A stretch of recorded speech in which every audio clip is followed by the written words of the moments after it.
you hurt, who think the world of you, they'll desert you in the great divide. Takes a second just to tell a lie. Deception mountain piling up too high to climb. Tick tock, look like you're left alone to die. Hurry up, you're already out of time. Daylight turns cold. Rise from the shadows. Continue with unlimited rhymes intertwined with sublime wit inside of my mind. Undefined by the rules of mankind. Chords align like the clocks at the start of springtime. Let's skip ahead. Sick of the attitude, sick of the attitude, sick of the poor being used without gratitude. Leave moral turpitude, growing in magnitude, suffocates all the way work to combat it. Lost by corporations that intrude on the everyday lives of mankind. That's enough for you. Golden chains, diamond drinks, millions for worshiping, full of state trouble tea. That's not enough for you. You act like you have it all, but the more you flaunt, the more you prove one thing. I am the king. I am the king. I am the king!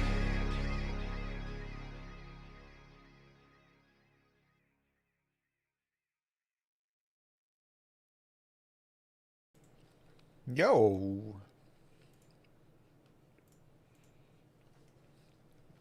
What's going on, everybody?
Sorry, let me do this really fast.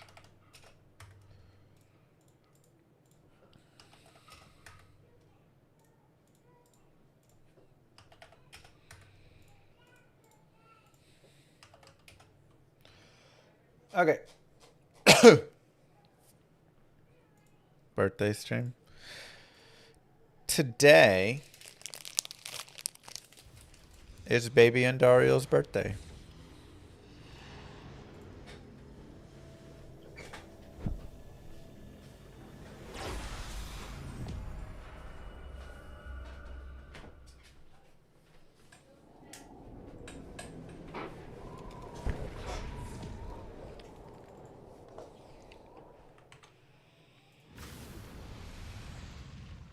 Oopsies.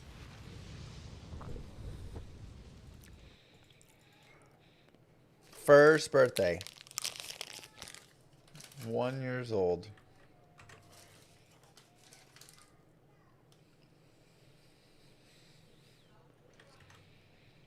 They grow up so fast.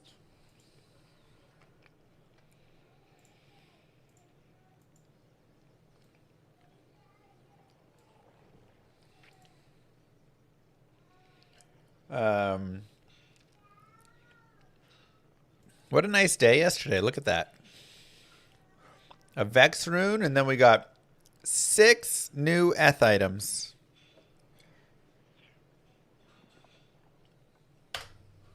And Executioner's Justice.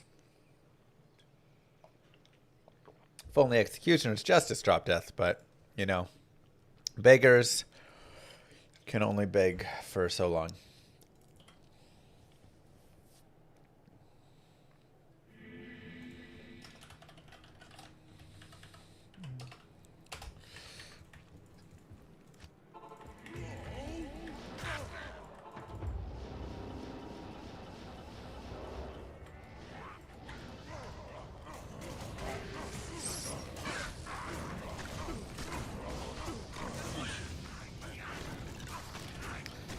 Yeah, Griswold may not be worth it, actually. Mr. Neymar, good morning. Feel any better today? I can't carry anymore. I am overburdened. Caduceus. Wow.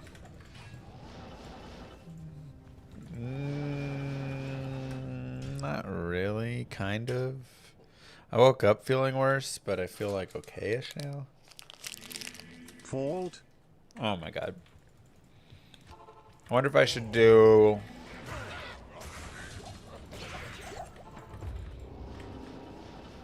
Sorceress here.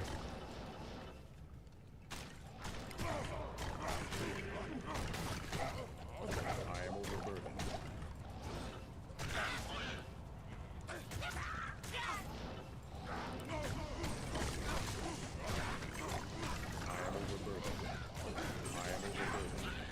This doesn't feel like a great area for... I mean, like, he's okay. There's just a lot of, like, champion spawns that aren't as good out here. Hopefully the feeling better thing continues. Yeah, hopefully. Next guided playthrough.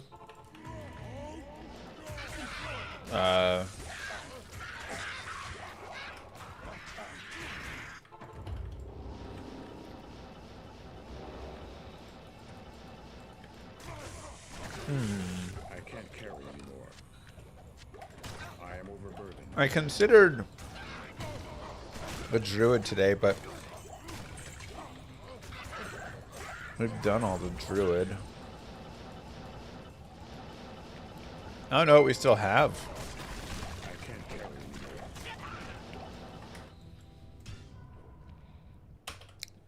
anymore. PoE guy. What's going on? How is it going? How is your stream? I am overburdened.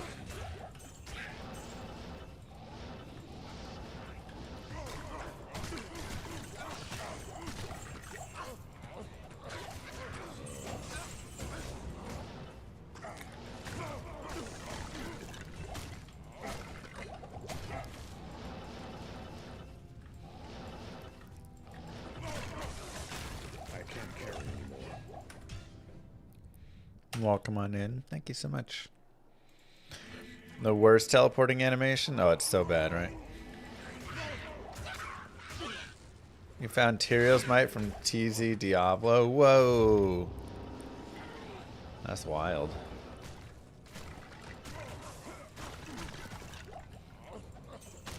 I can't carry anymore. Darn, almost a gaze there. Is there a sub goal for TZ Mephisto only? Llama, I know this is a complex one. What do I need to know about re-rolling pally shields with perfect skulls? I am needing a baller shield for my rares only paladin.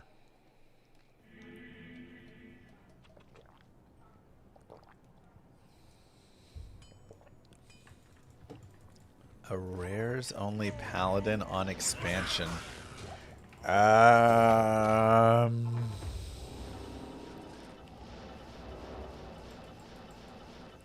mean, you probably just want to check in on the eye levels and see, like, make sure that you can roll whatever it is. I don't know what kind of character you have.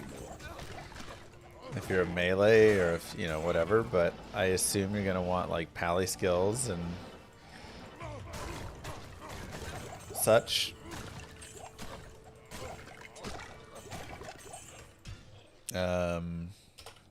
I don't think I've ever re-rolled a paladin shield with perfect skulls though. Nilthax Temple.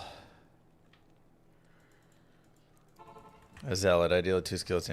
Yeah, I mean, check around for those mods, I guess. Oh, rare Scourge.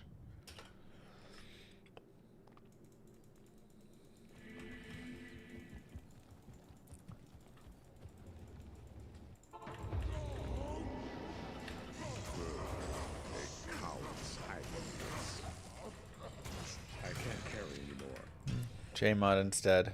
What's an ethereal grail? Finding every item in the game and finding it ethereal too.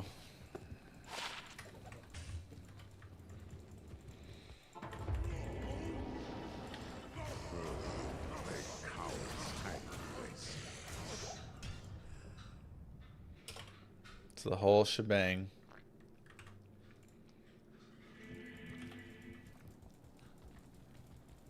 Moo. Does not Daddy Bozos need this subs more than you do? Just kidding. Love you. Thank you, Bads. Look, if you want to give it to Daddy Bozos, At you Mr. can. Llama skill level question. If I drop a Taj in hell, does it still have reasonably high level? Yes. The eye level of an item is equal to the mob that drops it. The M level of the mob that drops it. So, if you get, you know, later on, a Targe from... I know it can't be white from Bale, but let's pretend that Bale just drops a Targe, then it's eye level 99. I can't carry more. They really need to add an option to display item level? Yeah, they do.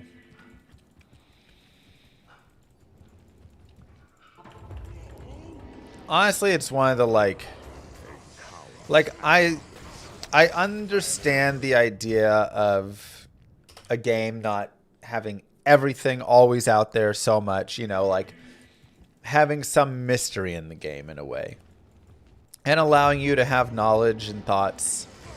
But the idea could, like, you still have knowledge and thoughts even with that. If you find a crystal sword and it's eye level 30, you have to still have the knowledge that eye level 30 is going to get 4 sockets.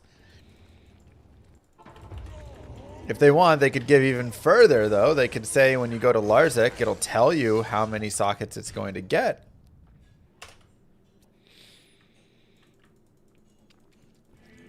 You know? I do think there is sometimes where quality of life like that can go too far. And you kind of see it in newer games where sometimes it feels like the game plays itself. Like you never have to learn anything.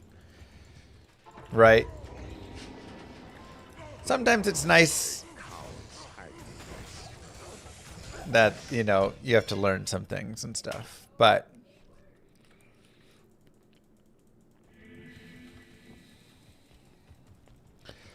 yeah, I mean, I've even burned socket quests before that I thought were going to hit 4 sockets or whatever, and then they failed.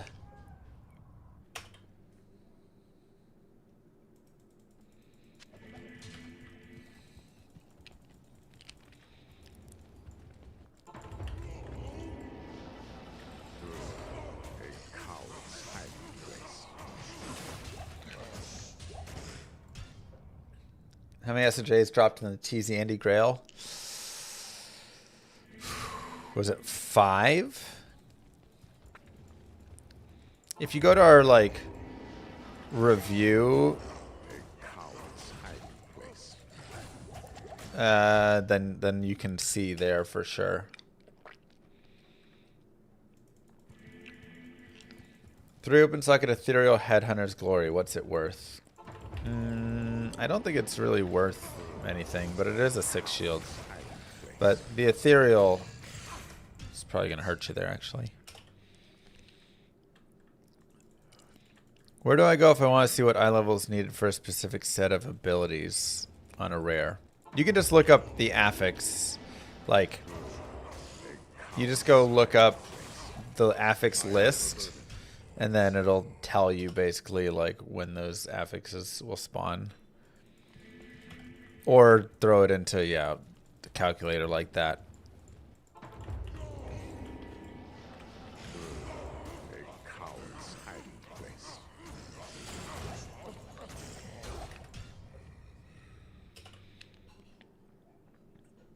Well, you have to do the affix level calculation.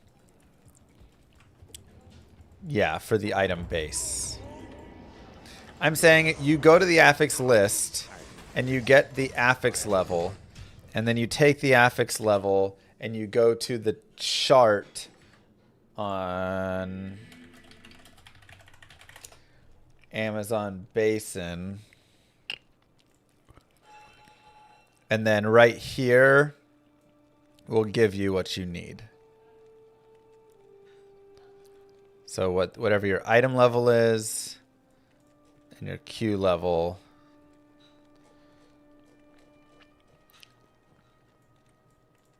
Because here's your affix level formula.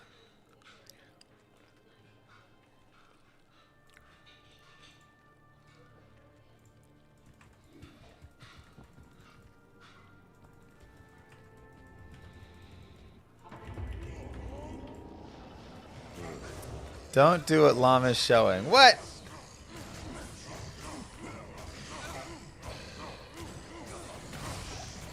It works, okay? They have a giant table that does all of the math.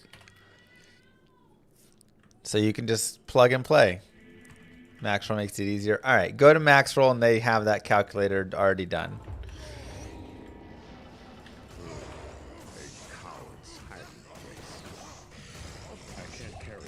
Yeah, I used a 3-socket Headhunter's Glory on my Rift Assassin, I want to say, or something, to put 40-15s in to hit breakpoints and stuff. Something like that.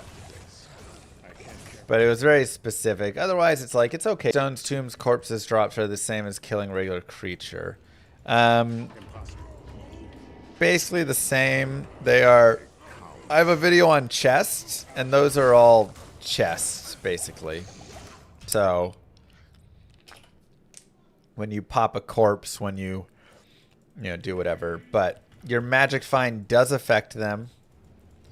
Unless they're like super chest or the gold sparkly chest, and then they have their own special things. Mara's High Lords. Dang. Still a nice find, though. It was a bear assassin, I think, when the IS was broken. Ah, was I doing that? Okay.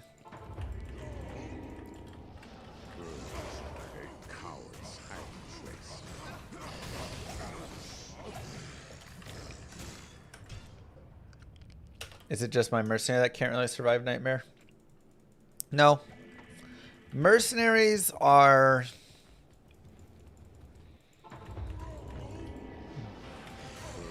bad and good, but treasure class is the like base item type, like cudgel or battle axe or decapitate, whatever, right? It's just like the not the magic decapitator. This game is crazy. So it's not the unique decapitator or a magic. It's just decapitator as a whole. That item type fits in that.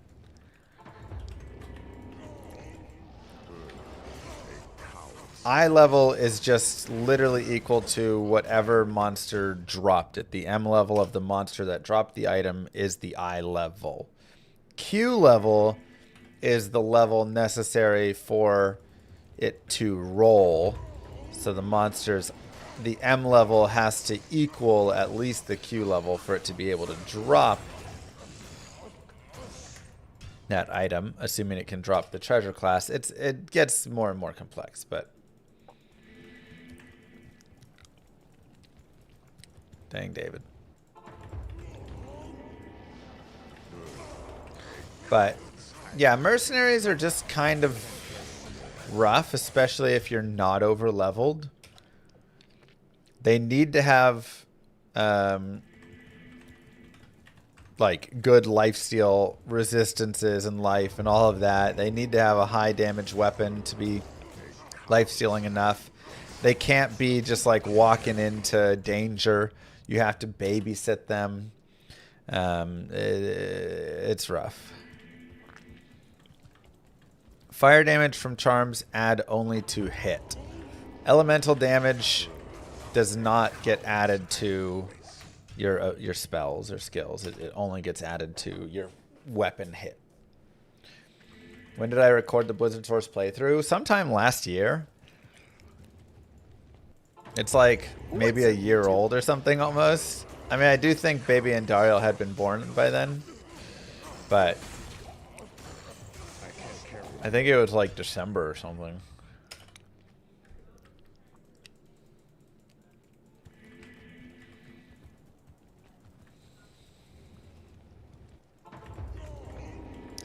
Doesn't add to the elemental arrow skills. There is the small rare exception, essentially, where the explosion of the exploding arrow and maybe the freeze of the freezing arrow. I know there's still a weapon attack there, Warren, but the explosion is not the weapon attack, but it does gain the boost of that damage. That's still a weapon attack. It's still just an enhanced weapon attack. Okay. So there's those couple of exceptions in that capacity.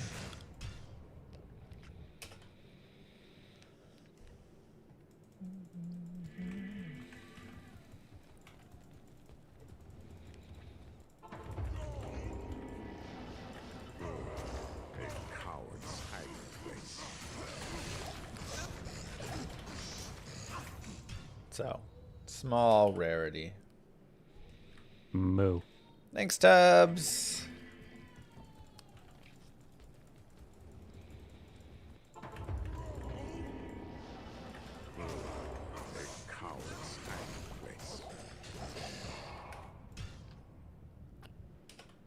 Appreciate that. Do you think your kids will go by Lily and Andy? Yeah.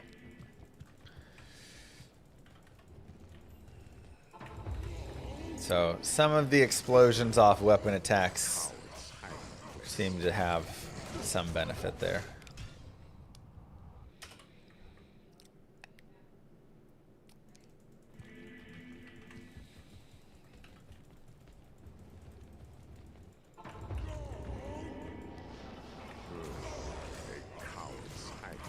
Jeweler's Tiara of the Whale, solid.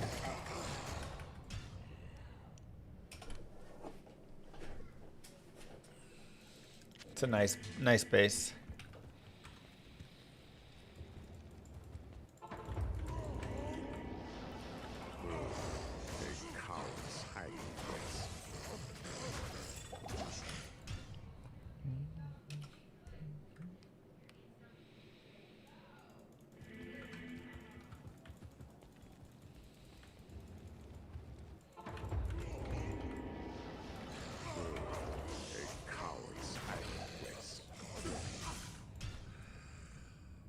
Am I going to Blizzcon next year?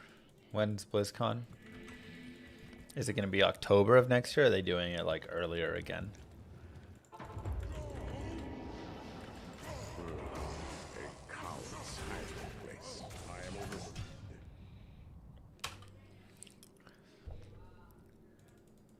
I'd like to go if they have a Blizzcon. September 12 to 13. Oh wow, they already announced the full dates.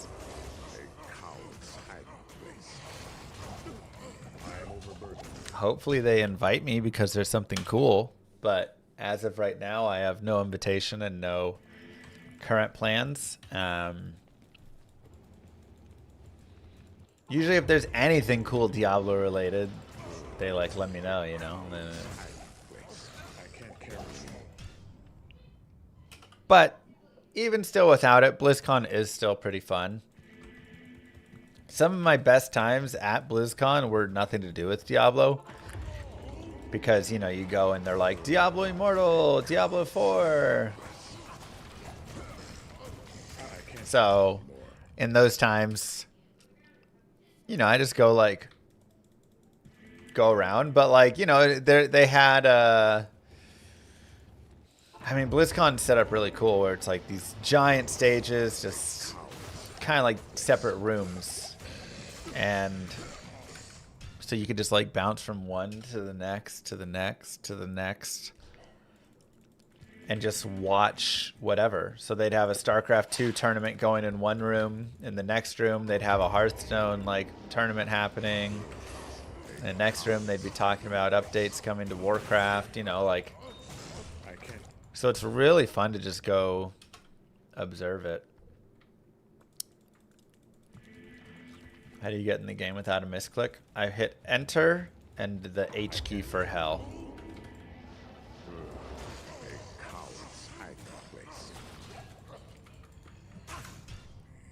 A work getaway. Yeah.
Llama ever finish his regular Detour Holy Grail?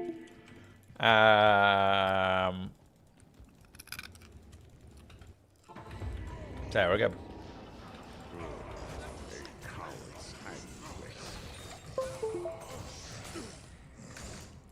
I said, why you no invite? My regular Grail, I didn't technically finish. I had 4 items left. It was like Haas, Nell Striker, maybe Astrians and Tyrael's Might or something. But I stopped because TZ Andy was just like becoming too good. And I found that there was no reason in farming anywhere else or doing anything else except Tears on Andy. Oh, rare sacred armor.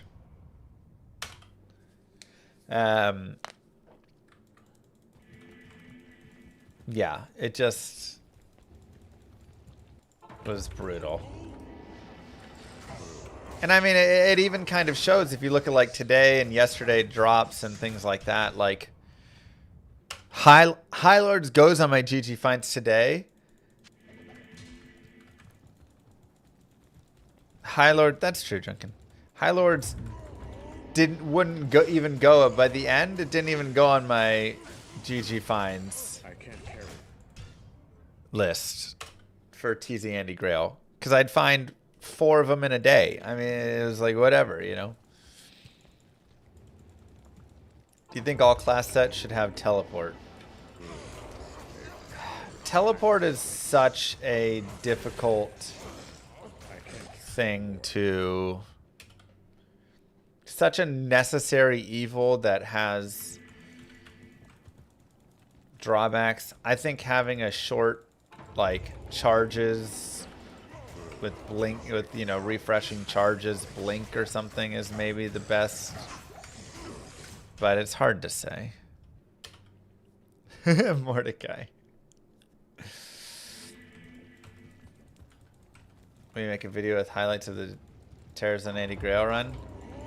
Maybe I could do like one giant video of highlights. It's hard to say, but maybe like one big video. That's something I'm gonna.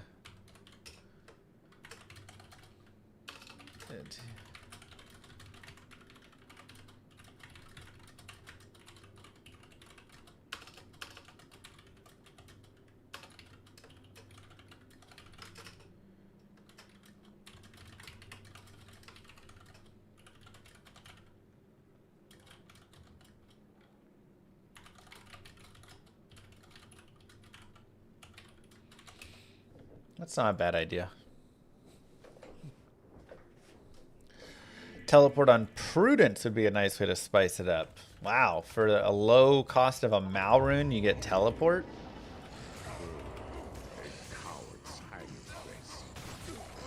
Prudence now, best.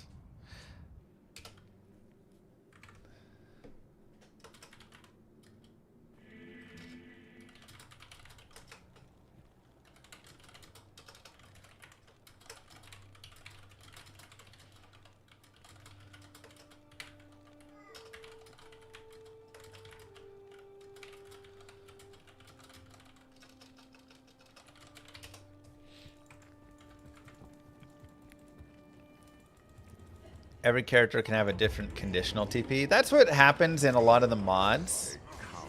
So like if you play PD2,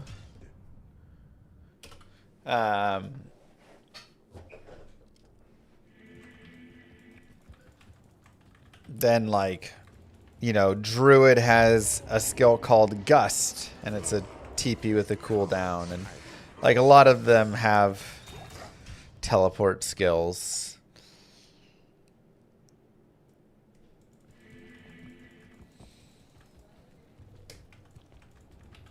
Is Paladin okay for magic finding? Yeah. Just go all in on Spirit and give it teleport as well. You're right. We should just buff Spirit. That's what I've always said. Spirit needs a buff. How many GG items do you get in Tears on Andy runs? Yeah, I would just show a full highlight of everything that went on my GG finds list. They like the PD2 mapping system. I thought it could use a little more, but I did enjoy it. But I liked how you did cycle between the tier 1, 2, and 3 maps for the different things.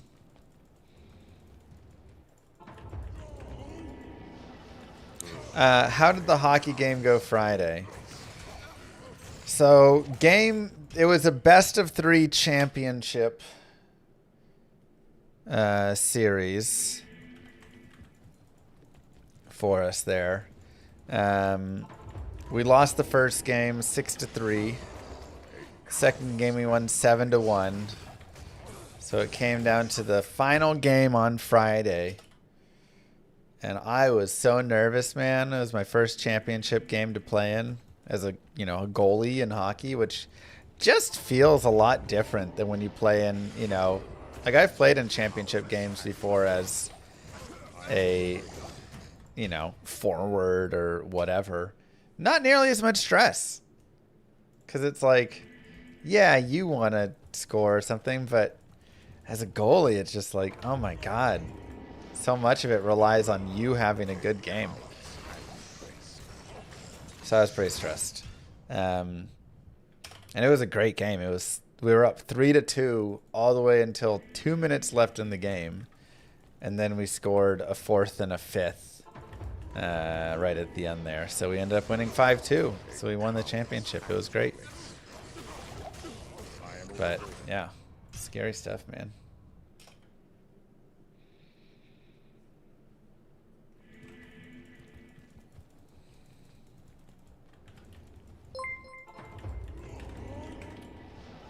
How many things would you need to remove from Spirit to actually want to pick up other shields in the game?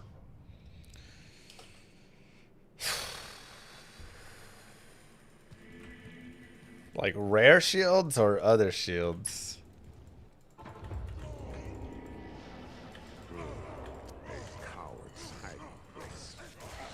because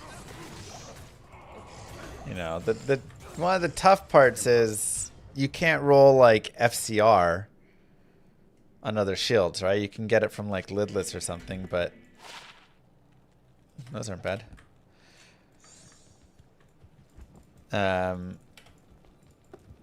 But then other shields that I'm looking at are like Ancient's Pledge, Rhyme, you know, Sanctuary, like.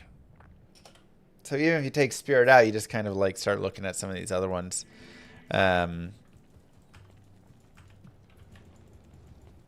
Splendor, yeah.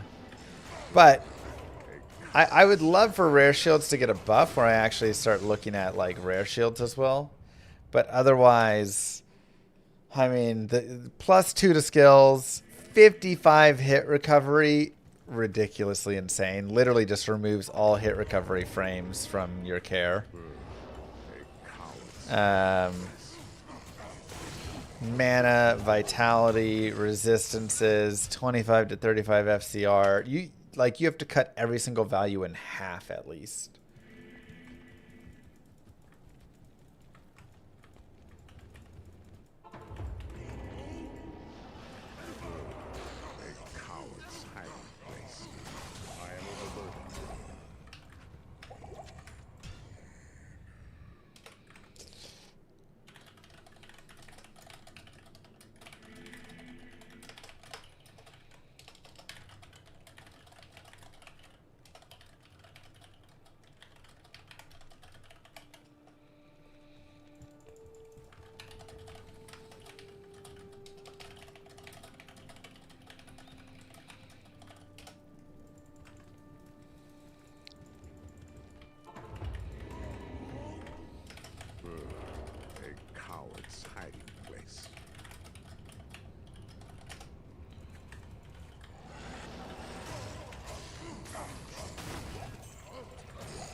I'm tired to play with the Blizz source. There's a lot of other characters to play with. But you just feel like that's the only option to start the game from zero. I mean, it definitely helps. Which is, again, it's like... I do think PD2 having some things like Gust and stuff is nice. Like even if you just have a teleport basic skill, which the idea is essentially teleport charges staff, which is why we get that in speedrunning. So as a speedrunner, it's not as bad, right? Because I know what level I can use it, all of these things, what I need to do to get there. And so within, you know, an hour of playtime on any class, basically, I have teleport available. And then I'm using teleport in the manner that I like, which is just in this like medium way, right? Like I teleport when necessary. And that's how I like using teleport. Instead of just teleporting all the time, right? So, you know, I think that helps a lot, but if you want to get rid of that sort of mechanic, you could just have these skills on every class that unlock at like level 24 or whatever, where, yeah, they get a teleport with a 10-second cooldown or something. So the idea is just you can use it once here, you know. But yes, the sorceresses are fragile, and with immunities, teleport really kind of becomes a necessity almost, whereas other classes don't have those issues, so they all shouldn't really get it in such a big way. Paladin or Barb for new start? I mean, probably Paladin, right? Barb for new start is rough, but if you do pick it, you can have some fun still. One of my favorite new start characters is a Barb. But again, I play this game a lot. But you can go with one of my guided playthroughs or something. No more Andy, no more Andy.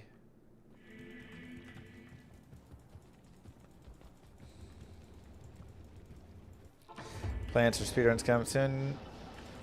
Yes, we can have some speedruns coming up soon. Oh, rare legendary mallet. Just swap Tower and Spirit for Vex or something. That doesn't fix it. Are they ever going to update Detour with new content? Probably not. What runes you make? It's just the cost of Spirit is not the problem. Like, it is and it isn't. I honestly think remove Spirit Shield and just have it be a weapon, or remove Spirit Weapon and have it be a shield but adjust it down. Like, but Spirit Weapon is like a solid. It's too early that you get it and you get all the benefit. Like a little too early maybe, or a little too much benefit. But I would almost just remove it as a shield and just have it be a caster weapon that you can get mid game. Do you think it's too late to play in PoE 2? No. Never too late. You're still using your Spirit on your 91 sorceress? Yeah. The problem is also there's no good caster shields. There's not, and that is the problem. You can replace Spirit Weapon because you have things like Hodo and Ashudas and Crescent Moon even, and yeah, I mean there's a lot of things. Death Fathom and whatever. There's nothing to replace Spirit Shield because there are no caster shields.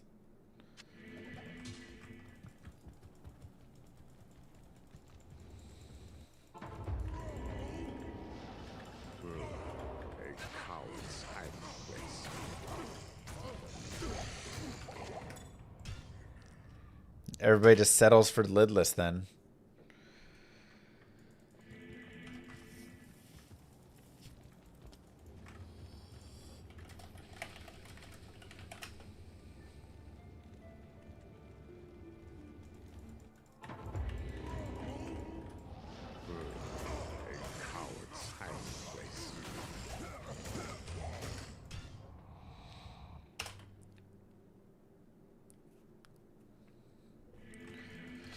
I think one way to resolve the problem is make a rune with an ist with teleport with charges.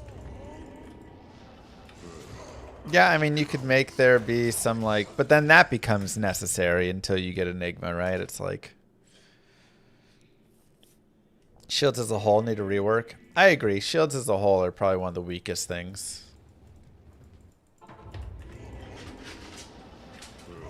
But anyway, so that's why Moo Girl's the best. Oh, hey. Thanks so much. The best partner that I could ask for.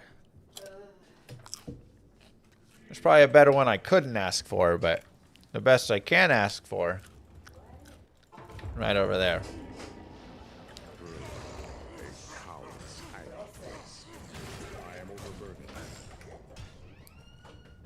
I don't even know what that means or not.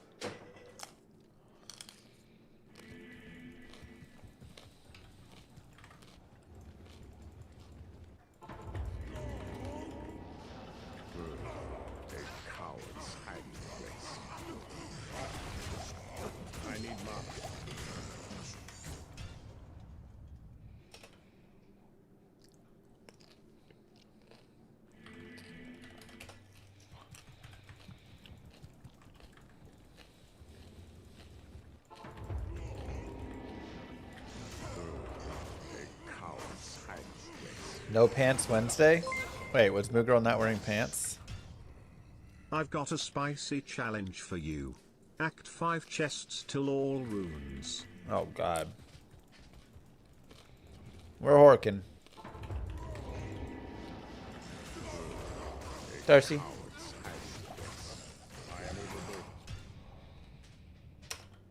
Darcy, go settle.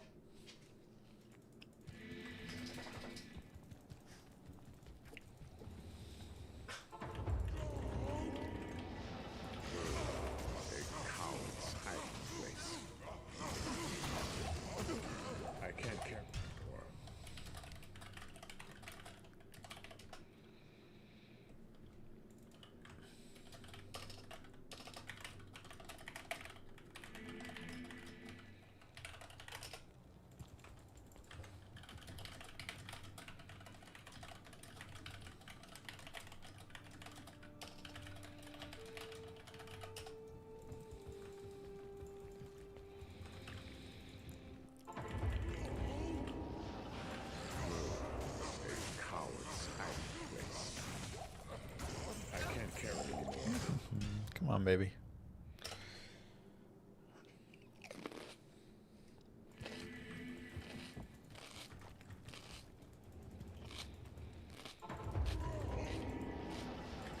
I am sad there's no orb rune words.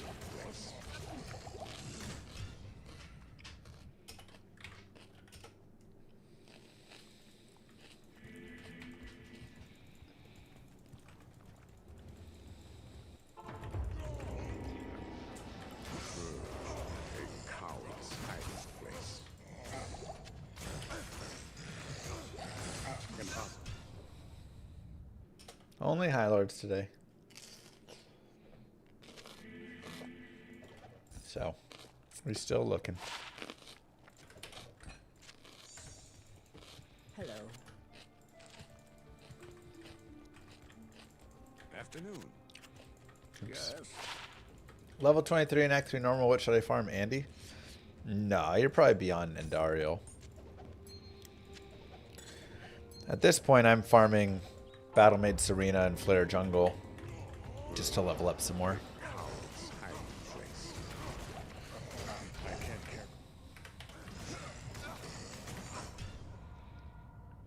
If you want, you could do some Talrash's Tombs too.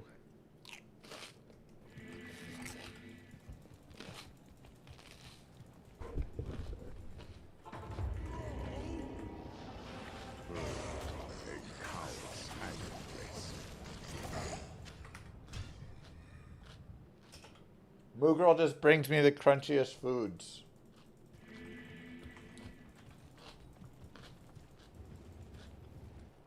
Have I ever found Stormspire? I mean, tons of times. I can't carry anymore. Dang, rare Conqueror's Crowned. P1 for Pindle, yeah.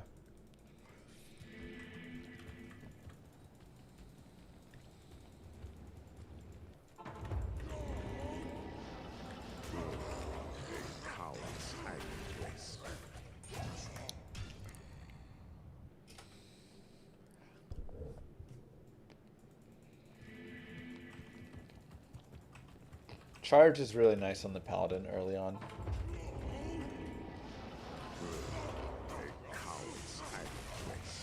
I am overburdened. Yeah, Berserk Barbarian is pretty much exclusively players one.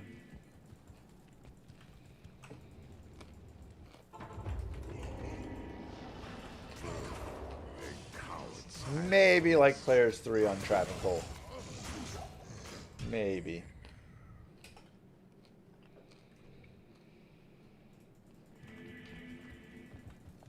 Oh, that's super GG, Soren. That's worth a few Hirons.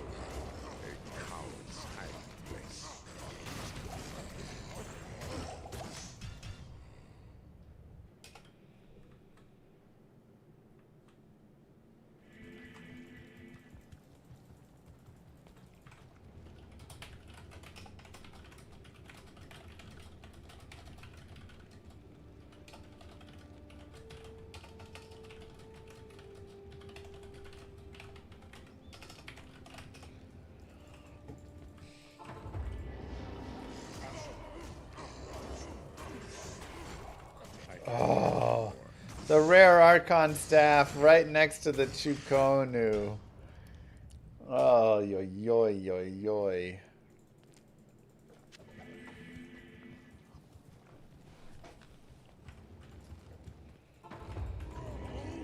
Well, that's interesting, Commander.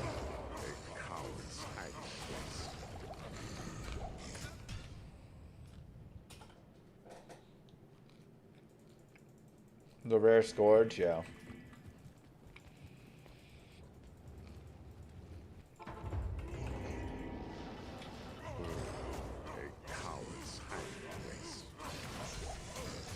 I am overburdened.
Yeah, high player count does not help unique and super unique monsters like this. It helps for the minions and white mobs and helps act bosses, but it does not change anything for your unique, super uniques, and champions.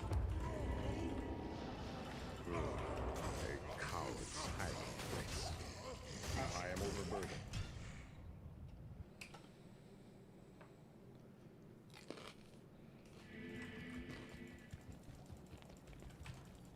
Oh, it's terrible conduit.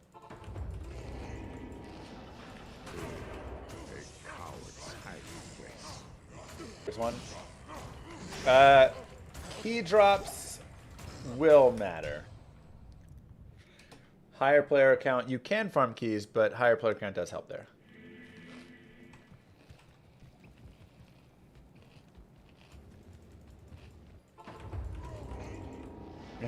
Thanks, Brandon.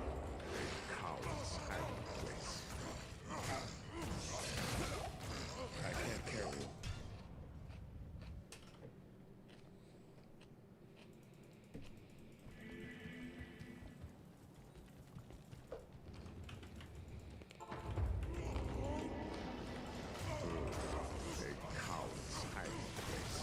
I am overburdened.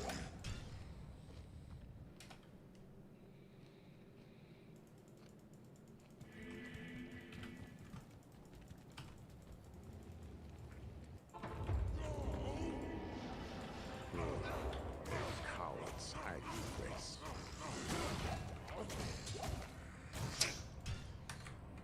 So many rare legendary mallets. Killing me.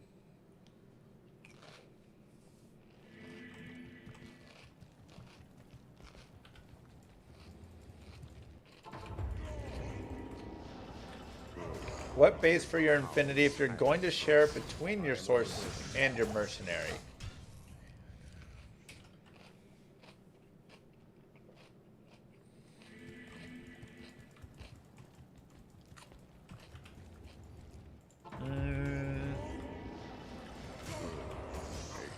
I mean, it's so tough because if you like scythe is nice, but it doesn't add any damage, right? But if you're going to be using, thank you, Mr. Rock Me Awesome. If you want your mercenaries to deal damage, then you may need to take a look at a cryptic axe or whatever and figure out if you want to stat some to get there.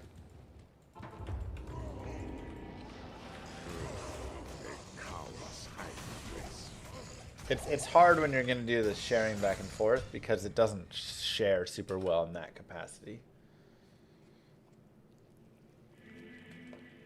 Man catcher? Yeah. Man catcher. I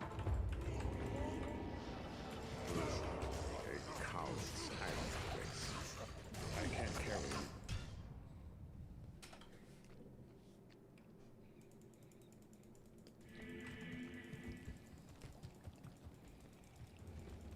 Yeah, for sure, Adnan.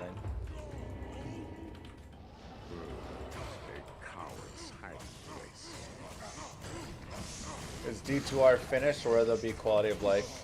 Impossible. Probably finished. But we'll see. There was apparently a patch yesterday, but Warren said nothing happened in it.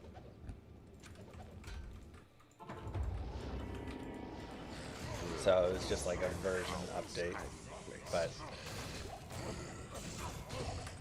But maybe we'll get something. I don't know. Let me be hopeful.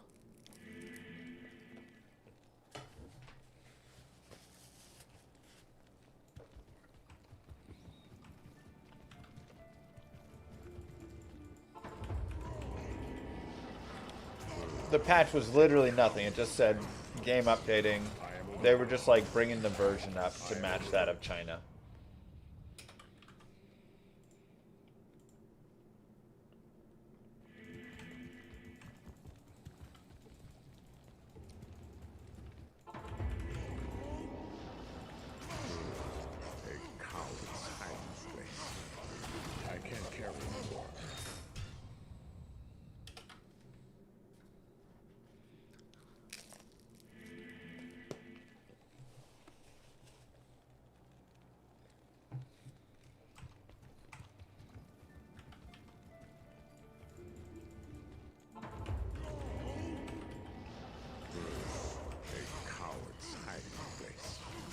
Moo.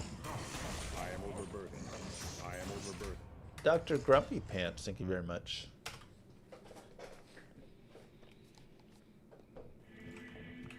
Act 5 Mercenary is decently survivable.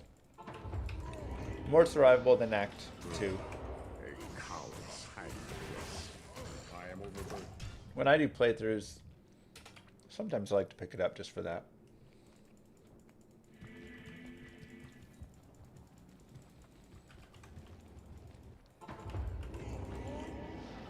A coward's hiding place. A coward's hiding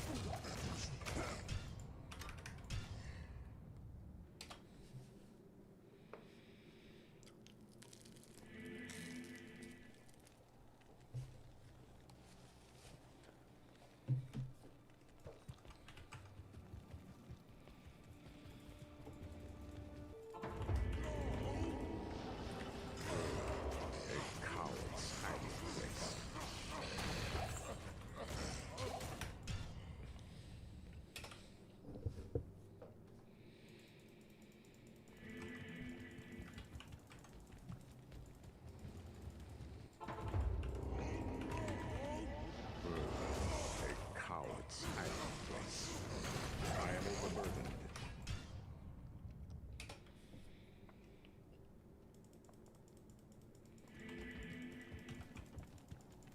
Act 5 Merc rules. Double Plague with Source.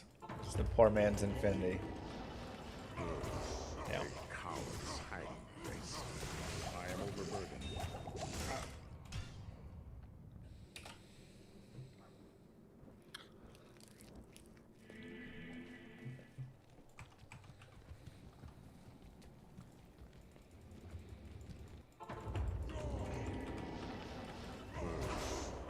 coward's hiding. Do I really need to buff to kill Pindle? Eh.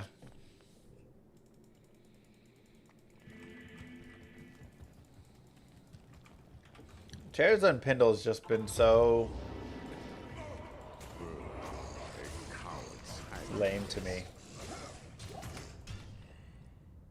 Rare Sacred Armor. Rare Archon Staff, but just short of anything actually being good. Double Crescent Moon be good on Act 5 Merc? Could be interesting, all the procs, yeah. So, the main reason that I buff is to kind of abuse Diablo 2's workings. So,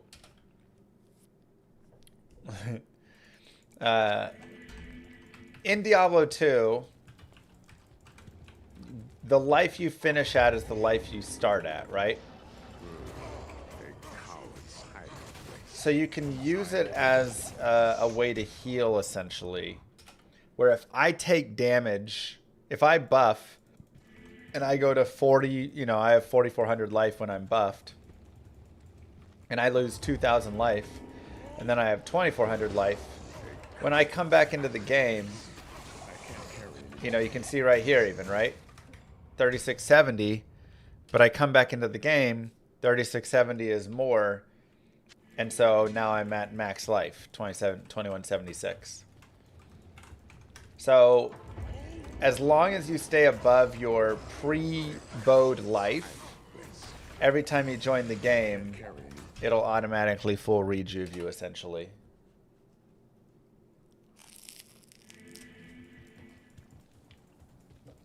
Whereas if I don't, then I'm gonna, you know, slowly lose life over a few hits and have to pick up rejuves and all these. And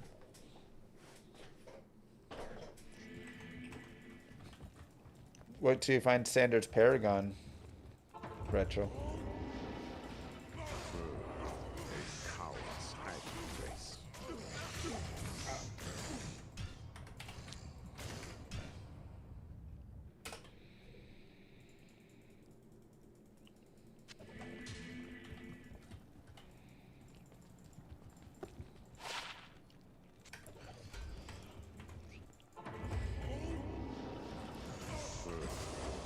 Yeah, Sandra's Paragon's actually pretty rare. You just found the last piece of IK armor yesterday. Tried it out with Rowan and Travancore, quite underwhelming. Yeah. It looks like and feels like it should be better than it actually is.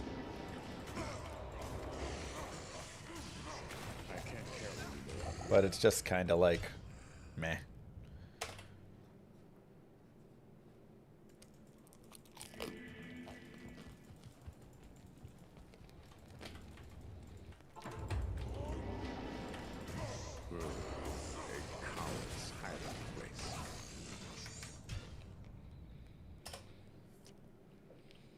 Lavaris, you are 10,000% correct.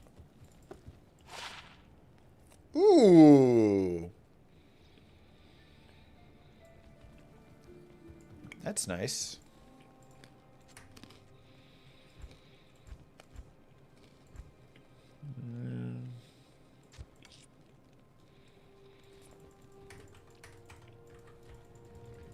Yeah, but now our, you know, we can put it on a bow and have a little more magic fun on a boson.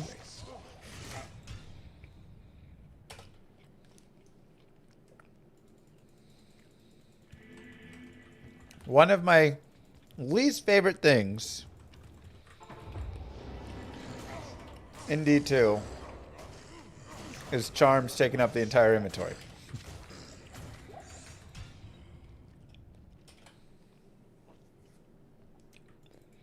And I've even said, I've sent a million messages to the devs. And one of my messages was, if you add stackables and currencies and stuff, it's still not good enough if there's no inventory space.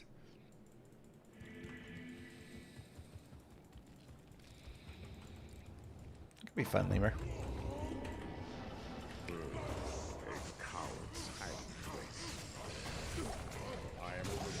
Like,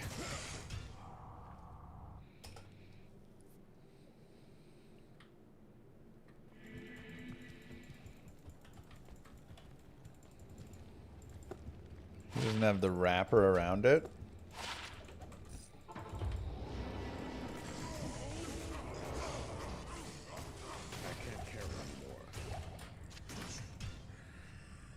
Dang, Ginger, no way.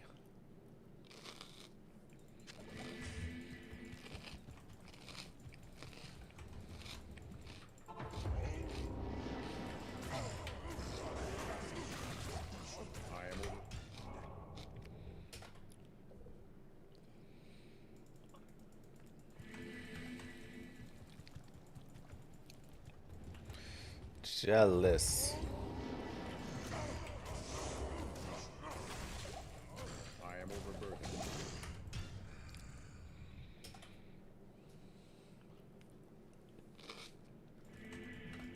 Mm-hmm.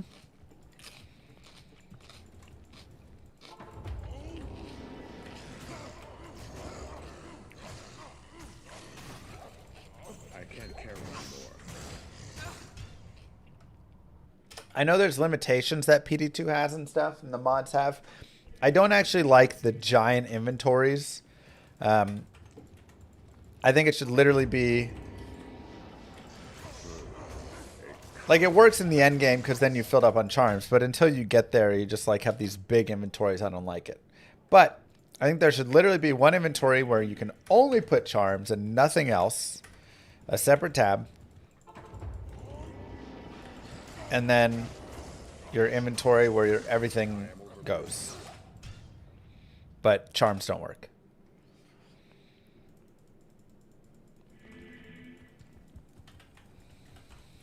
And now they're good again.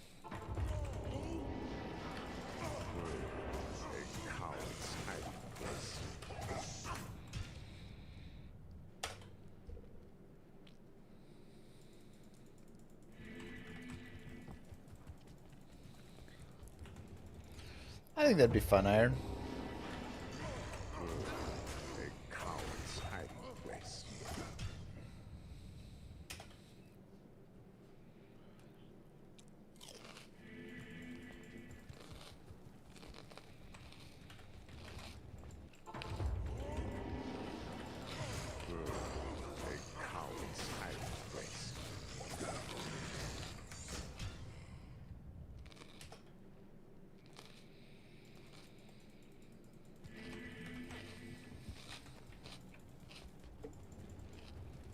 A coward's hiding place.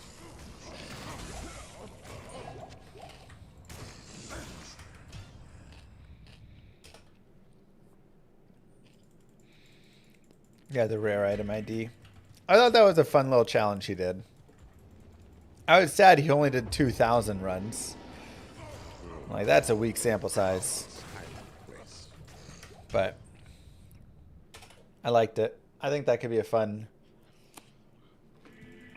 10,000 Fire Eye runs.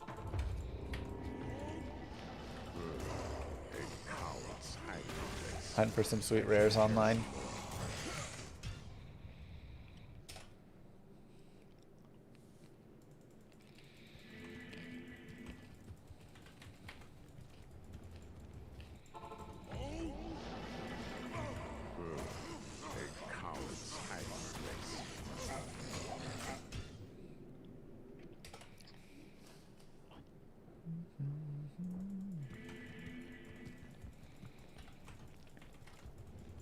Exactly, Luca. I am overburdened. I am overburdened.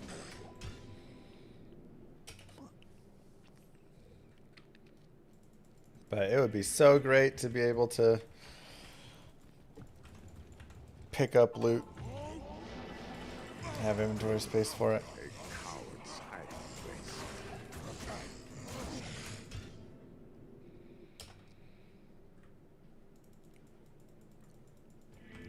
Stony Field. This is actually a better Stony Field runner, surprisingly. I am overburdened.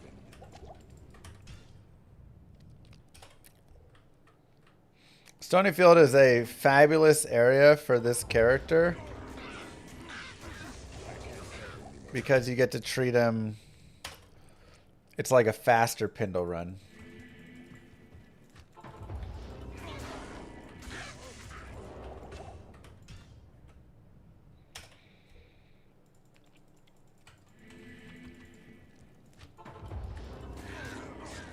I can't carry it.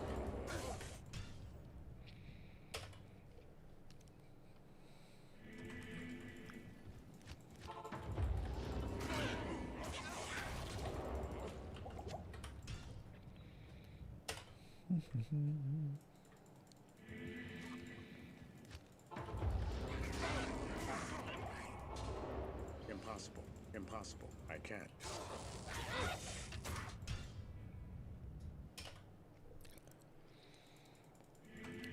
Classic is great.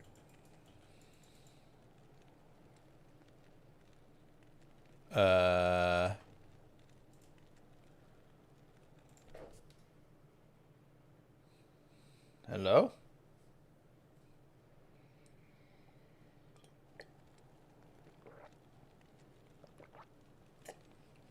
All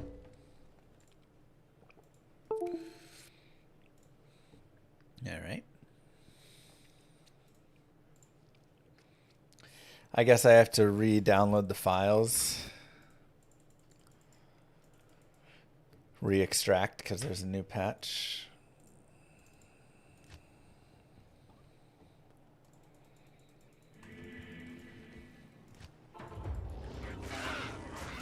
I can't carry it. Impossible. I can't. I am overburdened.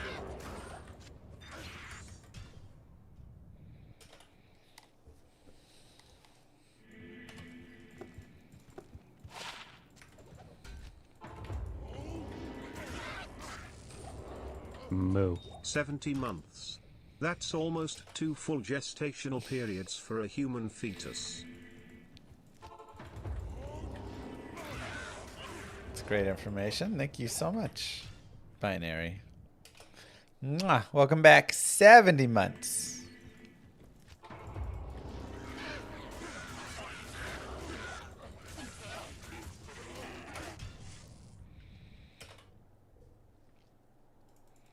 I think Whirlwind was nerfed with the IS changed. I mean, it got like slightly nerfed, right? They improved it in the early game, but then it got worse later on.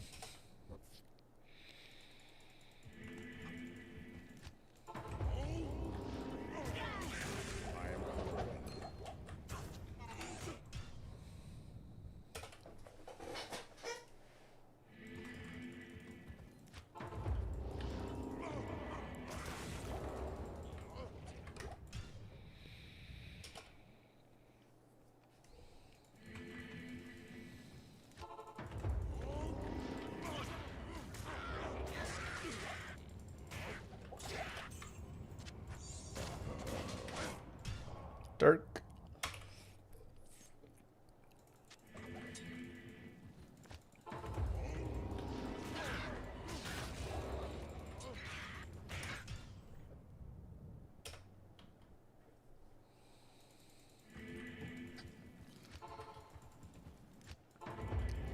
Bring back guided arrow. I think everybody misses guided arrow and it would just go back and forth. That was so fun.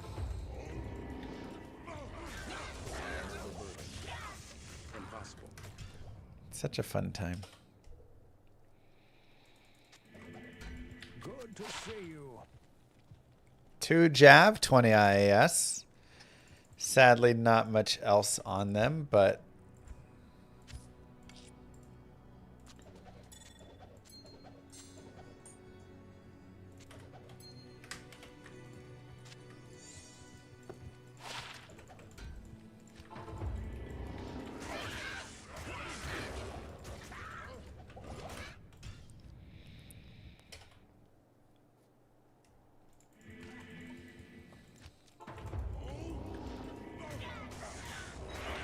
$220 jabs and $220 bows.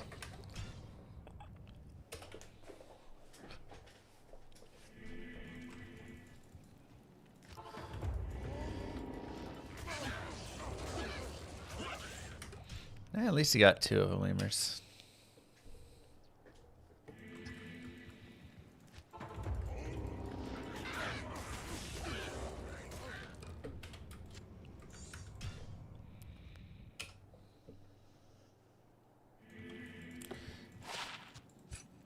Bring back every frame whirlwinds. It is pretty cool in classic. Hitting every single frame. It feels really nice.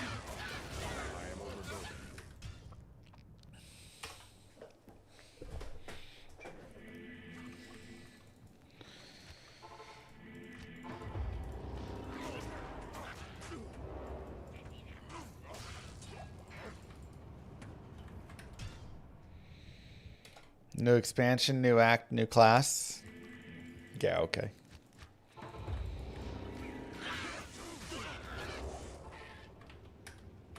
I'll take things that aren't happening for 500, Alex.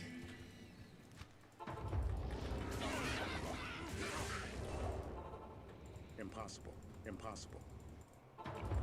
Terror Andy Grail did get finished. 58 hours, 22 minutes, and 47 seconds.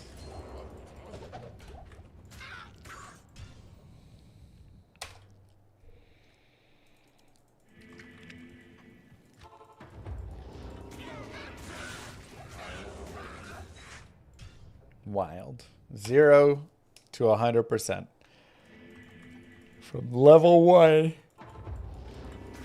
naked, to every item in the game.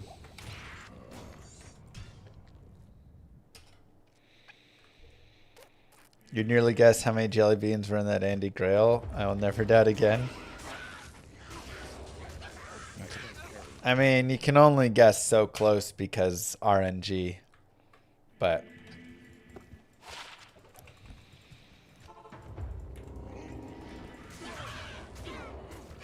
oh, if I start with a leveled and geared character, 30 hours?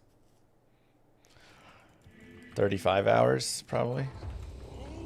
Again, there's definitely some RNG of just like, when does that Tyrael's might drop?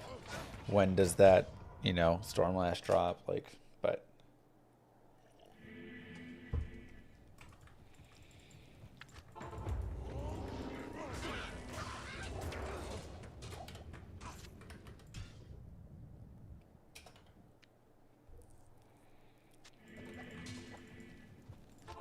getting 2 Ethereals is pretty wild, yeah.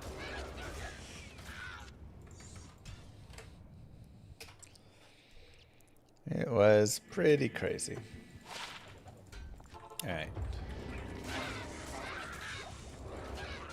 Rakanishu, time to drop us something real nice.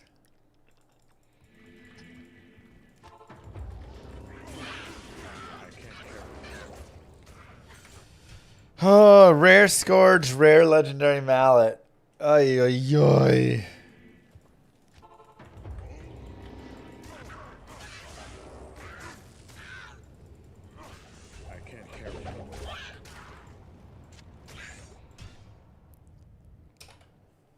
I know, so many rare Scourges, man. Stay a while and listen.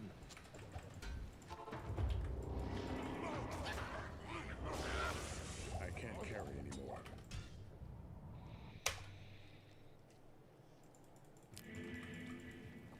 It's weird seeing I've streamed for an hour and a half and don't have a giant list of GG finds. Tears on Andy spoils you, man.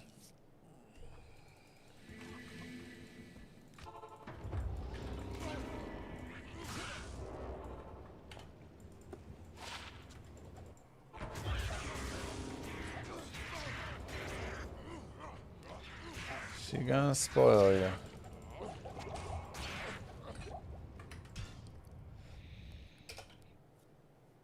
Can you make another trivia video? Friday is trivia day.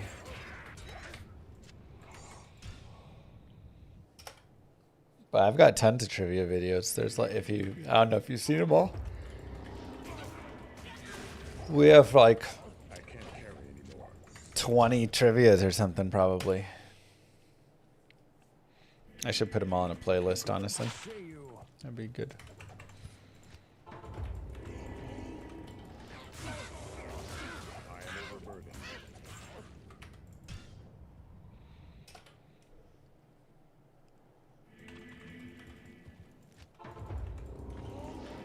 Even if Stormlash isn't the best in slot, I still, for the Uber Kixen, I still want to use it anyways. Just because it's so cool.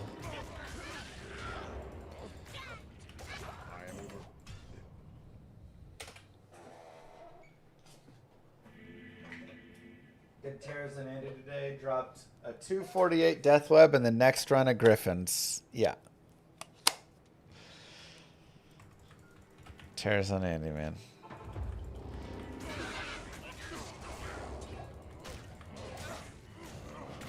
I can't carry anymore.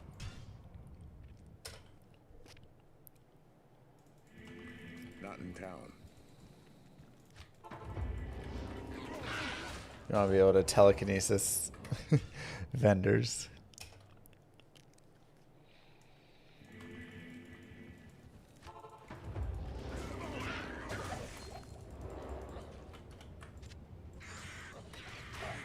I heard something about you being a contestant in trivia. I mean, Cooley asked me a couple rando questions there, but I haven't been a full contestant. Not here.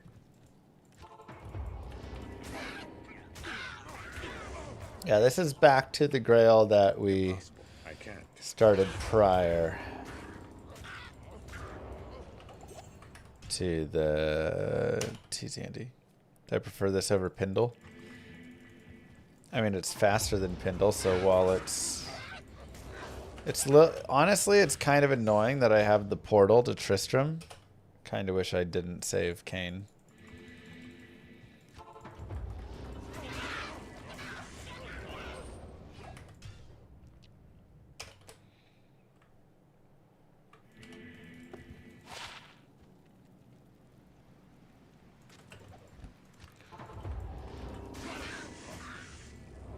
Time to build a new character. I am overburdened.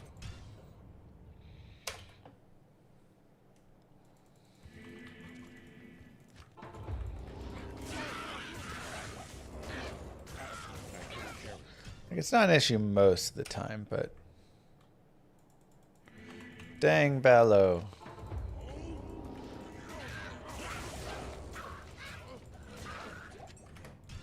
It's actually the worst when that happens, when you're doing a bail run and you randomly kill a bottom left council member,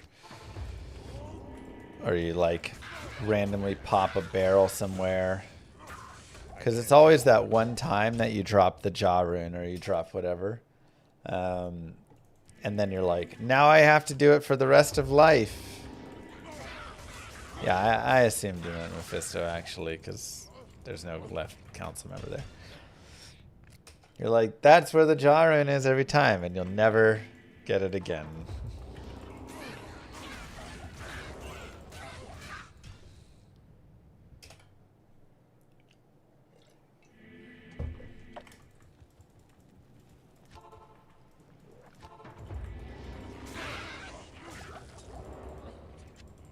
I can't care more.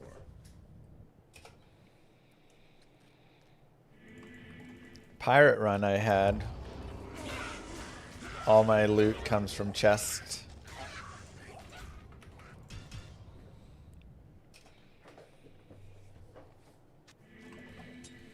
How long can I do this for? Well, I have until the top of the hour before the Terror Zone shifts. Terror Zone Mephisto is about 60% as good as Terror Zone Andy. So, you know, if Endariel took 60 hours, then Mephisto takes 90 to 100 hours to probably finish the whole Grail. Which is still very good.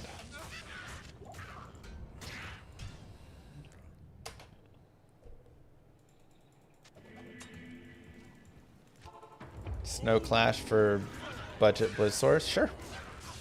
If you don't have great damage, Snow Clash is really helpful in actually getting a damage boost. You say Mephisto is much worse than Andy, but again, 60%. Like, Andy is at least 20 times as good as a regular Terror Zone. Right? I can't carry anymore. In terms of like grailing and all that stuff. So Mephisto's like 13 times as good. Diablo and DIABLO are like 5 times as good. Diablo because he takes longer to get to, DIABLO because he has all the messed up town portal drops.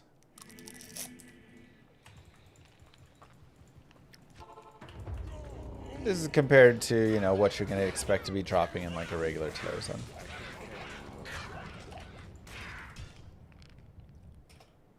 So Mephisto is still godly and still banned on this Grail because he's so good.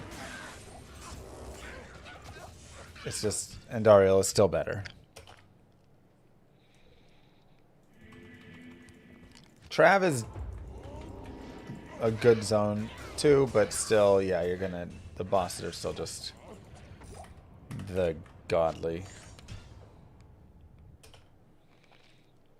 How good is a self-wielding infinity in a normal base for sorceress? I mean, it's fantastic.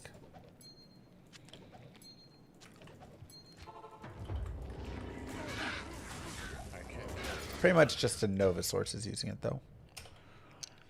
I think you're undervaluing Mephisto a bit. I'd say 80 to 85% of Andy. Okay, maybe even closer. The thing is, I actually think Endariel is more than 20 times as good. Impossible. After having run that entire Grail. I think the math is based off of medium speed runs. But if I could get down, and maybe it's just because I know how fast I can run. I think I could get down to, you know, Oh my god. Impossible. Impossible. Impossible. I can't carry. I think I could get down to like 12-second, 13-second runs consistently with a fully geared character. And at that point, I think Endariel could even be 30 to 40 times as good. It's because she's quest bugged and has all these other like really, really. It's kind of two things. One, she has the quest bug, so she rolls tons of uniques and sets. But two, the regression of the treasure class, the value is too low or too high, essentially, right? So when the game rolls, first it says like, what is the highest treasure class, whatever, you know, that this person drops from. And then it picks and says, does it drop, you know, whatever item?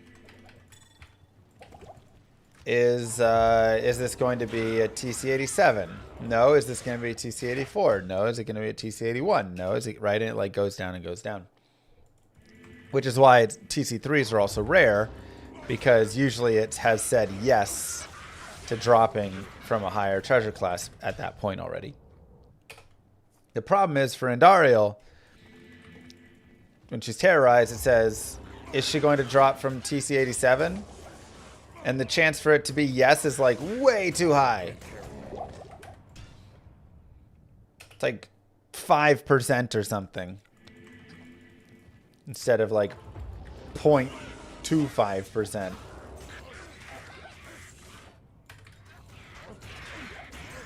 So she just drops TC-87s left and right. And then she also is quest bugged and has 997 or whatever for her,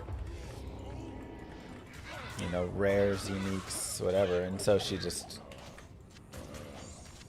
drops things. All sorts of sweet things.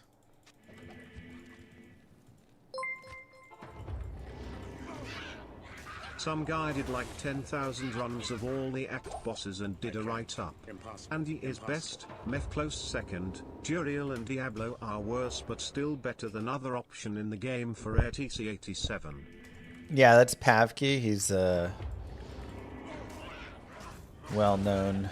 Oh my god, a third rare Scourge.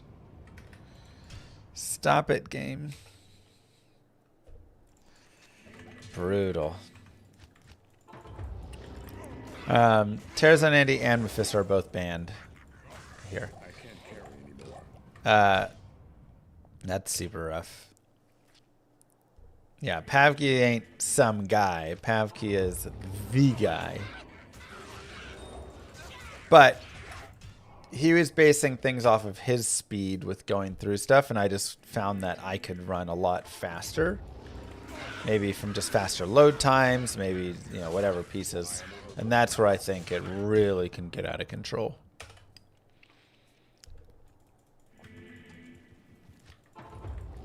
And single player map doesn't change unless you swap difficulties. For this Grail, I have a Javazon. I have this Pit Zerker. I have a Cold Source. And I have a Hammerdin. I also have another source that I may turn into a Demon Machine source. Potentially. Just for fun, at least. Or just fire in general. I do need a fire character, so I could also make a druid for a fire druid. For Flare Jungle.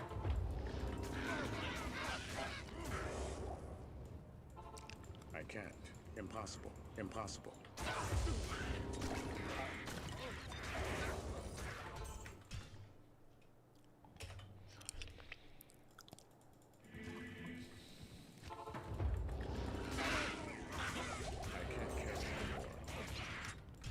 So. A Gnat's Claw a day keeps the bad deaths away. That's right.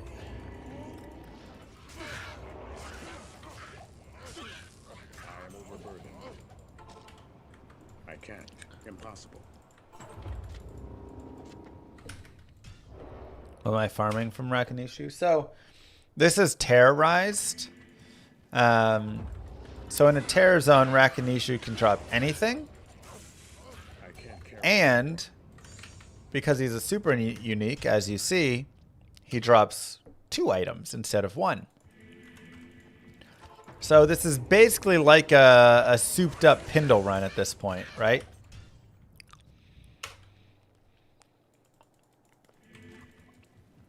It's even faster than a Pindle run.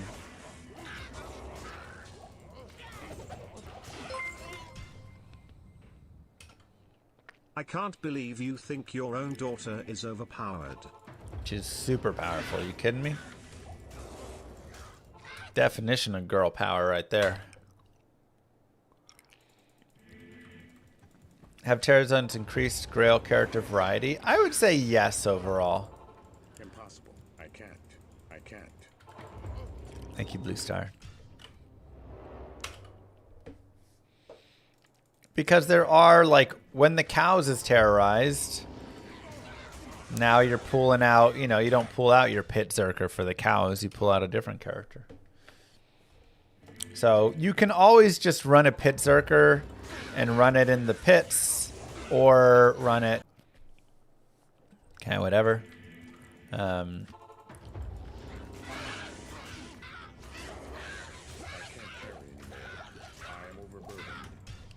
But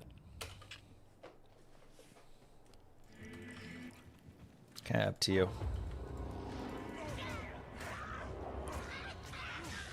I can't carry anymore. However you want to run it. Moo. You guys know what's funnier than 18? 19. Use those prime subs, people. 19. I can't carry anymore. It's great. Raging, thank you very much. Yes, this is your reminder. You can use a Twitch Prime sub here. Easy free way to support the channel. The other easy free way to support it is !VOD. If you just pull up the VOD channel as a secondary tab, set it to low volume, or, you know, using your volume mixer, mute that browser or whatever. That is a great way to simulate watching ads on this channel while getting the ad-free experience here. So you get to support Llama as if he runs ads. Ooh!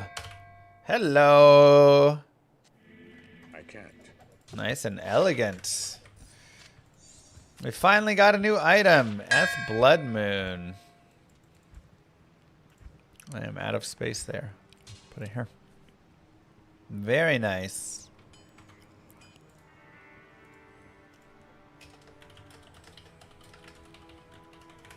Does that bring us to 67%? Not quite. Maybe like one more item or something? WTII, thank you very much. How is it going? Thank you for the raid. Welcome on in, everybody.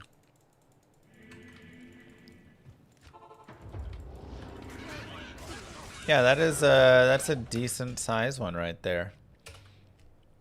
What were you playing today?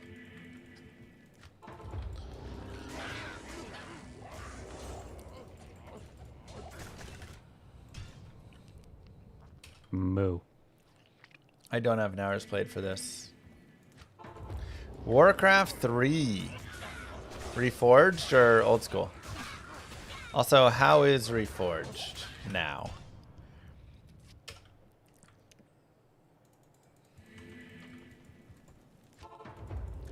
Unfortunately, Reforged, no. So it's still bad. Didn't they say they were going to come back and, like, make it better? Has that still not happened? I can't carry anymore.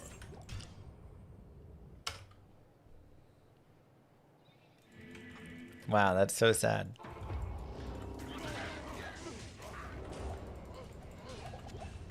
I make yearly Reforged videos telling its tale. You know, right after they released Reforged, Diablo 2, the devs came to me. Ooh, oh. Well, that's good. The devs came to me and said, Mr. Llama, 31%. Oh my god. 1% better. Oh, wow, that's depressing.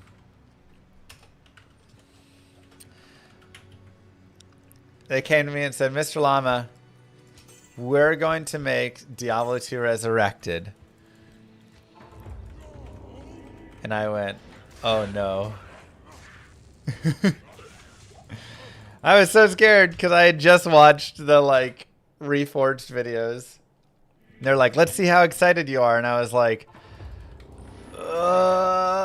trying to be excited, but also just like, is this just going to be Reforged 2.0?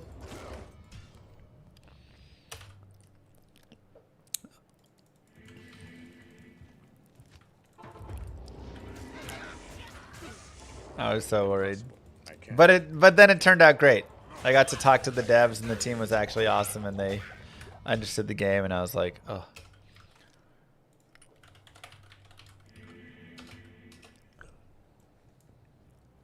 Too old for day drinking nowadays.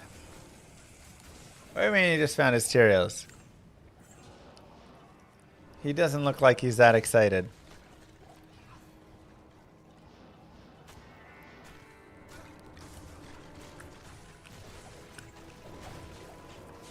No way he found it. Dude is like...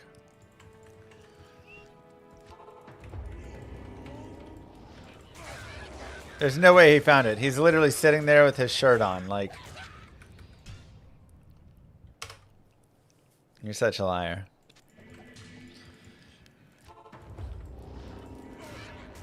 Dude, see, that's the crazy thing. StarCraft Remastered was so good. I am overburdened.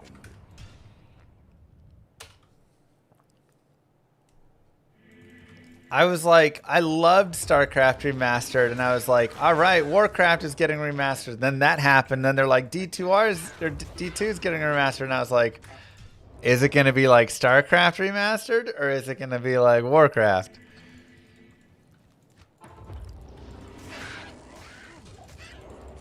I am overburdened. Yeah, we did. I mean, this is such a good one. OG Maestas, thank you very much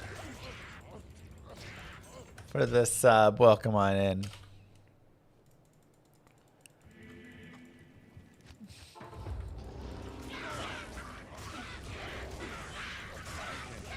Who even made that emote, Wraith? You too. Thank you again so much. Have a good one.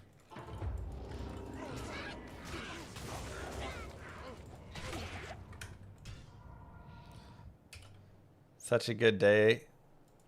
7 new ETH items? Wow.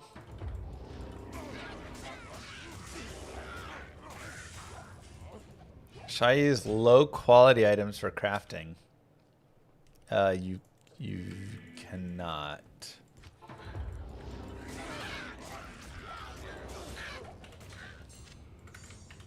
I am overburdened. I guess what are you asking about? After a Windows update, I can't even launch D2 anymore. What? Are you on Windows 11? Or 10? Because I have a thing that says try and get or I have an update that says Windows is trying to push. I haven't allowed it yet.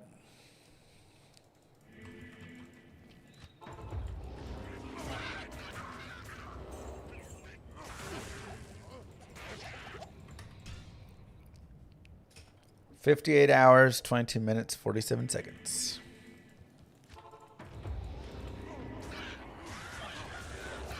What'll come first, D3 remastered or D5? Probably D3R.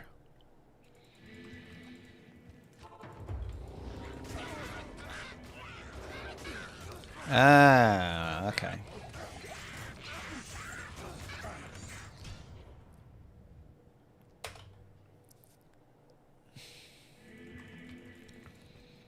Pretty good, Binary. Better question, why am I peering through toilet paper rolls?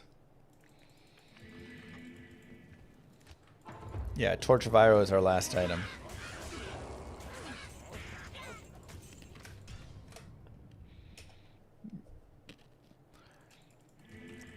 Okay.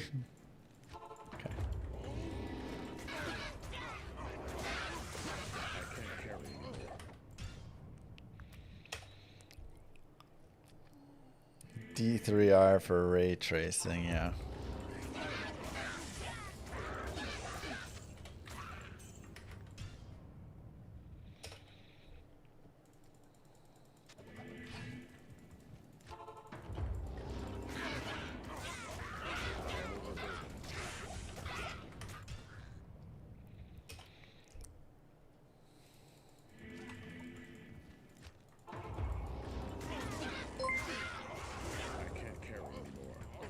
I learned something the other day. Years ago in chat someone said that you can tell ETHEREAL's might before you ID it because it won't have durability. In watching your video the other day, I found out that is not true. No. It has durability until ID'd. Yes. There is no way to tell. Everybody always has some weird theory of how things are and whatever. They're all... There's a billion myths.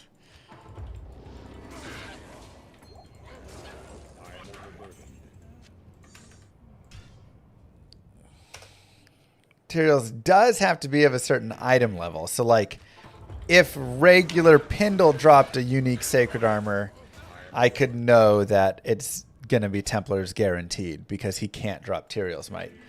But that is the only place. And again, you're not... Yeah. You kind of miss games having myths like that. It was fun.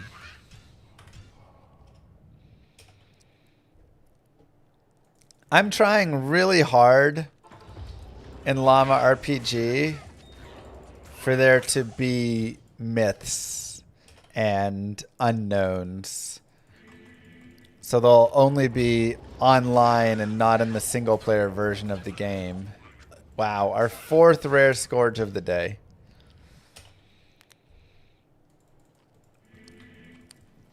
And then hopefully that will be a way that I can like... But we'll see.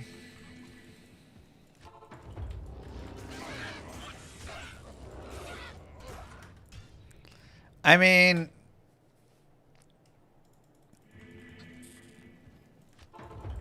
I still...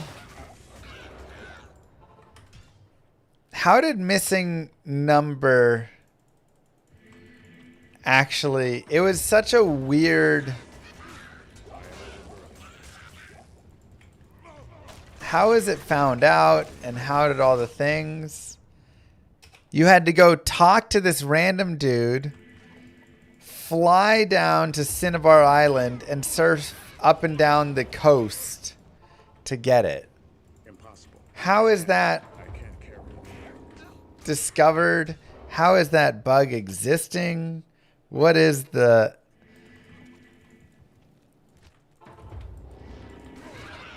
That is such a wild thing.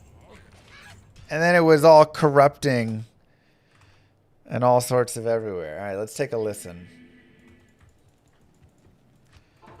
When it comes to video game glitches, MissingNo from the first generation of Pokémon games comes to mind for a lot of people. From its distinctive grainy texture to its iconic stair-step shape, it really embodies the feeling of glitchiness.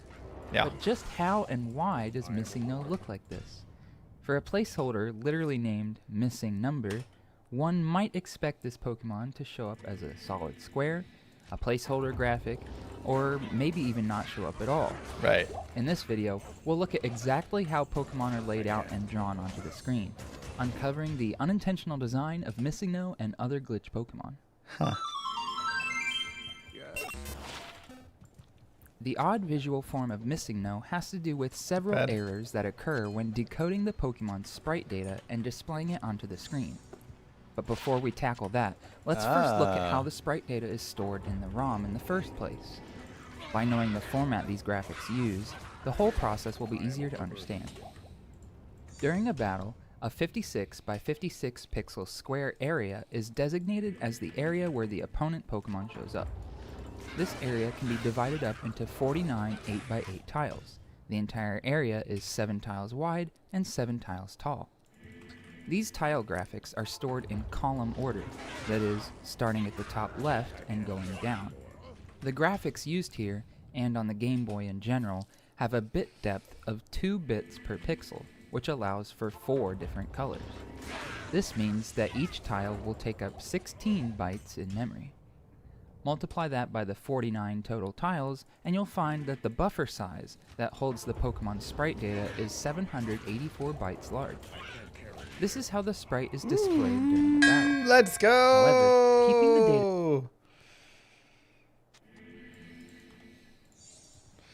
data... Tier Haunch. Beauties. I mean, look, we're not finding godlies. But we keep chipping away at this Grail, man. This is fantastic. Up to 75 items. Love to see it. I mean, yeah, not like a godly find by any means, but you just got to get them out. In a ethereal Grail, any is essentially a godly find. I mean, the true godly finds are the TC87s and 84s. Like we found Veil of Steel and Giant Skull, and those are definitely our like 2 godliest finds. But even beyond, you just have to remember that every ethereal item is 1 in 20 chance. So even Tier Haunch, which, you know, you're going to find occasionally, ethereal version is now 20 times harder.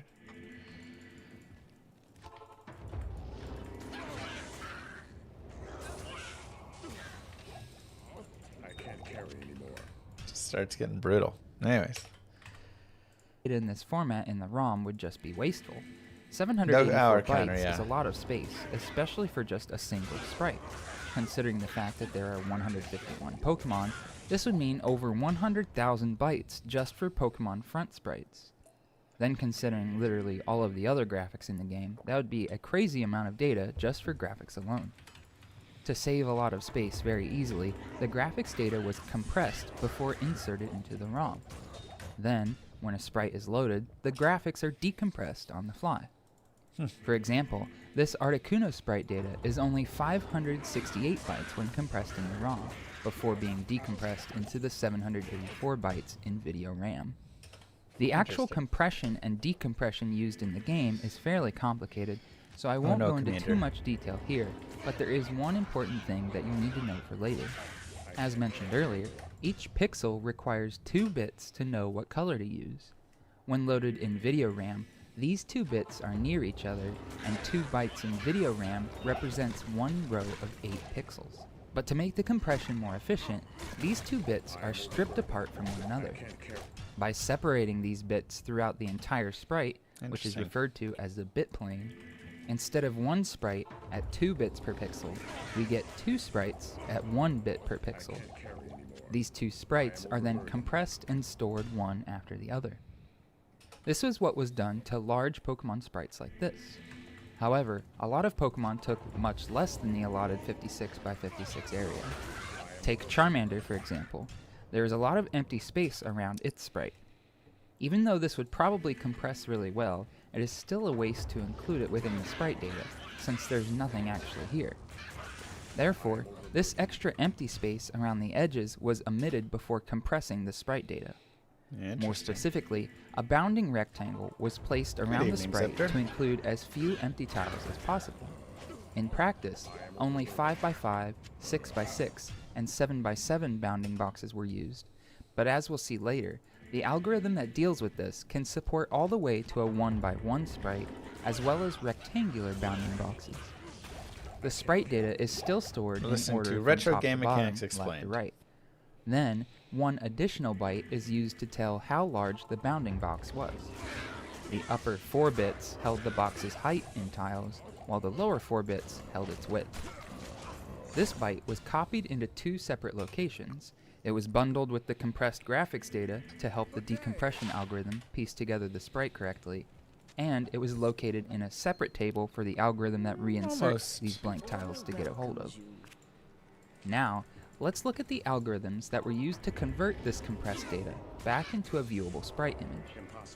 In order to manipulate the data correctly, a buffer of 1,176 bytes was used, which is enough space to hold 3 56 by 56 pixel sized sprites, or 147 8x8 tiles at 1 bit per pixel. This buffer was split into 3 equally sized portions, which were 392 bytes each. It's actually I'll pretty refer to fascinating. them as buffers A, B, and C. In this view here, I'll display the data in column order at 1 bit per pixel. This makes it easier to see what exactly is going on. And over Like the here, knowledge I'll show the they data had in in designing row this, order you know? at 2 bits per pixel, which is more likely what you The would ways see if that you they were using optimize. Nowadays, nobody You can cares, tell from you how know? messy this looks that it is important to interpret the graphics data at the correct bit depth. First, the 16-bit pointer to the compressed graphics data was loaded from the Pokémon statistics table, and the single byte that holds the bounding box They had size to do was so reserved. many things. Then, the 2-bit planes were decompressed into buffers B and C. The We're method at here involves several 5:58, steps, 6 but minutes. it's pretty complex and out of the scope of this video, so we'll just skip to the part where the graphics data is decompressed and in the correct format here. Note that the entire buffer may not be used, particularly if the sprite we're dealing with is smaller than 56 by 56 pixels. If it is 56 by 56, then the entire buffer is filled. The data should, however, be the exact same size in each of the buffers, since these bit planes are 2 halves of the same sprite. Now the data has been decompressed, but the empty tiles outside of the sprite's bounding box haven't been inserted yet. For example, if we were to merge the bit planes and move the tiles into video RAM as they are now, it would be a mess, since none of these empty tiles around the edges exist yet. To account for this, a simple routine is used to piece together the correct version of the sprite, given the graphics data and the bounding box size. Don't pause. Here is a basic outline of what the routine does. We'll find a good item, we'll Step pause. 1, initialize all of buffer A into all zeros, so the entire bit plane is blank. Step 2, calculate the offset of the top left corner of the sprite. We'll come back to this in a bit. This step will give us a pointer to memory within buffer A, where the graphics data should be copied to. Come on. Step 3, copy over 1 column of tiles. The number of bytes transferred will be 8 times the height of the sprite's bounding box, since each tile takes up 8 bytes here. Makes sense. Step 4, revert the pointer back to what it was before copying over this column, then increment it by 56 bytes. This effectively sets up the pointer to be at the top of the next column. And step 5, repeat steps 3 and 4 for each column remaining in the sprite. These steps will run a number of times equal to the width of the sprite's bounding box. So, does After he this ever get subroutine into finishes, the Pokemon why it sprite will be spawns in properly such a positioned weird way? within the allotted 56 by 56 pixel area. Or at Like, least this is one all of the bit about planes will be. The same subroutine is run again on the data how he within looks buffer a C, certain but way, it copies but- into buffer B. I can't care more. So after all of this, buffer A contains the first bit plane, and buffer B contains the second bit plane. To finish there's a way building to the know what sprite, else it talks the about in 2 the bit video. planes are zippered together to match Fine, the graphics we'll format wait that the and Game Boy listen. requires, so it can actually display the sprite correctly. The data in buffers A and B are copied into buffers C and B, starting Grail, from the let's end go. and working Thanks, backwards. Whittles. This sprite takes up 2 buffers since the number of bits representing each Damn. pixel has doubled from 1 Welcome to back 2. for 32 months. And finally, the 784 bytes of buffers B and C are Interesting transferred dino. into video RAM to be displayed on the screen. Okay, let's revisit that one step that I skipped over. finding the top left corner of the bounding box of the sprite within the 56 by 56 pixel area. First, I'll mark off each 8x8 tile's index number in this area in order of how they are stored in memory. The goal is to fit a smaller box of graphics into this larger box and find the tile index number of its top left corner. The smaller box should always rest on the bottom of the larger box, and it should also be centered horizontally. We can find the index of the top left corner by finding the horizontal offset Studying while and grinding, the vertical offset in a of way. the smaller box in tiles. Then, if we multiply the horizontal offset getting by my 7 question and add the answered. vertical offset, that will give us the tile offset we want.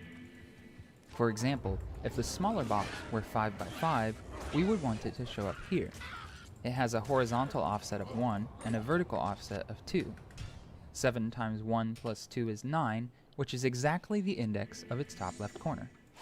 First, the vertical offset. This one is actually pretty easy. It is just 7 minus the height of the bounding box. We can double check this by seeing that a 7x7 sprite should have an offset of 0, and that our 5x5 sprite had an offset of 2. Makes sense. The horizontal offset is a bit trickier. The formula for this offset is 7 minus the width of the bounding Without box, the visual, it sounds all like divided MVS. by Yeah, that's 2 what I'm saying. This plus is 1/2, and rounded down to the nearest whole number. Again, A we little can double rough. check by seeing that a 7x7 sprite should have an offset of 0, and that the 5x5 sprite had an offset of 1.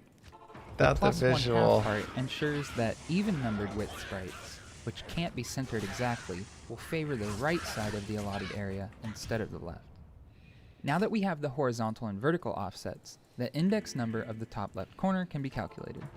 However, the algorithm that inserts the empty tiles deals with bytes of graphics data, not whole tiles.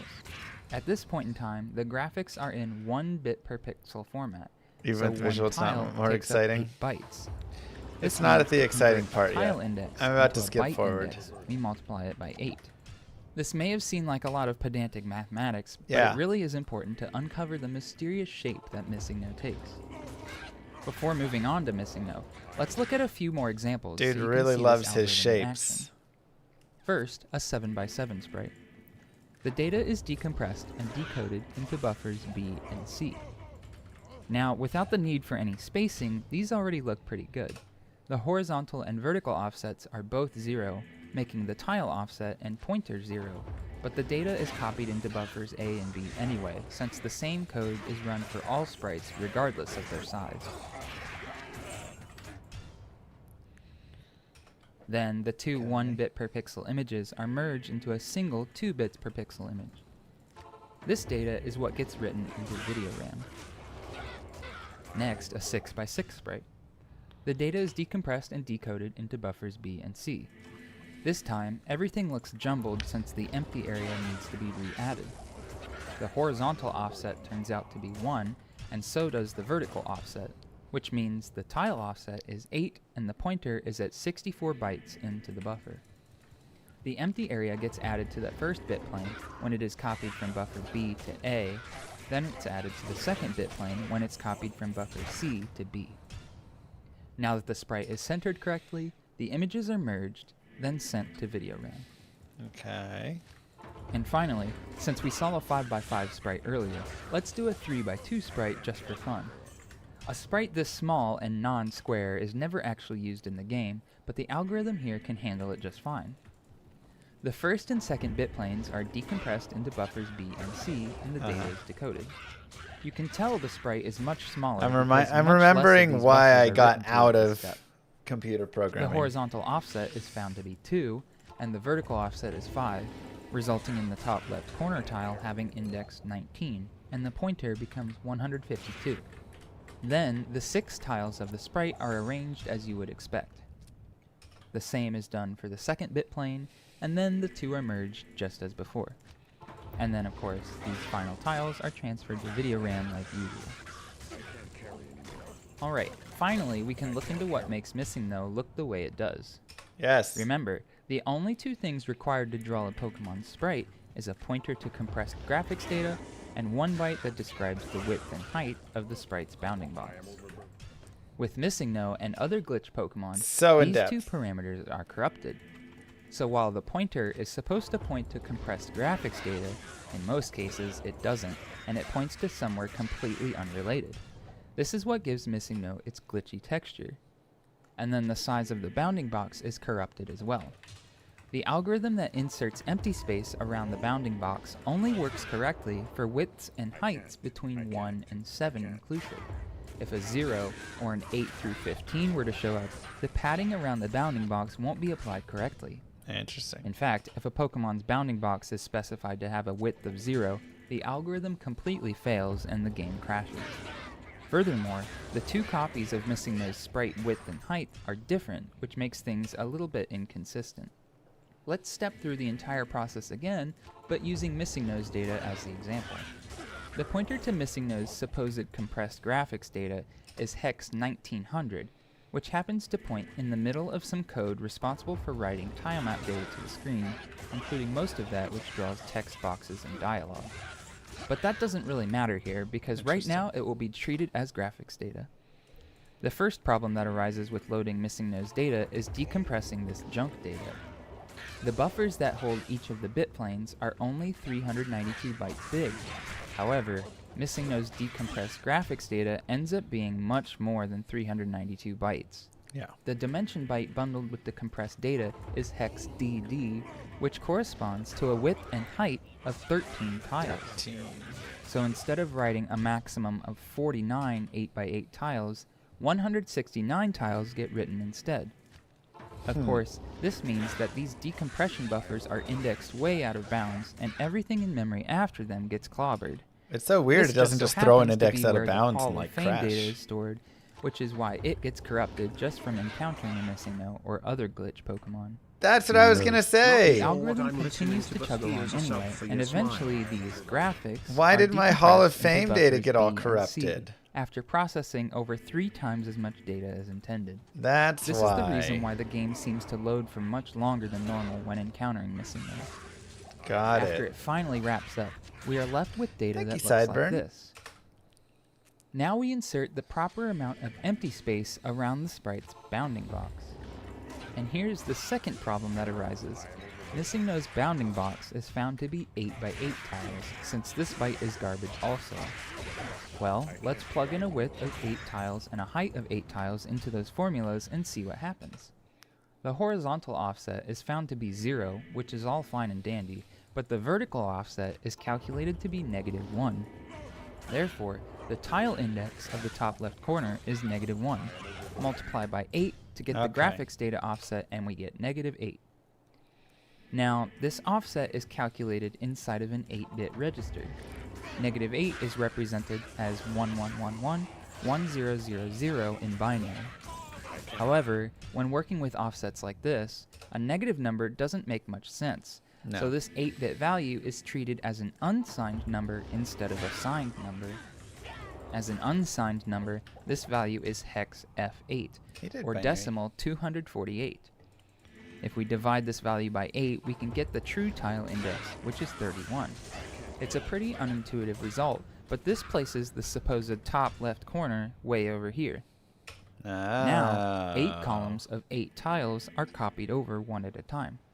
Notice how the last tile of the column is overwritten by the subsequent column, since advancing to the next column is only an increase of 7 tiles, when there are supposed to be 8 tiles in one column.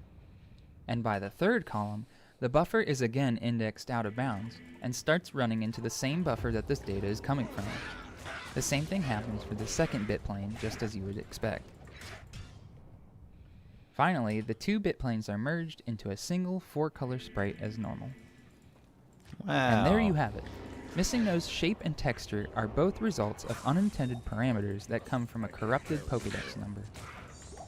Huh. Speaking of Pokédex number, let's look into why MissingNo exists in the first place, which Thank will you. lead us into other glitch Pokemon. Each Pokemon has an internal ID number and a Pokédex number. For example, Bulbasaur has Pokédex number 1, but Rhydon has the internal ID number of 1. The Pokédex Weird. number and name of a Pokemon are derived via the internal ID, so technically more than one Pokemon can have the same Pokédex number. The internal ID number is the only truly unique identifier between Pokemon species. Now, throughout this list of Pokemon ordered by internal ID, you will notice a bunch of them have Pokedex number 0. These IDs probably belonged to Pokemon that were removed from the game during development. Rather than shifting all of the IDs over when removing a Pokemon, they just left a gap and filled it with a 0. Interesting. This is also where the placeholder name of Missing Number came from, since the Pokedex number for the cut Pokemon went missing. Now, while a Pokemon's name is derived by its internal ID, its sprite is derived by its Pokedex number. All of these gaps were filled with placeholder zeros, and the Pokemon name list is more of the same, where you can find the string MissingNo many times. But the reason that all MissingNo look the same is strictly because they all share the same Pokedex number, Pokedex 0. number.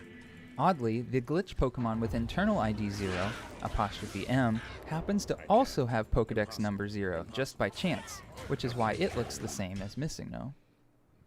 As we look through all of these glitched Pokemon sprites, you'll see some of them have been marked with red. These are tiles that change their appearance depending on what is in memory at the time the sprite is loaded. See, the 16-bit pointer to compressed graphics data normally points to a ROM address, since that is where the data is supposed to be located. However, some of the glitch Pokemon have pointers that refer to other regions of the address space, Endurance of Hate, such as work RAM, SRAM, or video RAM. Okay. These will look different almost every time they are loaded. The same goes for many of the glitched Pokemon's names. The area of video RAM, where the alphabet is stored, is near the area where other currently loaded graphics are, such as the back of your own Pokemon and the front sprite itself. In fact, some glitched Pokemon, like ''M, have parts of its own sprite within its name, which I think is just wonderful. Loading up a Pokemon's sprite in its status screen will even allow tiles from the currently loaded tile set to appear in certain glitched names. This video is getting pretty long, so I'll end it here for now. In a follow-up video, I will try to fix some of these glitched sprites. I also want to explore more of the data in the ROM and look at some theoretical glitch Pokemon that don't actually exist. Look, that was cool and all, but why does running up and down Cinnabar Island after talking to the dude,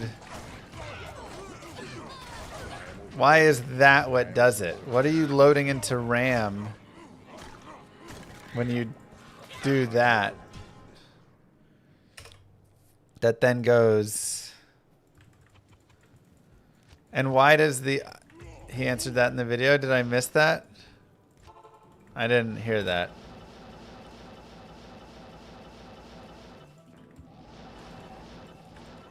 Yeah, and why does the item get duped in the 7th slot?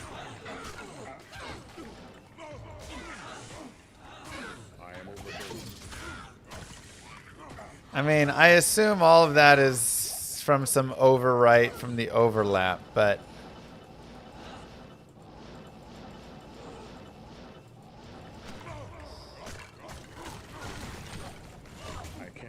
The game replaces your name with old man and stores your actual name in memory. Oh, when you talk to the old man, the glitch is it accidentally replaces your name with old man.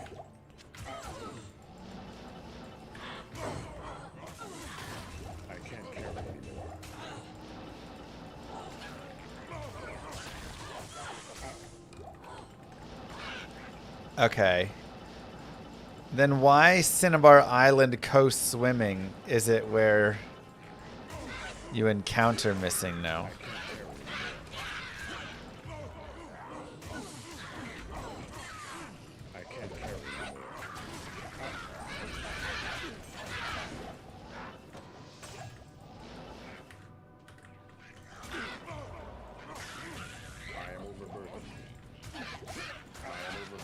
He shows you how to catch Pokemon, and for the demonstration purpose, it changes your name. Got it. See, this, I should have just asked chat. Why did I listen to a giant video about how he's constructed? What you need?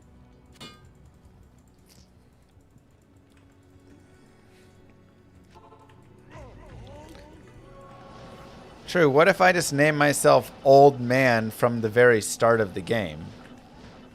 Will I just automatically have that glitch? Or is there something else with when that gets shifted, that brick stuff?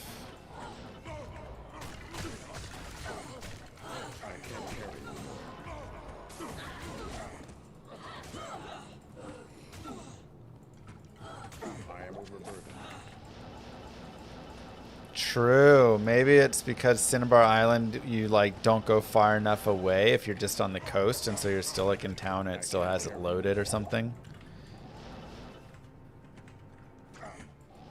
Got it. When you normally go to a new location, it's gonna reset the memory. But Cinnabar Island does not count as a new location. So that's why you had to go right there. If you went anywhere else, then it would... Thank you. See, that's the answer. Okay.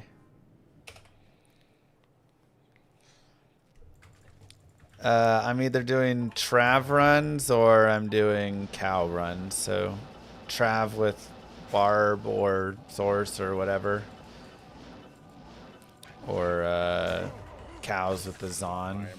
Nice and easy. Just Javazon, blow it all up. Wow. That's really interesting.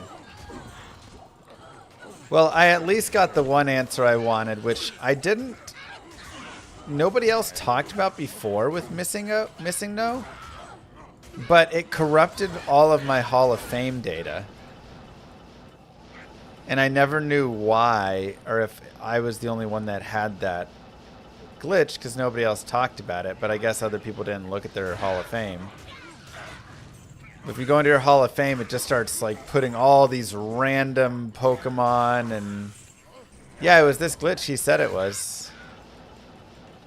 He said it when it's trying to write, the old data, or the data is actually too large, and so it goes, there's an index out of bounds, and ends up writing all this data that would be going into like a 4th and 5th buffer or something into where the Hall of Fame data is.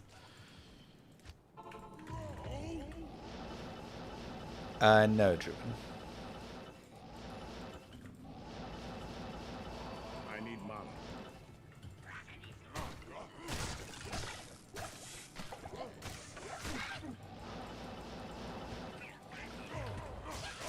I can't carry anymore.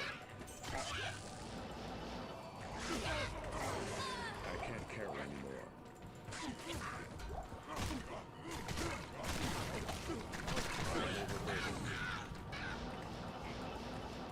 So at least we learned that from that piece. I can't carry anymore. Yes, Druben, it does not matter left hand or right hand. I beat the Elite Four hundreds of times, thank you very much. I had like 40 something, 45 level 100s. That's all I would do, man. I would just go, and every road trip and car drive and whatever, I would just go and either run the EXP all and just level a bunch of dudes through that way, or I would do the, you know, shift the Pokemon in to start and then shift over to the other guy. Prove it. Let's see the Hall of Fame.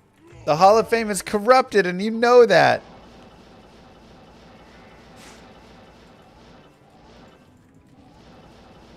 Battle tag changer. I don't know that.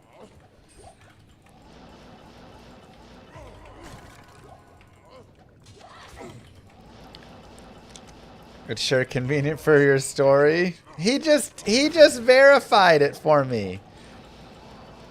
He just did all the math and told you guys. That's why the Hall of Fame is corrupted.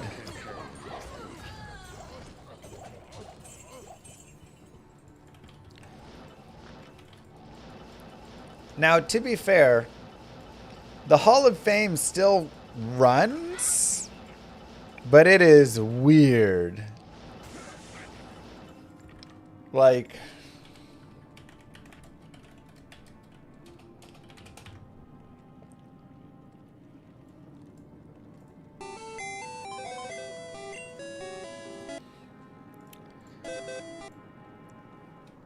So if you go to the Hall of Fame, this is what the Hall of Fame will just look like.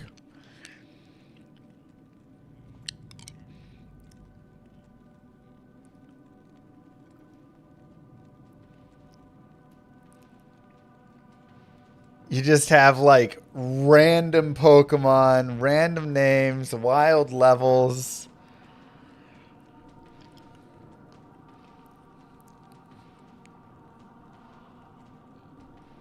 No anythings. So it'll go through the Hall of Fame. But it just looks like that.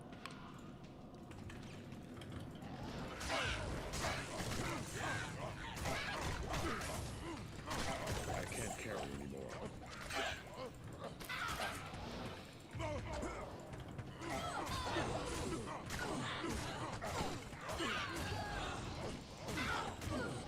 I need a key.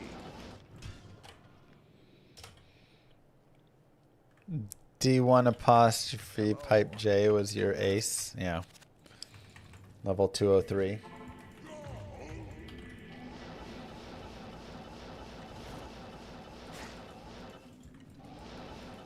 Was that actually in my suggested? Because that would be weird.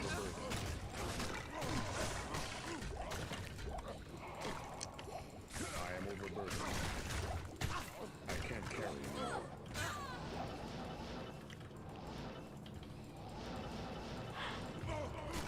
I am overburdened. Which, it at least kind of makes sense now for why the Hall of Fame is a little bit messed up. Because he was talking about all of the missing no's. And when he was going through the list of missing no's, there were a bunch of them in the game files. And they all had weird, like a lot of them had weird names. Like M, space, M, glitch, graphic, like there's a lot of weird stuff with it. And that's kind of what it looked like was there. So maybe it was pulling from random IDs that had a bunch of missing no's and stuff.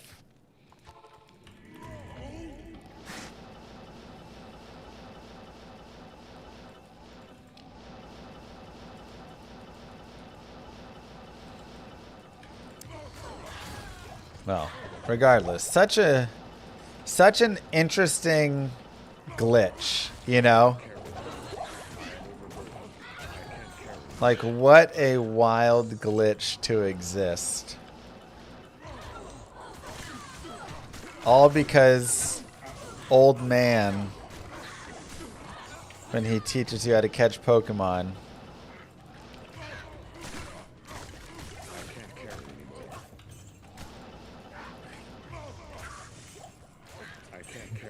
exactly, audio.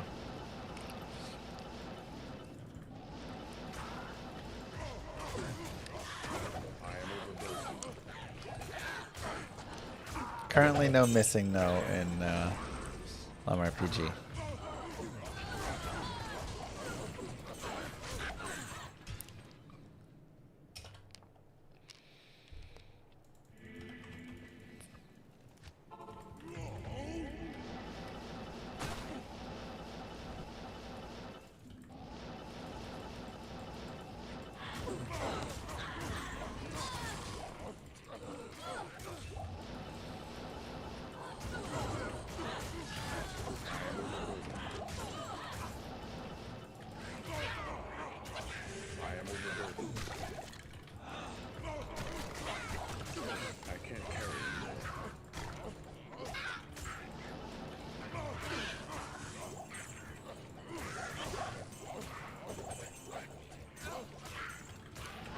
I know. If old man didn't steal your identity for 1 second, our childhoods would be completely different. And I'd be able to prove to you all of my awesome teams that beat the Elite Four. But because of that, my hundreds and hundreds, thousands of times I beat the Elite Four, I can't carry anymore.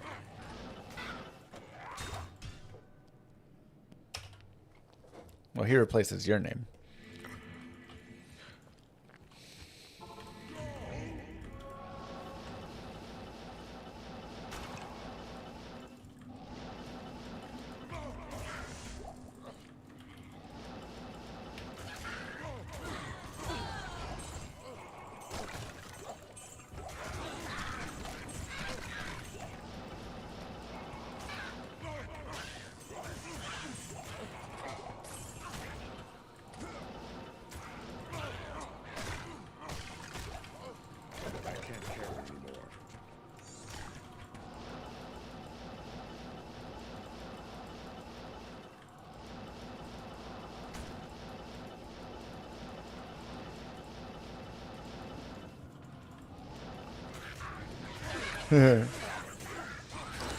I didn't. What was kind of upsetting is I didn't do the MissingNo. I didn't even like use the duping or anything from it or do any of that. I had yellow, and I'm not sure. Like something was different about it with yellow. Maybe you couldn't even dupe in it with yellow. I don't remember. But it wasn't until like way down the line that I actually even like checked it out to see if I could get it.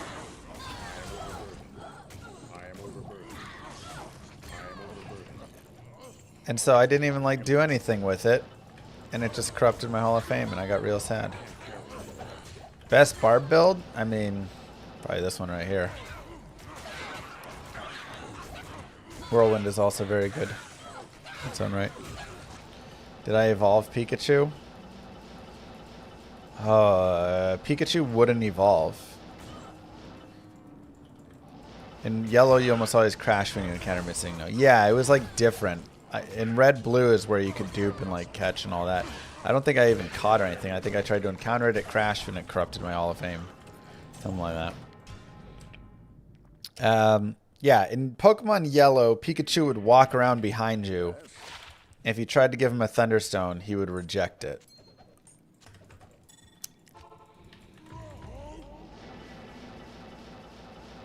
I don't know if there was a way to force him to take it, but not that I knew how, so...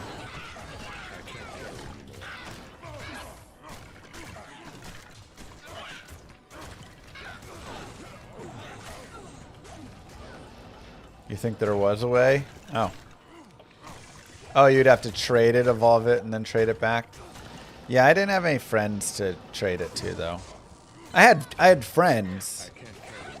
Just like they... I didn't...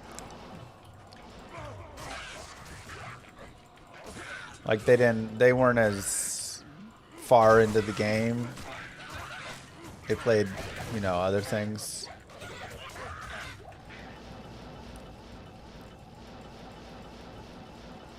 So.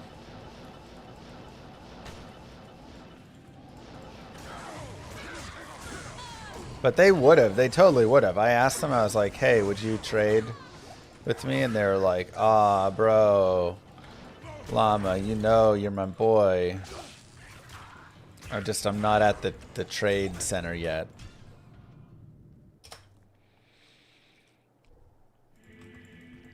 Thanks, audio. Greetings.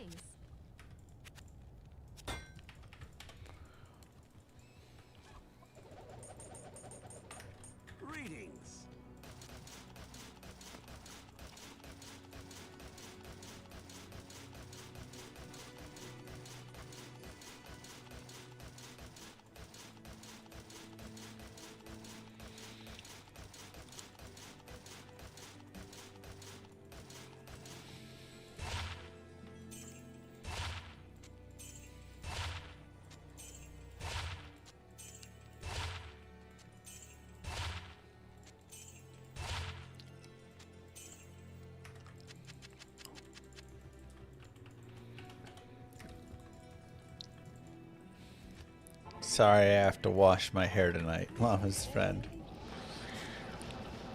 Yeah, I have friends, they play a different game. Okay, it's not like I have friends, they played... They did play different games. I had friends.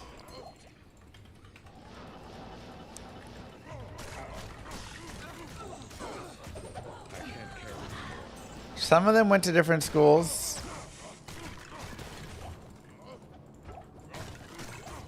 I just knew people around, you know?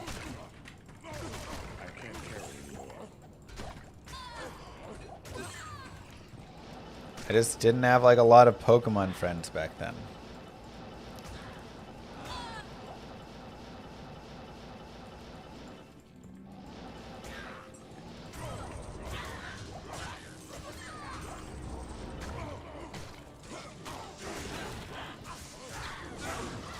Oh. There was a super cute girl I was dating in Canada. It's a long distance thing, you know, we were 13, but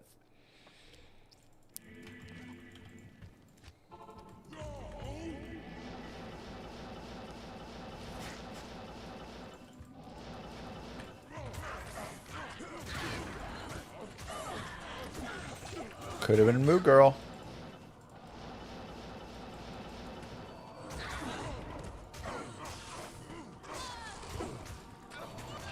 How old am I?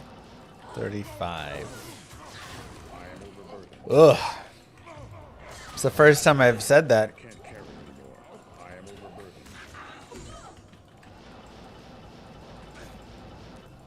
overburdened. Classic Shaco drop. 141? 118. Womp womp. I don't even know if Shaco goes on the GG's fines anymore. It's like right at that point of like, maybe. You know. Like it's kind of a GG fine because it's Shaco and everybody loves Shaco, but it's also iffy.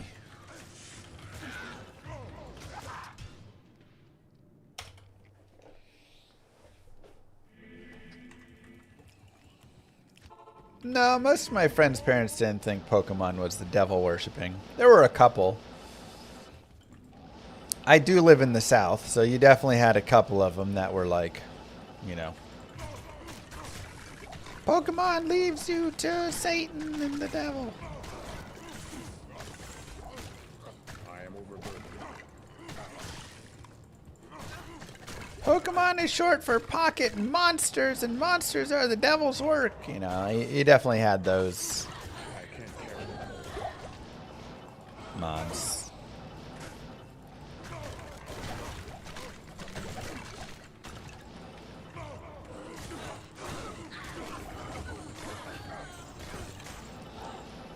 So, we would just play D&D instead.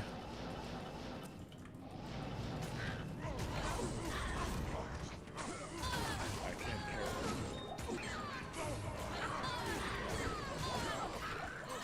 I am overburdened. Your mom was cool with Pokemon, but D&D was too far. How about Harry Potter? Where was that at for her?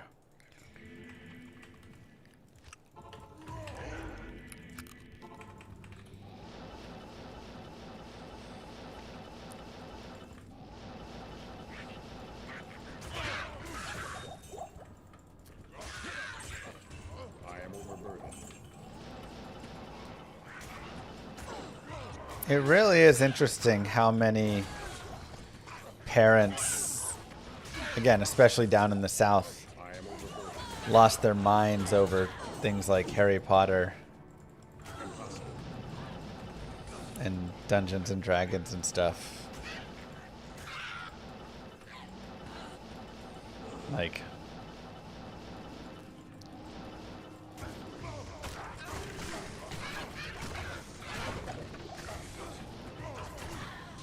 I am overburdened.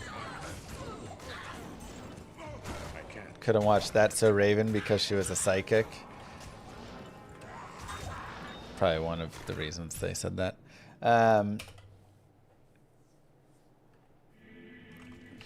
Yeah.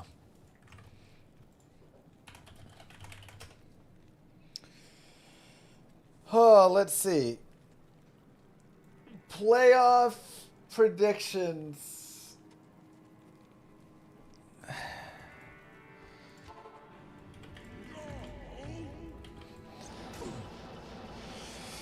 For the NFL, 1/3 of the way through the season. The Bills look bad. Windforce looks good. Let's go ahead and take our Windforce there.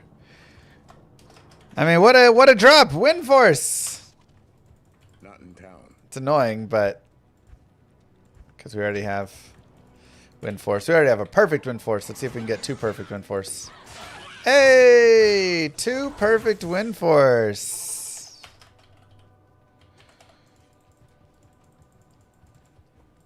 Windforce gets used occasionally. You can run Windforce on your Boazon for max damage, and then run Faith on a Mercenary, and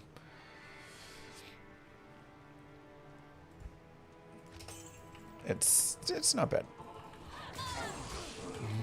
Still TC87, just unfortunately one we already have. But whenever you drop a TC87, you gotta be happy. I mean, again, these are drops that are, you know, a couple times a day at most, sort of things. I guess you can have really good days where you get a little more, but for the most part, you're generally looking at 1-2 of them a day. Yesterday we got 2 Executioner's Justices, right? And that was all the TCA7s we found, so.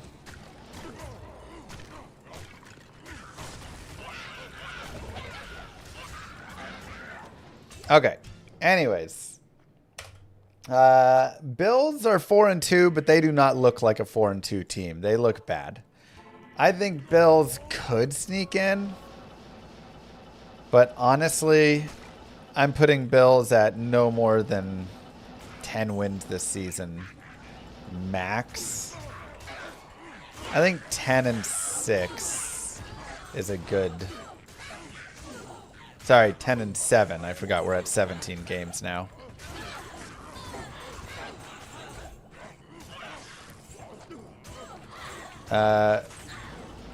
Patriots look good. However, their lack of run game does concern me.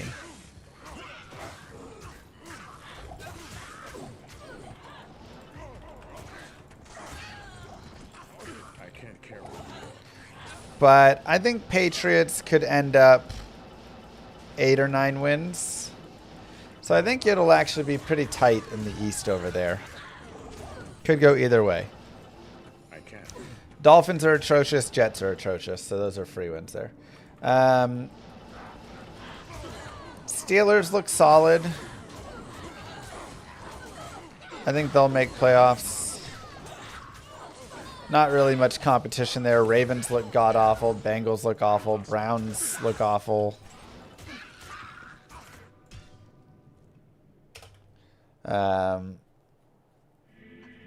Ravens, God, could turn it around maybe.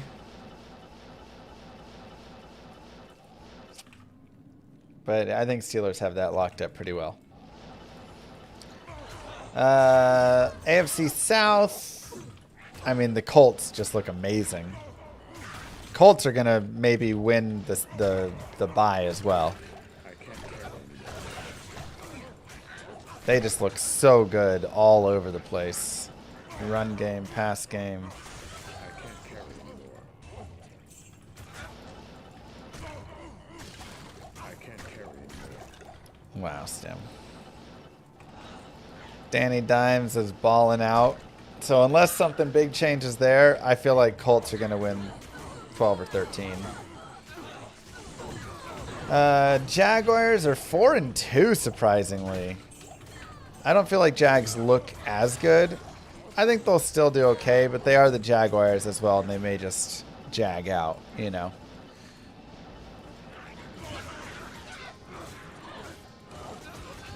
Texans. I haven't been a big believer in the Texans in a while. So probably nothing there. And Titans are one of... How do the Titans have a win? Who did they beat? They look so bad. Chargers, Broncos. I think Broncos will do well. Chargers are kind of the Cards. Wow. It's rough.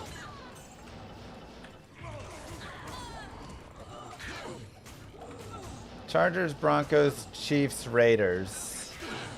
Raiders are starting to put it together a little bit more. That the AFC West is actually looking pretty good. I think that one's got the biggest struggle. Obviously, the refs are cheering for the Chiefs, talking about 0 penalties in a game. So the NFL is going to do anything they can to try and get the Chiefs pushed there. So I think they'll at least get a wild card.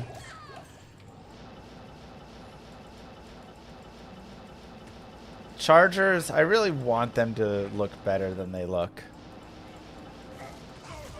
So I'm struggling in that division. But I think Broncos... Broncos and Chargers both. I feel like their records are a little better than they are. NFC. This is NFL.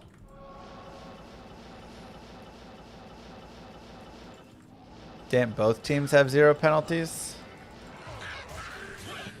No way. The Lions probably had like 7 penalties against them at least. They're going to call it every ticky-tack thing against them.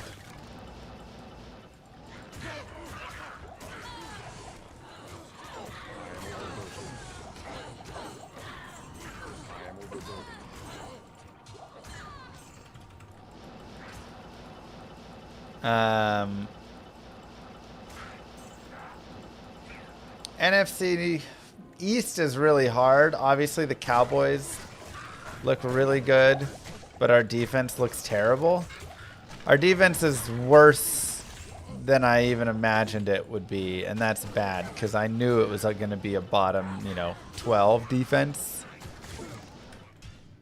But it's a bottom 1 defense. It is the worst defense in the league. So that's really hard. But I think we'll probably middle out, unfortunately. Eagles also look like trash, though. Cowboys probably win the division with like 10 wins. I think it's all going to be close. We're going to have a lot of 9, 10. Yeah, you guys made the Giants look good, so I don't want to hear it. Also, Carolina did 30-0 shut out the Falcons. Carolina is probably the most confusing team, I think, for me. I'm like, are you guys good or not? NFC North. Packers look like complete fakers. Bears, Lions, Vikings. Literally no clue. Anybody could come out of that division the winner. Bears started looking good. Absolutely 0 clue who wins the North. That's just a good division. Unfortunately for the Cowboys, we have to play that division this year.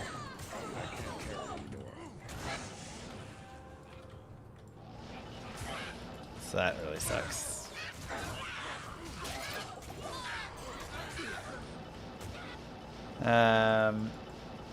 NFC South, Buccaneers. Bucks look really good. I think they're going to win 1st or 2nd seed. And besides that Carolina game, the Falcons have looked really good as well. I mean, that was such a weird game. I think Falcons will also finish really strong. Saints look terrible. Panthers are whatever. What you need? Again, Panthers are just confusing. Are they good? Do they suck? I don't know.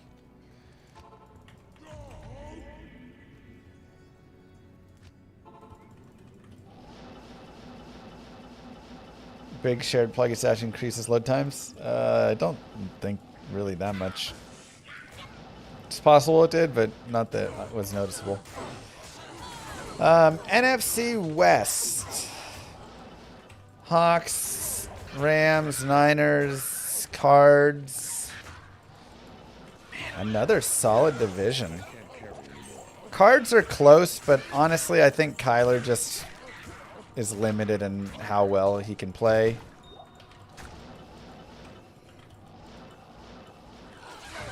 So Darnold is looking amazing again.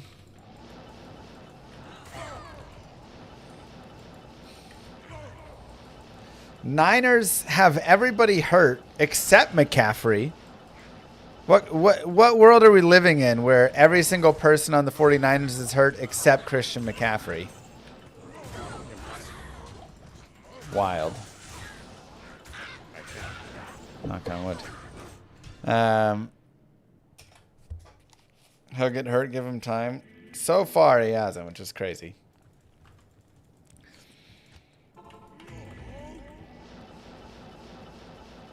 I feel like the 49ers have to be the most cursed team with injuries. Every year, all of their people get hurt.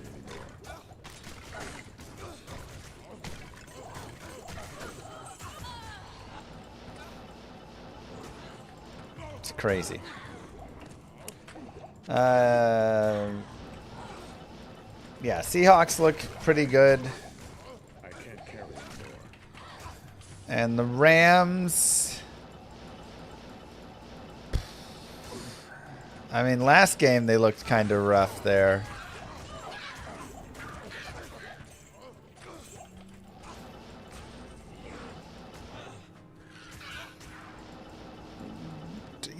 The Chargers also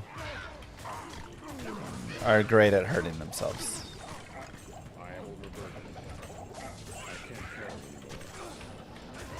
anymore. I feel like the Rams with Stafford and Puka, there's like so much risk here. Is Puka hurt? He got hurt, right? Puka always gets hurt.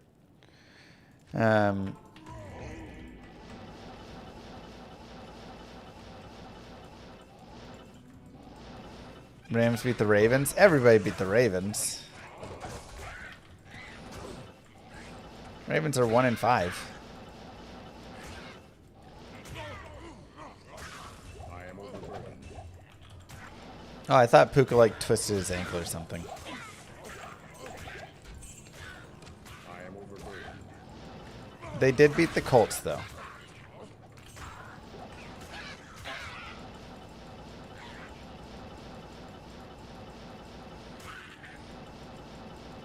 Will it be better than High Lords? High Lords is what I want to use. It gives me the IAS that I need. And +1 skill and double deadly strike.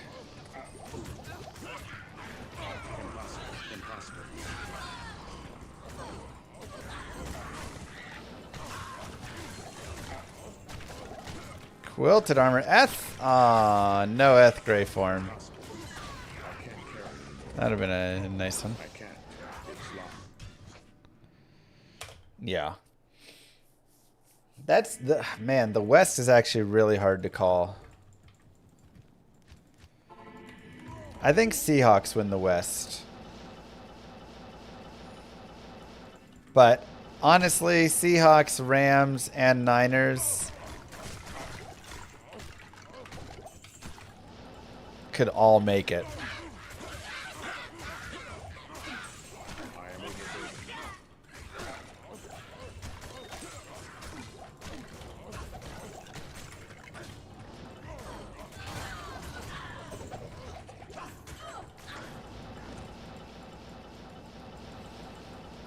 Like 3 teams there that could have 10 plus wins, you know. I can't carry anymore.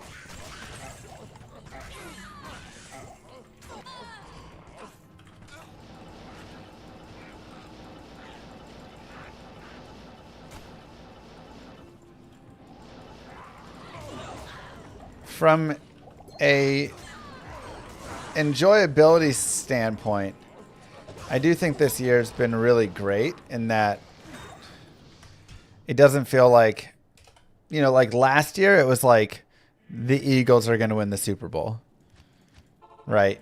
You kind of knew it from the start of the year. They were just kind of dominant. And there's been many years, you know, especially the Brady years, where you just knew, I can't carry it. and you just had like your couple of teams, and you knew who was going to make it, and that was that, right? This year,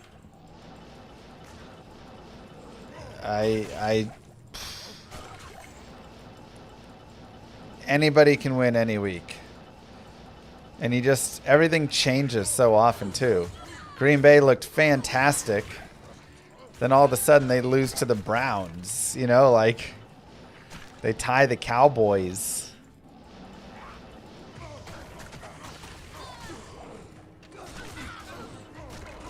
You've got just wild winds and all sorts of craziness. I can't. Unexpected teams doing well.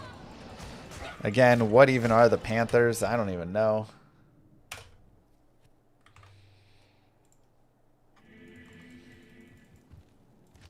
I have not.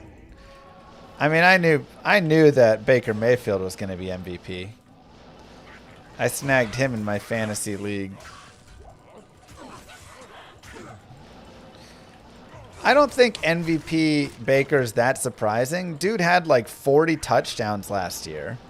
You know, like, it's not like he came out of nowhere. Like, Danny Dimes came out of nowhere, you know? I can't carry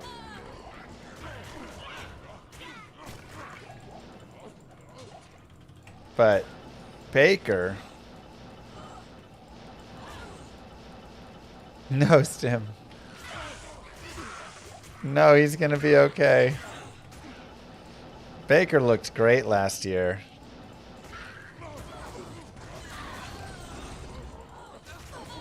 And who's he throwing to right now?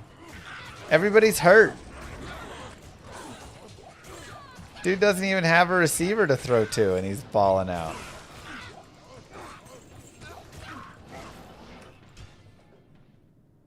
Danny just needed to leave New York.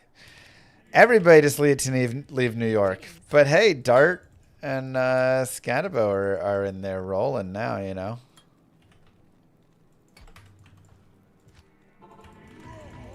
impossible.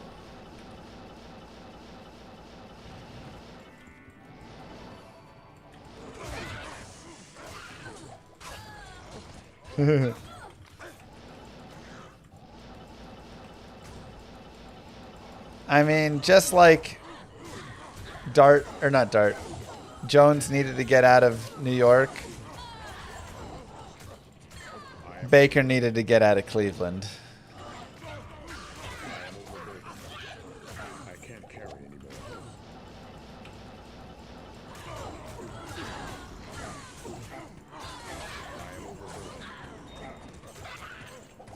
I am overburdened. That organization is a cesspool. It's impossible to succeed in Cleveland.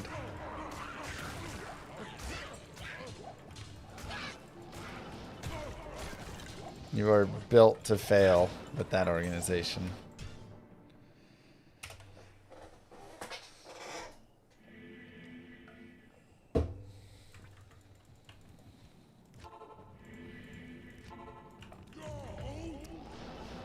Skedaddle boo.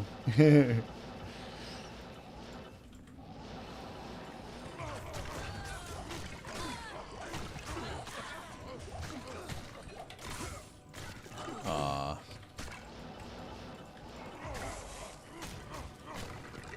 Did I dream about Diablo? Normally. Yesterday I dreamt I was playing hockey.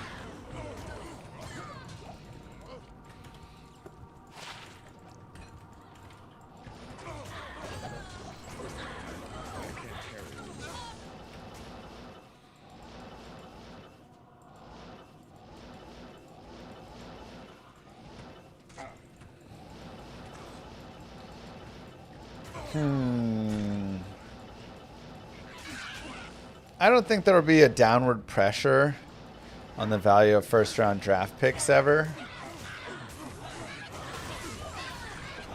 Maybe a little bit in terms of like, it doesn't always have to be, you know, a top 10 pick goes to a QB, you know.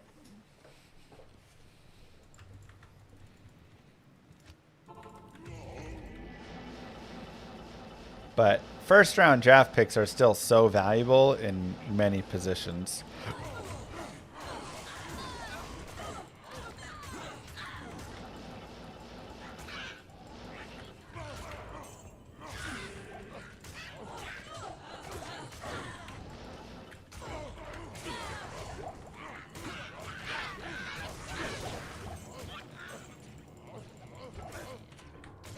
We found Gorefoots yesterday, right?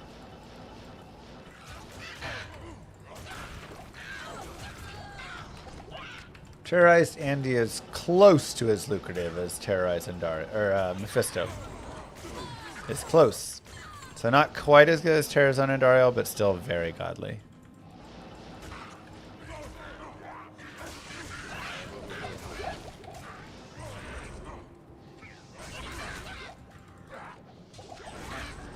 Loose Gorge.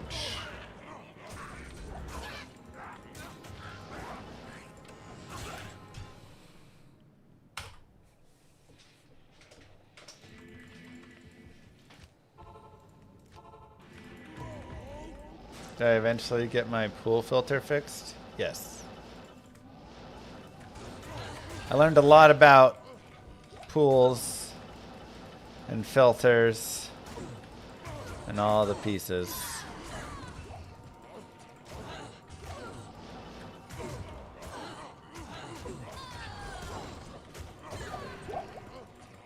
I can't carry anymore.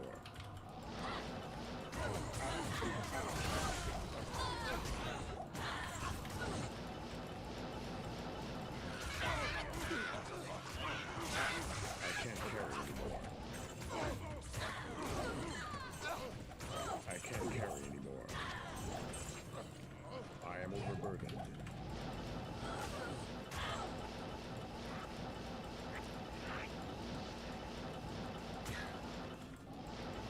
Learned years ago never buy a house with a pool. It's been, you know, medium. Moo Girl loves it, so, you know, I'm happy that we have it for her. And it's nice for the kiddos. Shout out to Chairlift Girl. Throwback. Yeah, and when the kids get older, it'll be fun to have, but it is definitely added maintenance and cost.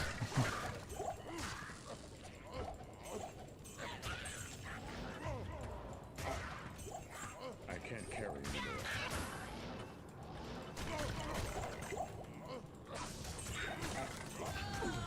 I am overburdened.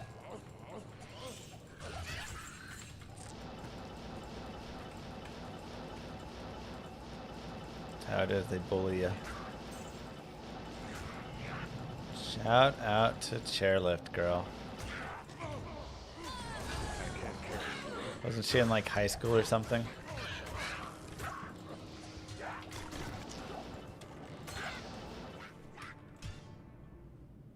Yes, existence, yes. He uses the house heat to heat the pool. Interesting.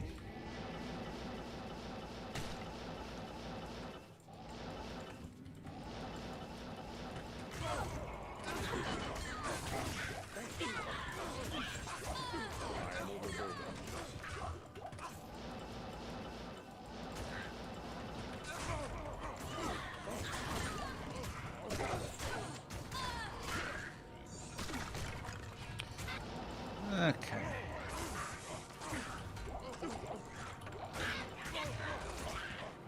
It's time for a nice find, you know? I can't carry anymore. I am overburdened.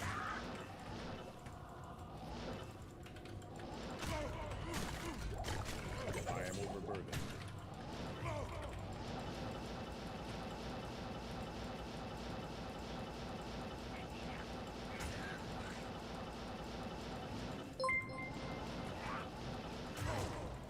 I've got a fun change for the game. Boots, gloves and belts can now be socketed, but not blue and rare jewels only. Would give me something to do with all the jewels I save up. That'd be pretty powerful, though.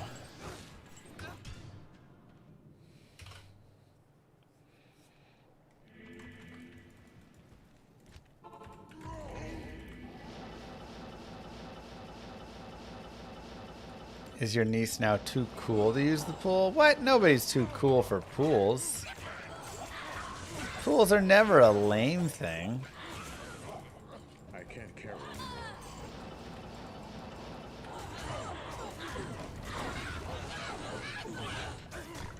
I can't carry anymore. I am overburdened.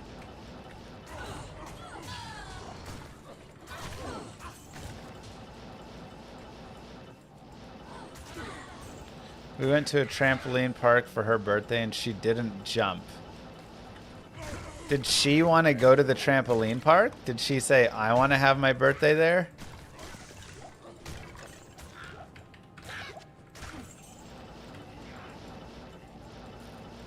You invited her to concerts and she said concerts aren't her thing. I mean, that's fair. Concerts aren't for everybody. It can be loud and stuff. Because if her parents were like, we're going to have your party at a trampoline park, and she was like, I don't want to go to a trampoline park, and they're like, we're doing it anyways, then I could see her not jumping out of spite there to be like, I'm going to make you waste your money. No, I just dig with my six-sisted crystal sword. But if she was like, I want to go there for my birthday, and then didn't jump, it's a little strange, but maybe she got there and there was like a cute boy or something who was sitting. And she was like, I'm just going to go sit next to him and talk to him instead.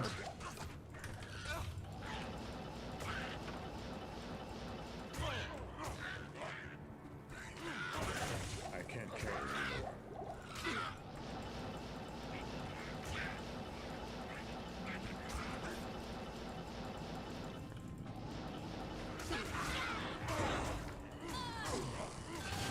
I am overburdened. What do you recommend for casual play? I mean, if you're playing casually, you can play a lot of things. If you're looking for runes, you either want to be farming like Travancore or you want to be farming high player count areas. So in those cases, you want Hammered-ins, Javazons, Poison Necros. You don't really want this character as much. You want a character that's going to be able to kill big player counts of monsters. Impossible. I can't.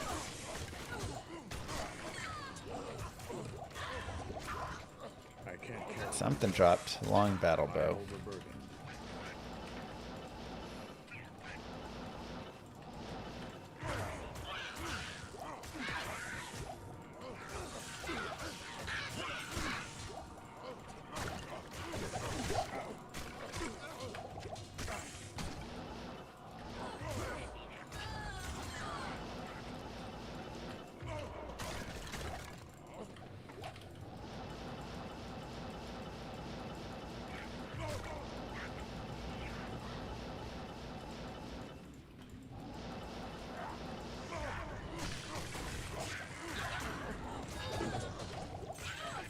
Impossible.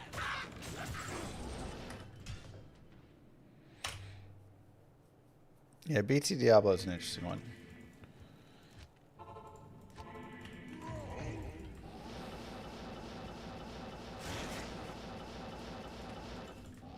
What's nice, what I like about BT Diablo and what I'm going to aim for with Llama RPG is the lack of magic and rare items and stuff.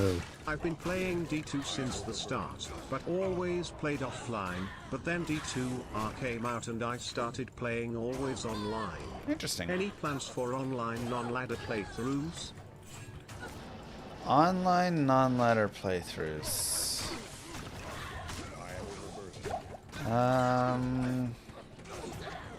Probably not. I mean, the thing is, I already have like full characters online, right? I've got a bunch of 99s and these high-level characters fully stacked and all this stuff. So it's like, if I'm going to do a playthrough, I'm probably just going to do it offline. If I'm going to play online, I'd probably play those characters and maybe do some, like, you know, like Cooley was doing, like crazy farming to try and find GG rares or something. Could do stuff like that. But I don't know if I'd just do like a bunch of playthroughs online, because I'd rather just be offline at that point.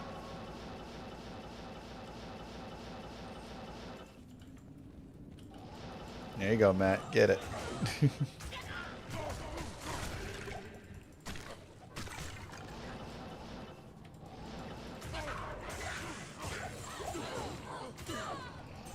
Thank you very much for the 2 months, by the way. And reminding everybody they may have a Twitch Prime. Finally, we did it! Oh my gosh, everybody. It took like 50 armors, but we got an Venomord.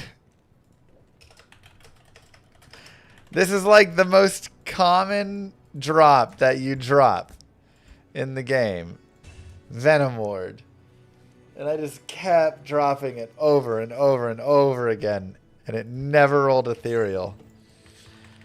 I was like, this is the easiest ethereal to get.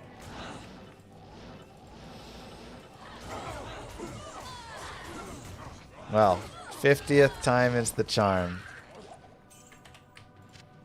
Yeah, Falrin to boot. Why not?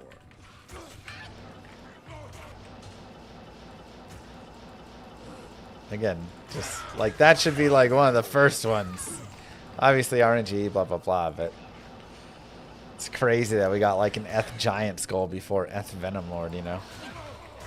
Veil of Steel.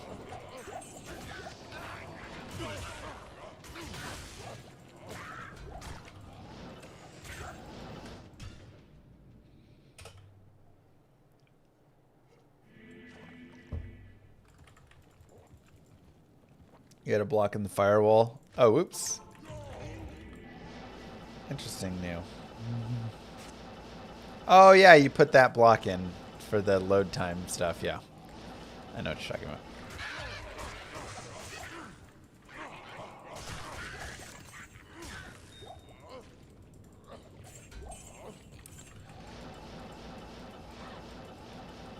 But anyways, yeah, BT Diablo starts you out with minus 100 or 200% MF. And it means you just run around with a bunch of like white items, socketed items, maybe a blue item here or there. And I really love it. I love when games value rares and beyond. Like, it's so disappointing when you play Diablo 4 and legendary drops are just everywhere. They just flood. You do one run and your inventory is full of legendary drops.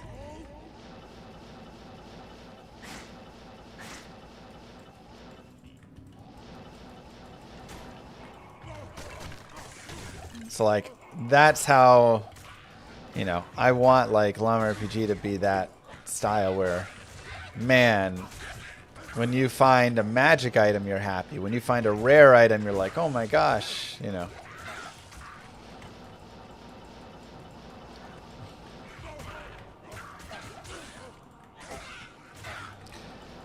I wish there was a little bit better rare and crafting in D2. And there actually is a lot of good rares still, but like, I wish it was on more items, you know. Do I have a fun factor guide? I do not, mostly because fun is so subjective. It's really hard to say. Now, I could maybe do a fun factor guide where I give my own personal takes and reasons for why I place a character where I do. And that could, like, help people determine if it's for them or not. But, like, for example, Mosaic Assassin is down low in the fun factor for me. Blows everything up, is visually unappealing and hurts my eyes to where I want to look away. Requires you to constantly run around and maintain all your charges. Like, ugh, so annoying.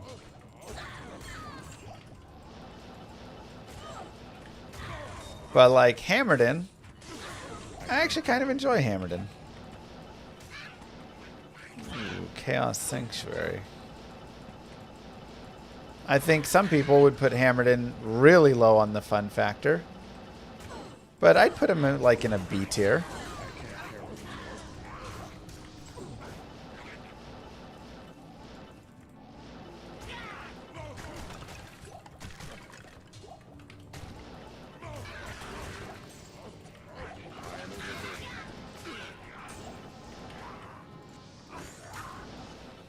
Poison Necros. It's tough. I love playing Poison Necro. The biggest issue with the Poison Necro. Hold on, let me make this swap stuff. The biggest issue with the Poison Necro is there's not like he's limited on his zones.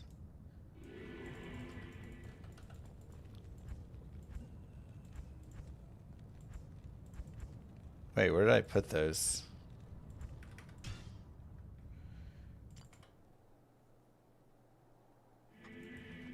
Oopsies.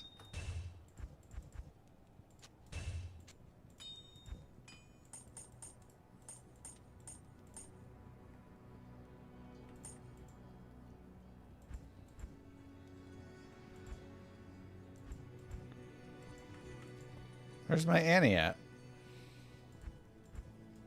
Oh, I moved it. Okay. So confused.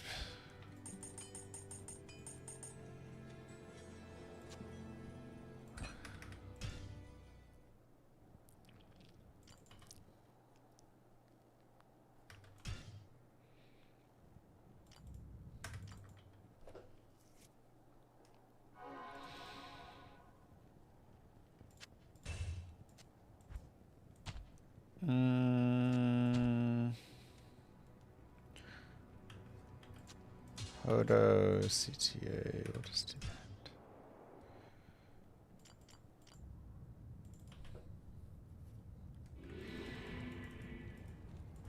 Okay, so we'll take you out, put you on, put you on, put you on.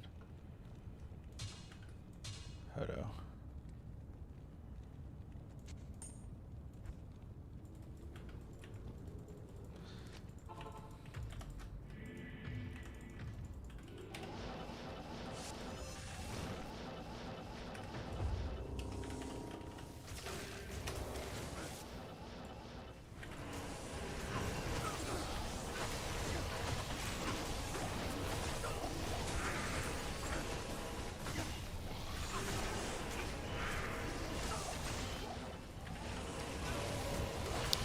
I do need some fire res.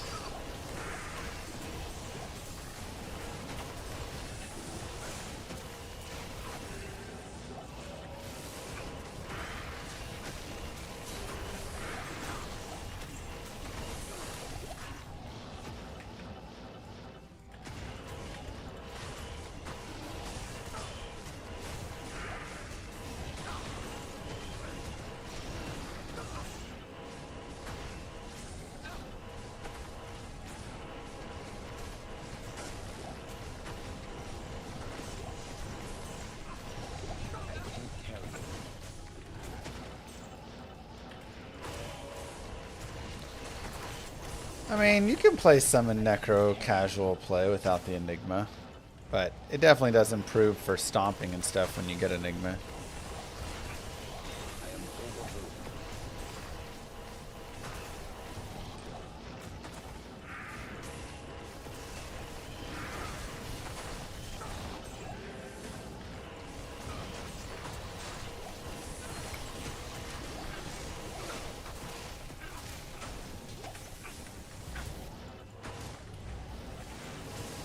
Oh, I still need a racked and mesh.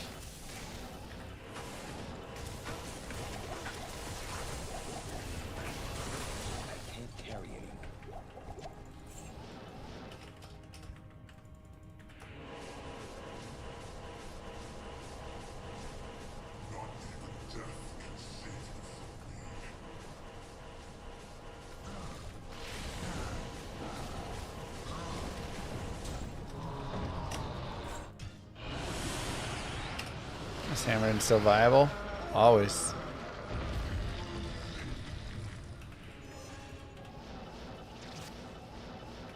There's plenty of people that dislike the playstyle of the Hammerhead. I get it. I understand.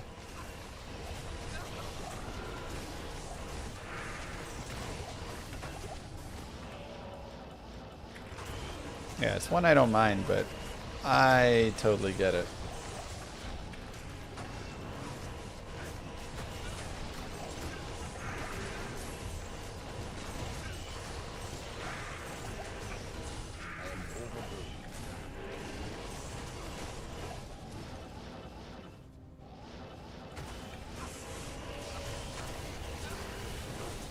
What's better, Hammerden or Orden? Hammerden.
F. Ooh, let's go. All right. F Lycander's flank. It's a good dong. Very, very nice dong there.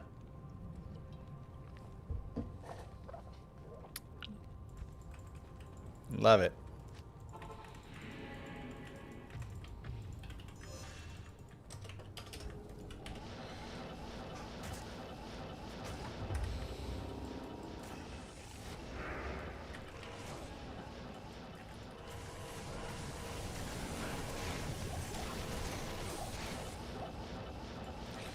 Love to see it. Hi, Moo Girl. How am I feeling? My throat's kind of daggers, but my head and stuff is somewhat better. Like, I still feel sick, you know, but like manageable.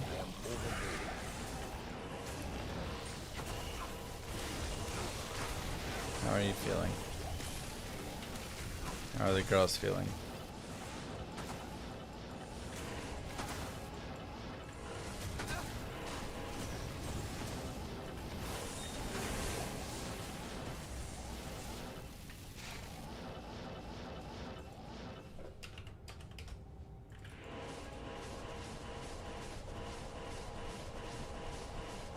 Vapo cool drops.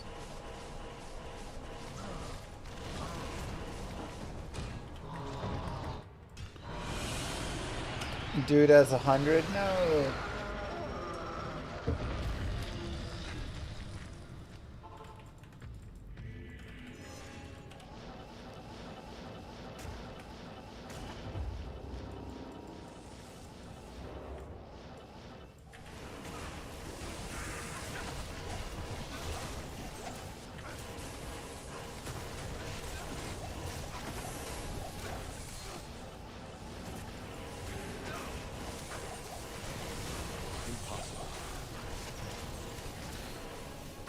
Time for a 40%. 23%. Gross.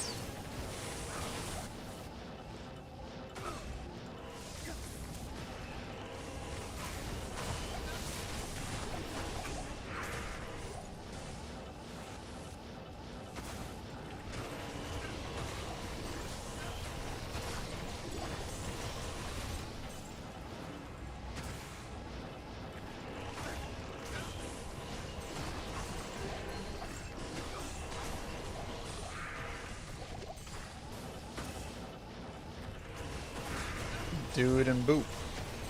They're nicknames for their nicknames. Foe Smiter's so good, I don't even run CTA. Foe Smiter is quite good.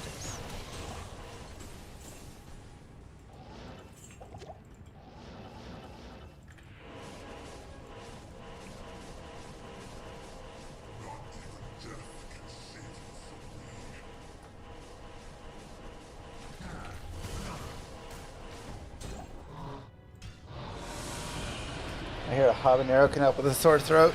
It makes everything hurt so much worse that your throat won't hurt as bad. Wouldn't your throat still hurt terribly anyways because the habanero is going down your throat?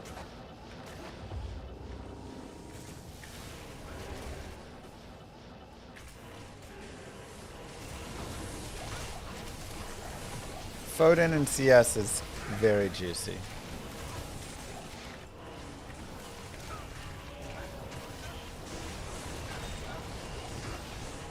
Feels real nice.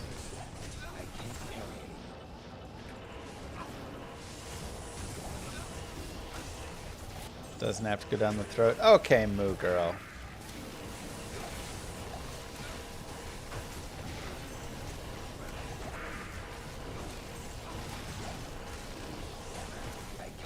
Where else would I be farming? I kind of mix and match. So far today we've done Pindle, Tristram, Stony Field, Pits, and now Chaos.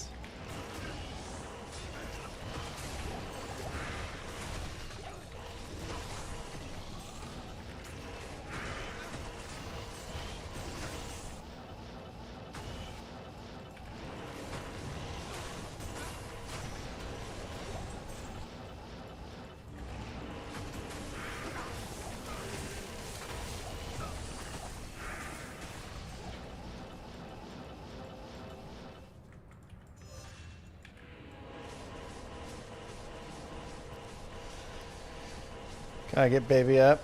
Okay.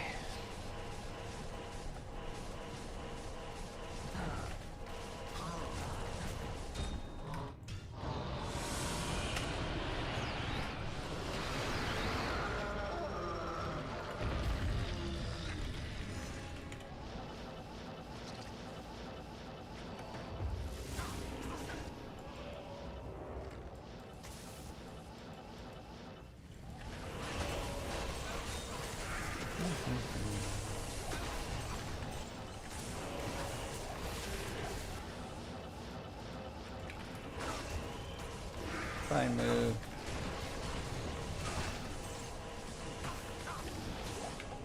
I can't carry it.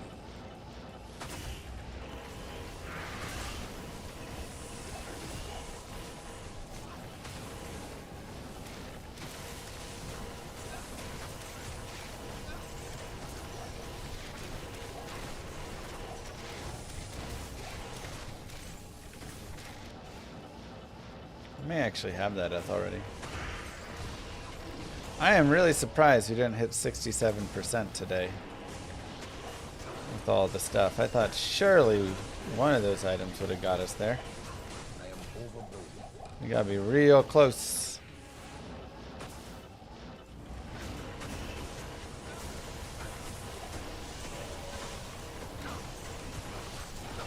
I guess because there's the more items now, it takes longer in between each one actually.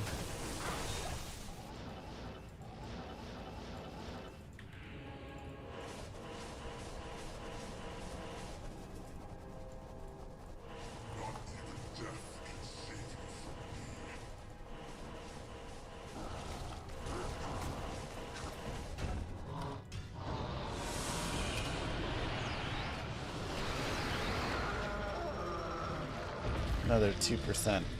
68?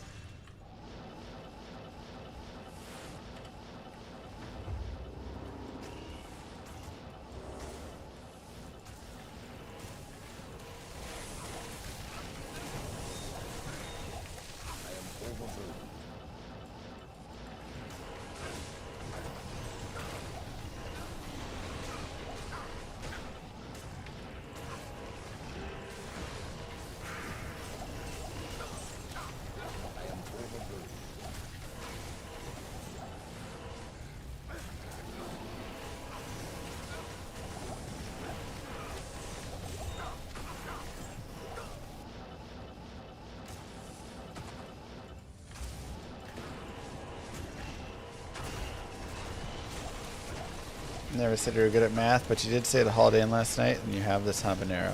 Why do you have a habanero from a Holiday Inn?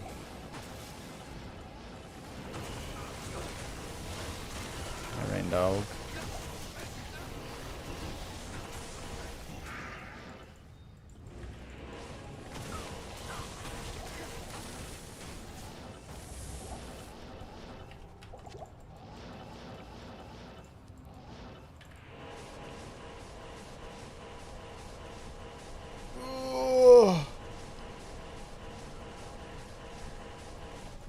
Don't shame people's holidays.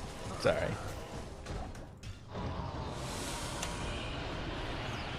I hope you had a very nice time at the Holiday Inn.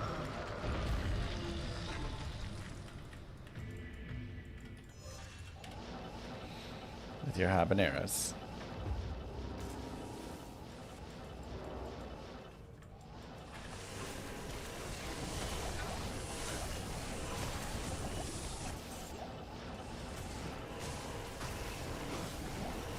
Where did I find the runes for Enigma? Oh, jeez. Where did we find the runes for Enigma? Burren we found... Ah, oh, Caduceus. Burren we found from... the LK. At least one of them. Jarun, I think one was cows. I found like 3 or 4 jaws already, so...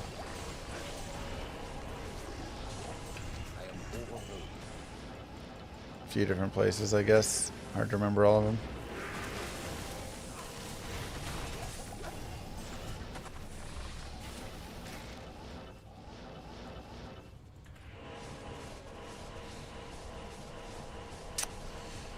Did I upgrade to Windows 11 yet? No. I'm still scared to do it.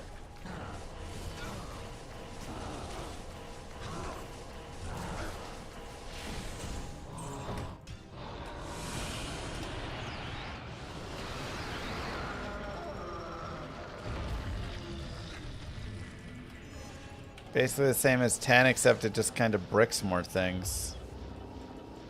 You fixed Guardian Angel for 11? Oh, well that's great. I actually have a machine with Windows 11 coming. So go ahead and send that over.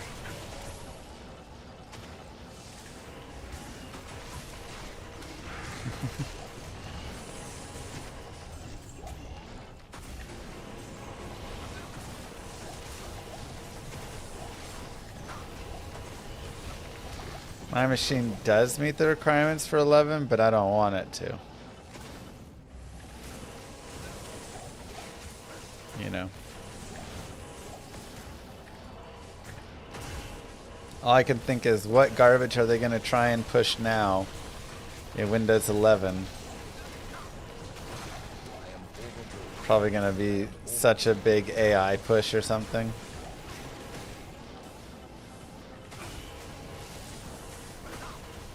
Dude, 7 to 8 was complete garbage.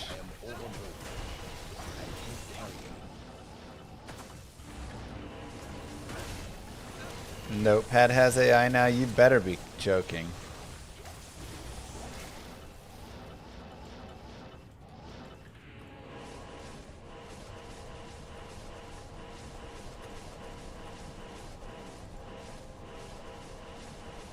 You're not joking? Notepad has AI now?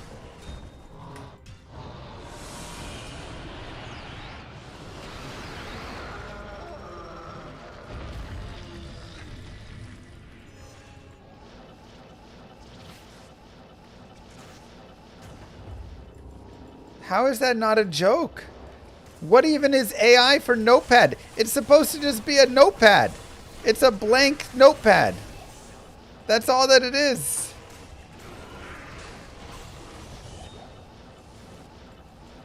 It's the most plain TXT.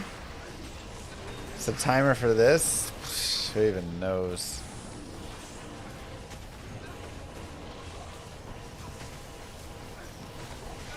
Every 9 items is a percent. Okay. It's supposed to do predictive text. Yeah, okay. Give me back Clippy. Clippy was only in Word, man. I didn't have to worry about him in Notepad.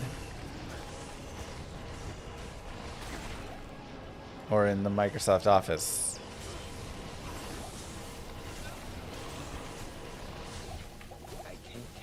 MS Paint has AI as well.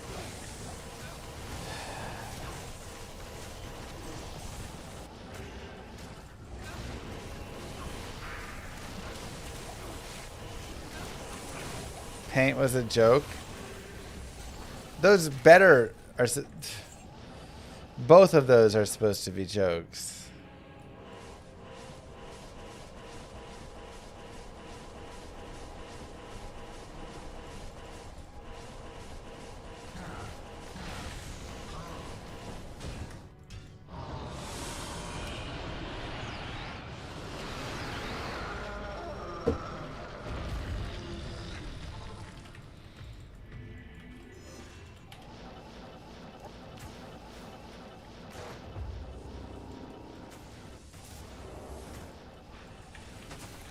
I mean, didn't they say the AI bubble's like 5 times larger than the housing market bubble was or something?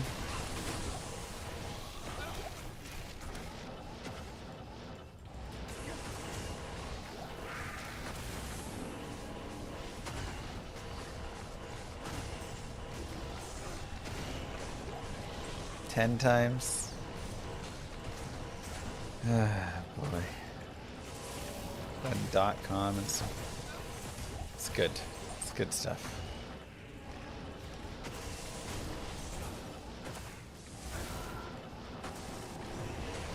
It's so bad.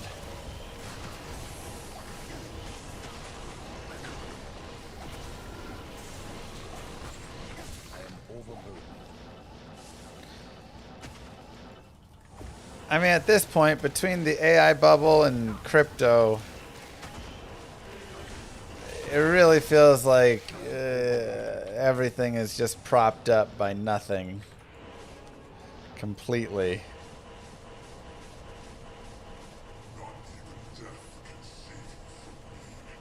What is anything gonna burst? I don't even know, man.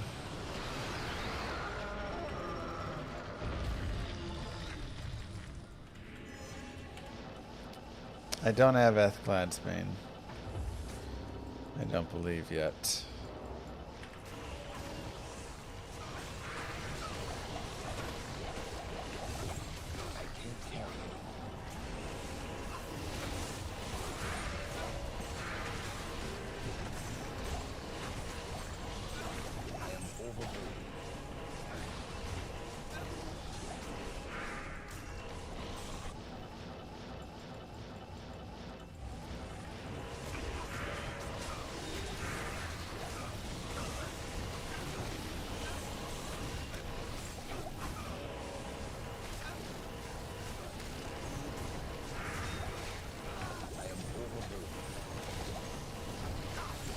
Ow.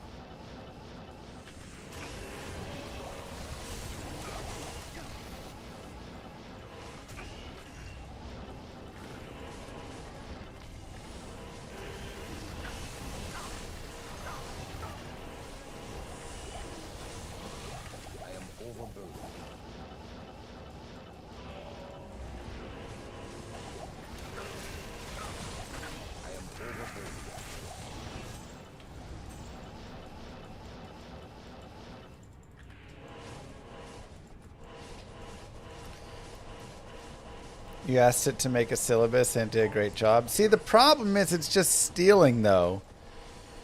Like, if you ask ChatGPT to make you a Diablo 2 guide, it doesn't think up and come up with guides and figure out what works and what it's tried and all of this stuff.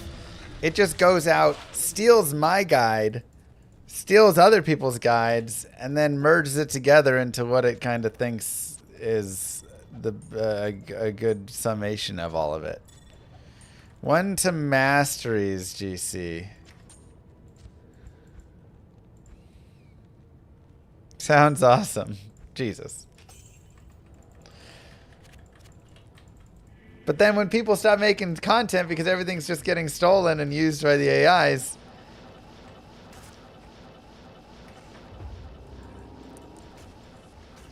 is it stealing, though, if it's posted publicly? Yes?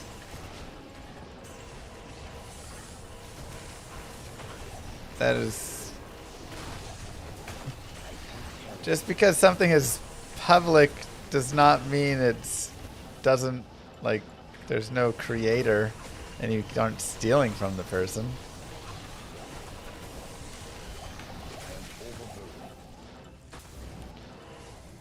Like, just because you can, yeah, go borrow a book from the library doesn't mean that you can now plagiarize it.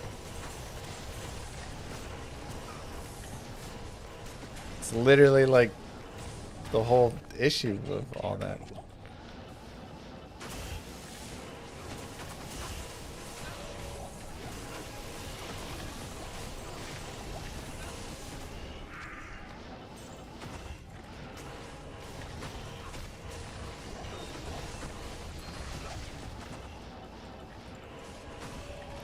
So that's the problem. It literally is just stealing our content and then proclaiming it essentially as its own because it takes the view, right?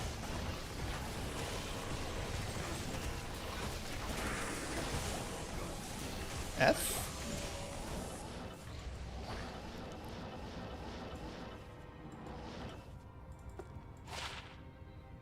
%15% Ice Bolt. Well, 13, 15, 15 Ice Bolt.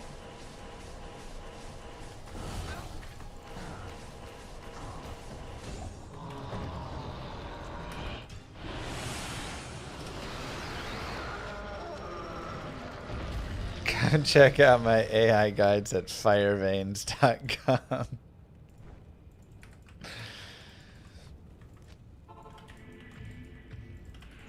AI usually provides links to what it's stealing.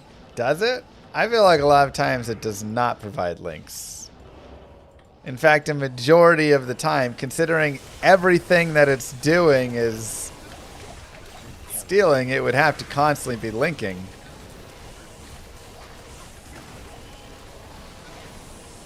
You probably have to ask it for the link. And I bet even then, half the time, it doesn't even fully provide the proper links.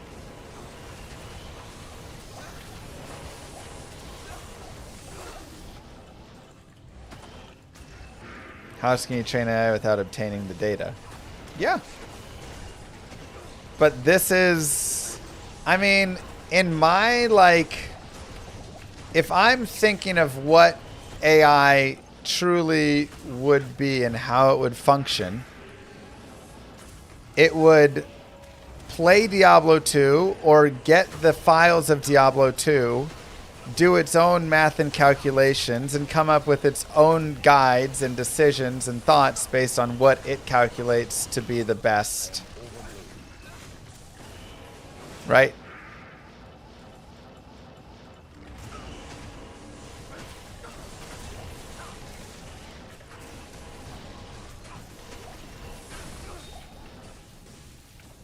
But what it just does is it goes out and, again, takes all of the data created by people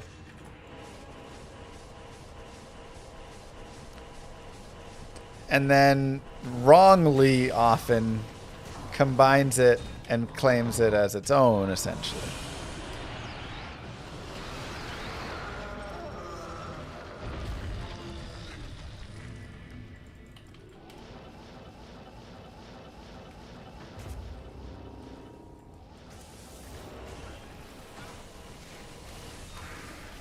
That's not AI, though? I mean, is it not? Isn't that what artificial intelligence really would be? What we currently have is not AI.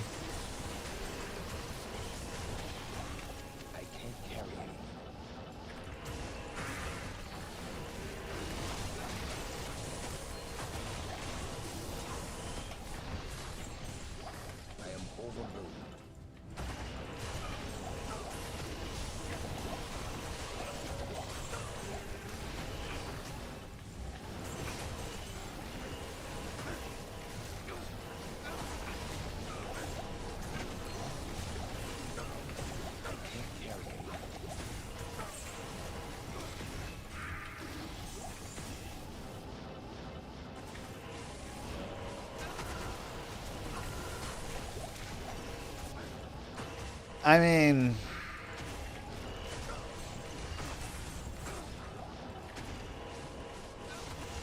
it's just, Like, there is plenty of understanding that, like, yeah, even for some of my guides, some of my stuff does come from, you know, I go to the Amazon basin and look a bunch of stuff up, which is kind of like getting input from the game files in a way.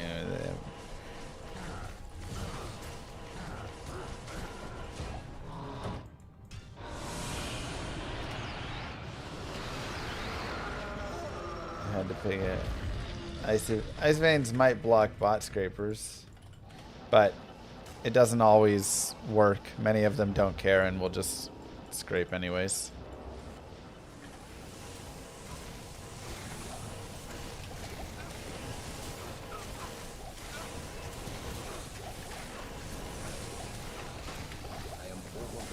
Like,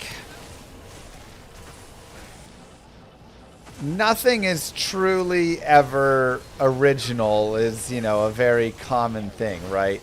If you look at art, if you look at everything, right, there's always inspiration that people find. And this is true. If you look at Llama RPG, you will find parts of Llama RPG where you'll be like, wow, that has a very D2 look. The skill tree looks very, you know, it looks similar. It functions a bit differently, but it has a similar look because I went through and I found a style that I liked with it, and you know.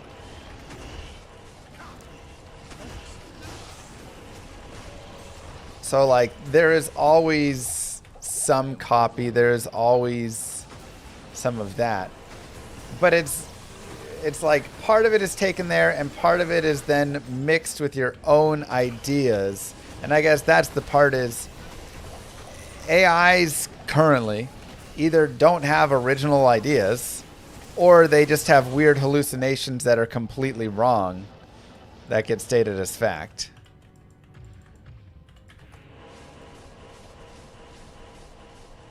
Oh, come on! Right?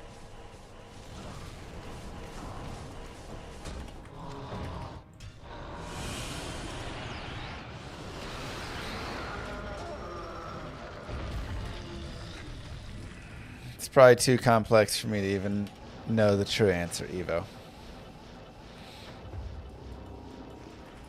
But I suppose a vision. I have a vision for Llama RPG in my head and a vision of a game that I want to make that combines elements from a variety of different games I've played, plus my own ideas of systems I've never seen. And all of that is going to come together to make Llama RPG. An LLM doesn't have a vision. There's no goal that it is thinking of, that it is combining and creating and making, right?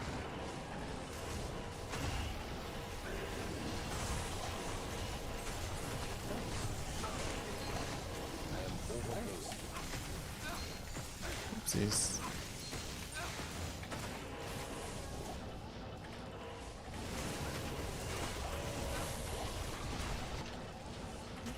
Mark says every worker produces something in their mind before creating anything in reality. Yes.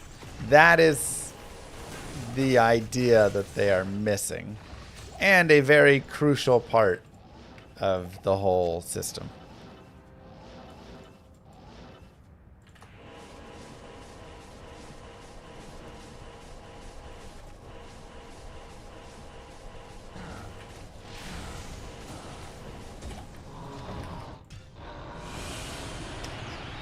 There is plenty of life experience. I'm not saying things haven't pushed me.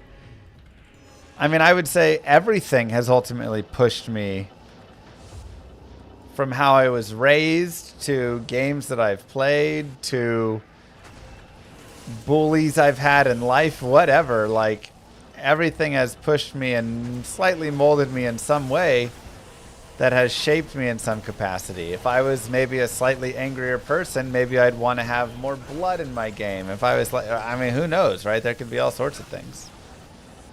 But either way, I am, you know, as an individual, having thoughts and coming up with my own things and finding inspiration in the world, whereas AI is just going around constantly scraping data and then being told what to make and then just taking from everything that it has scraped. Again, there is no vision, there is no idea.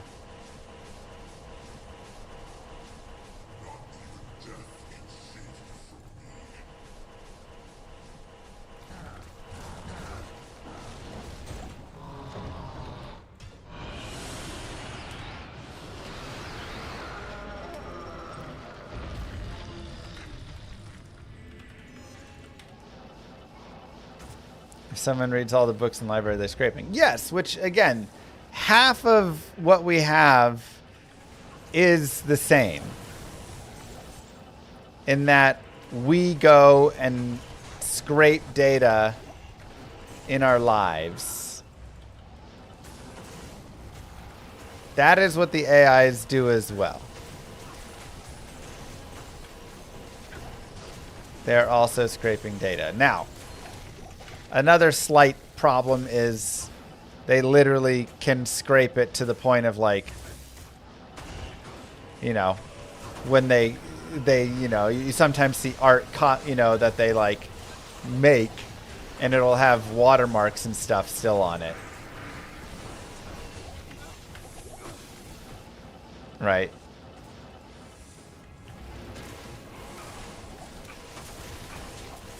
Like, it will go straight to a copy paste.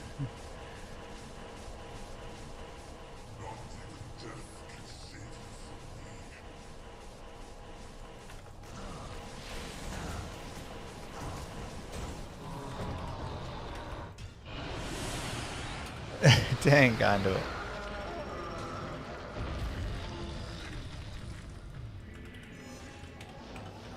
The remaining ETH items on the Grail link are in the, like, bottom right. There's a tab over to ETH. Though it's not fully updated. It's probably missing like 10 items.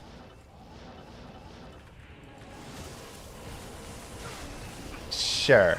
That's what I'm saying, Evo.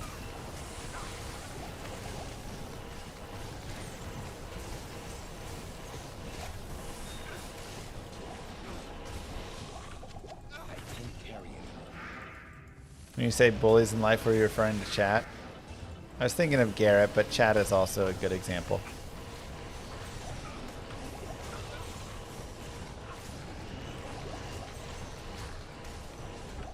I am overburdened. And like Warren said, you also need to be able to doubt yourself. And AI currently does not doubt itself at all. Which to me is the biggest problem. It is flawed, but shows no flaw in its thought. And that ends up being a massive problem.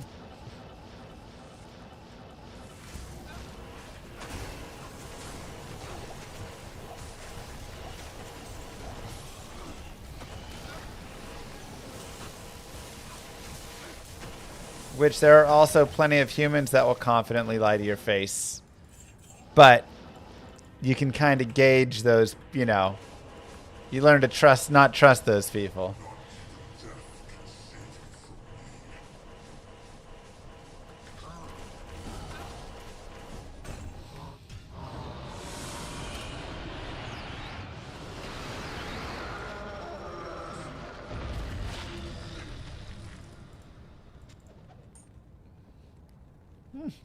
Pretty nice dual leech. That's also not bad.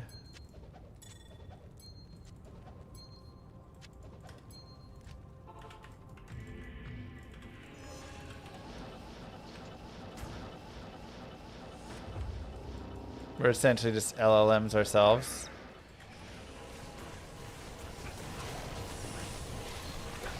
I mean, in some ways, sure. Many people will just regurgitate what they've heard or read and not have thought behind it.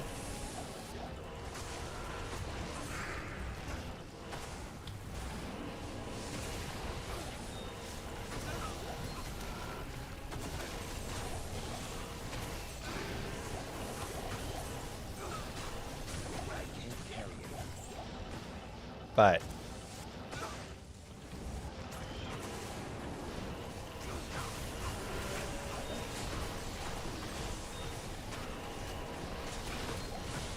I'm also extremely confident in many things that I know are 100% correct, especially in regards to Diablo 2 and its functioning.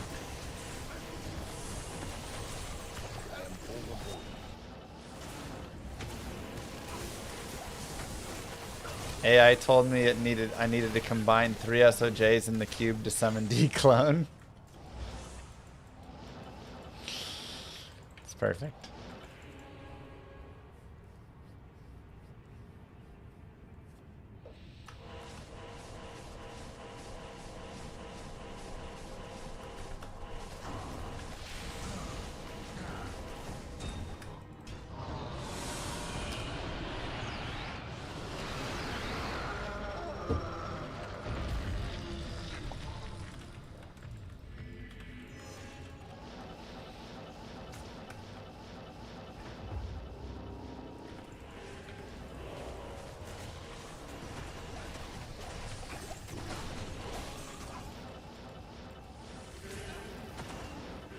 In the end, I believe we are more than just computers. While again, there are plenty of people in this world who do not have any original thoughts and will not do anything except regurgitate something told to them.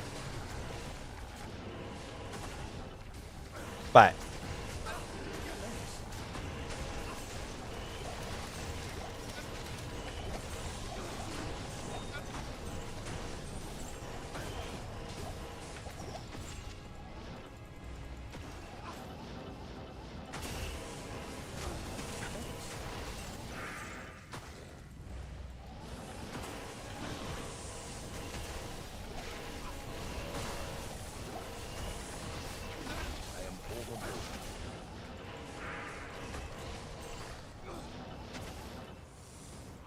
the discussion of how consciousness works is still on, yeah? What is consciousness?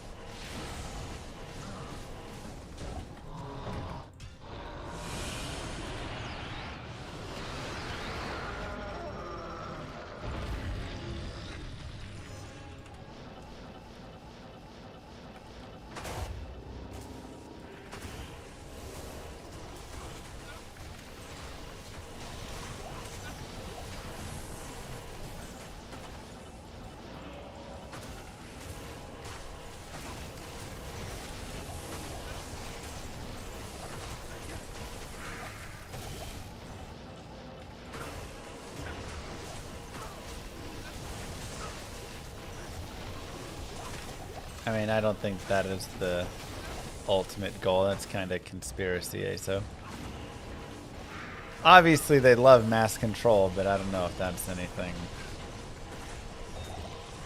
that has that goal in mind. But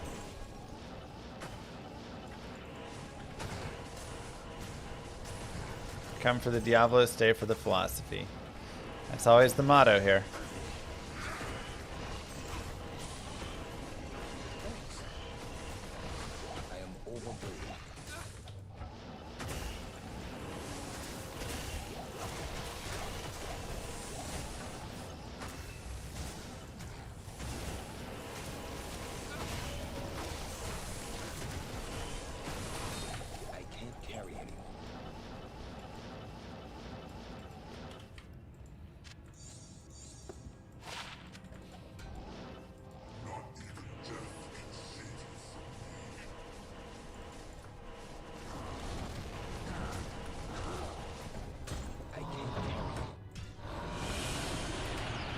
Did I ever get into RuneScape?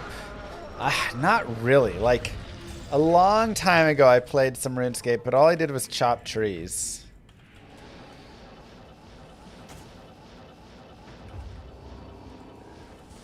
So, I barely even remember that.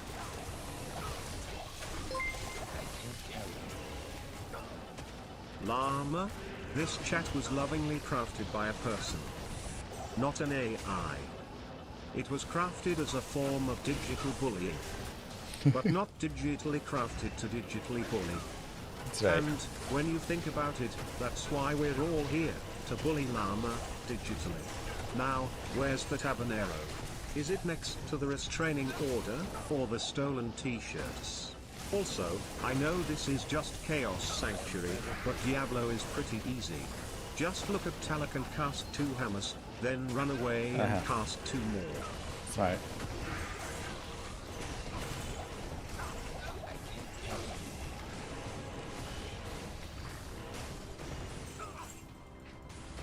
I am overburdened.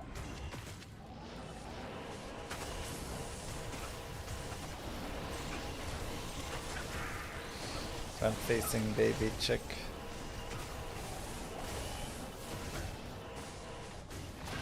I am overburdened.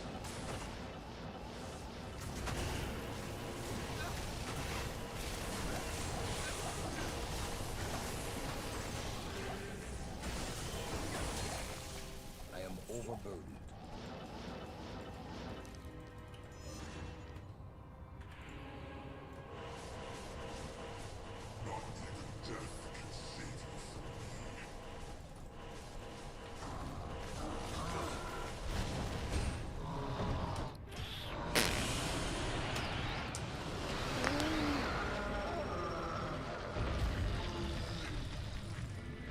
Yeah, this is the bad layout for Grand Viz. I should maybe just reset my map. But whatever.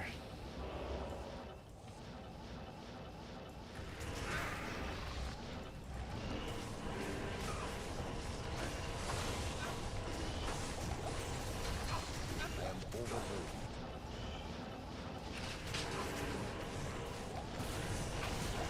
I am overburdened.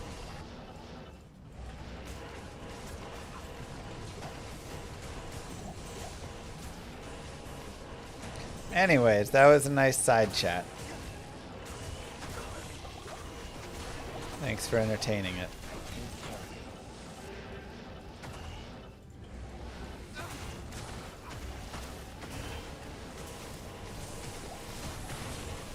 I can't carry it.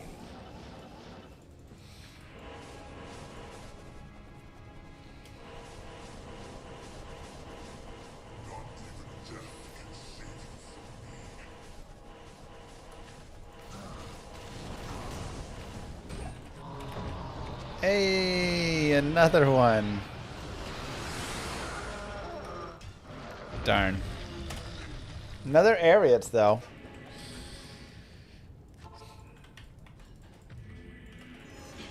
Is Twitch better revenue if I leave Llama VOD on or YouTube? I don't know. Probably Twitch if you leave Llama VOD on. But like also leaving and watching a playlist of all my YouTube videos would also probably do well. But yeah, maybe we'll set some goals for Mr. Llama VOD channel, because surprisingly, exclamation mark VOD, the Mr. Llama VOD channel does decently well considering it only averages like, you know, 40 something viewers. So if we could get the average viewership up there, can maybe eventually pay for the healthcare bill every month or something, you know?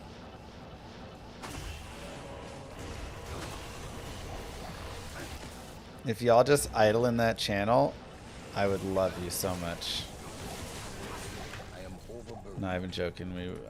We could come up with all sorts of fun things. You let me know. That also works, Matt.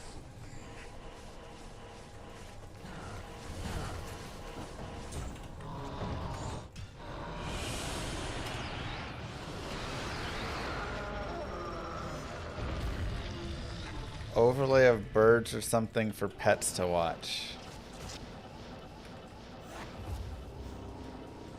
I mean, we've got Darcy, but she follows us around everywhere.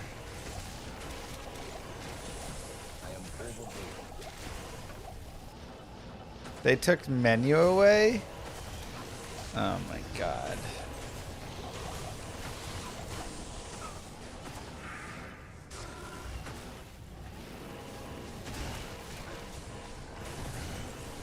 Who even uses menu? What do you mean? I use menu all day, every day. Oh, oopsies. I gave it to my mercenary instead of myself. Alright, we'll just reset. I accidentally shift clicked it.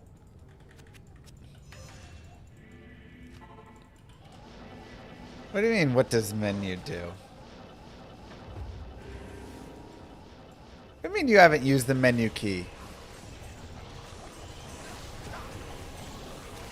How have you guys not used your menu keys? That's literally like the most basic... What is wrong with everybody?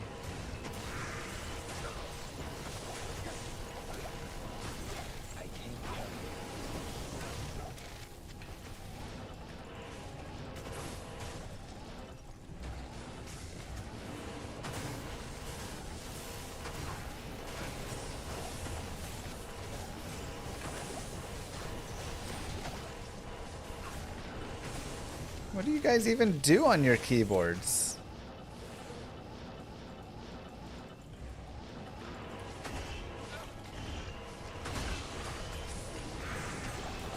We're talking about the key that says menu on it. Look down. Oh my god, the world is doomed.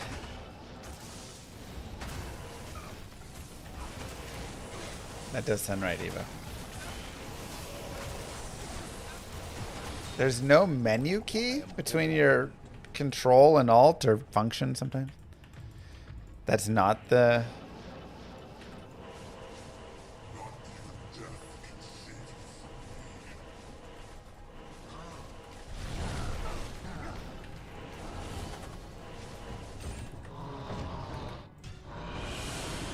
No. The menu key. Control menu. Functional.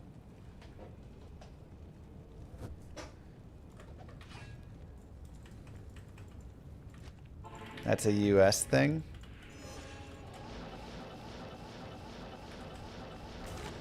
Okay, well, in the United States.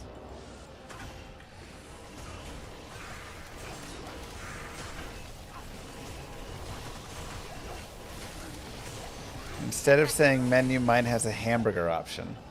Does it order hamburgers? Because that would be a valid replacement.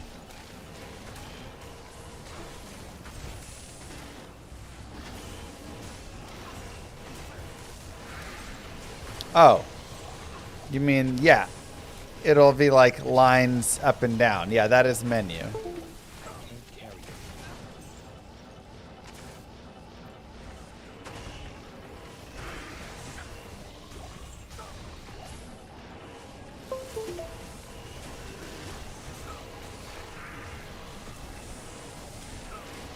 Yeah, but why are you going to your mouse so much, unadorned? Ever tried hardcore Grail? No, no hardcore Grail for me yet. Maybe one day.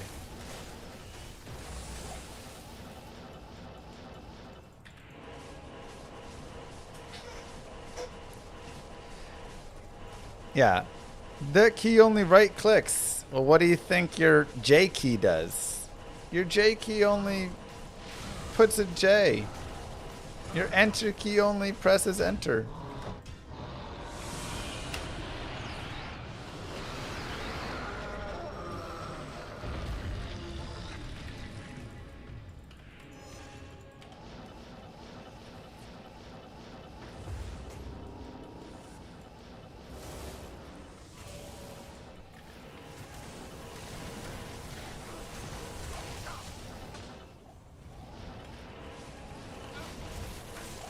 Don't you guys have your hands on your like when you're typing? When you want to open up, you know, right click, open the file, whatever, navigation.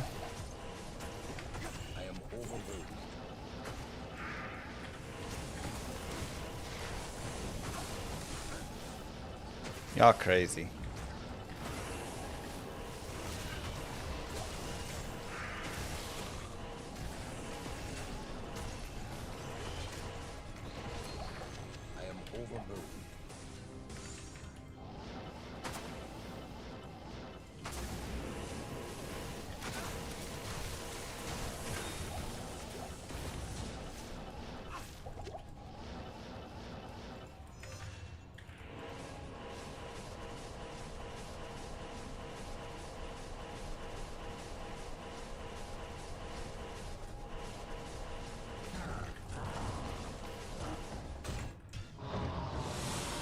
Yeah, fair enough.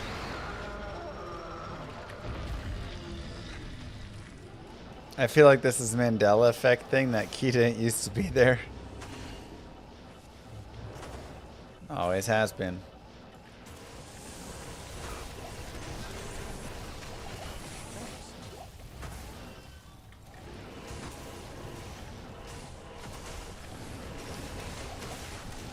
I mean, you could maybe argue it, Linux. It's short enough you could make it a speedrunnable thing. Though you do have to mod the game for it, which is a little bit shaky.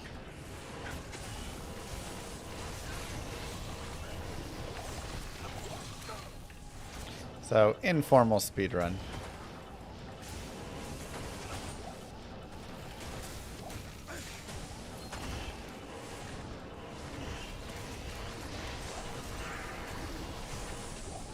Oh, rare dimensional shard. That'd have been nice.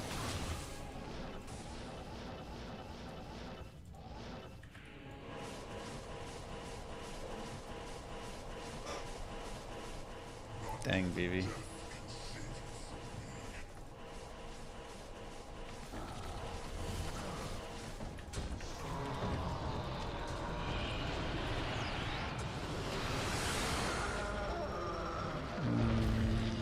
Where was it? Travancore.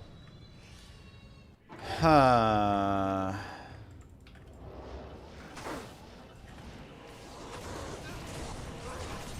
Probably better to just run the barbarian here still. For the horks.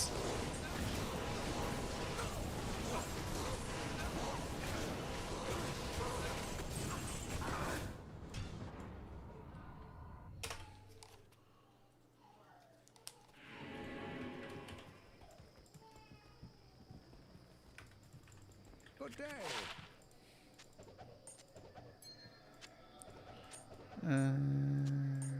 Oops. Where'd it go? Find small charm. We'll keep it 216. Okay, let's see. Enigma and Annie. I think that's all I need.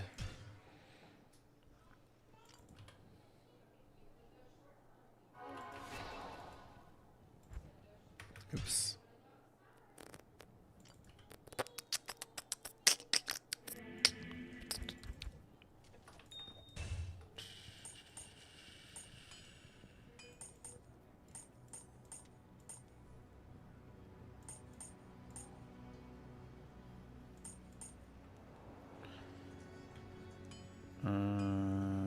Okay.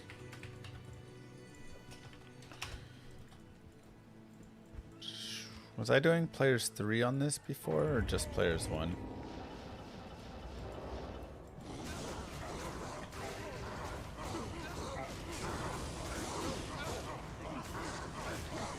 Probably just P1.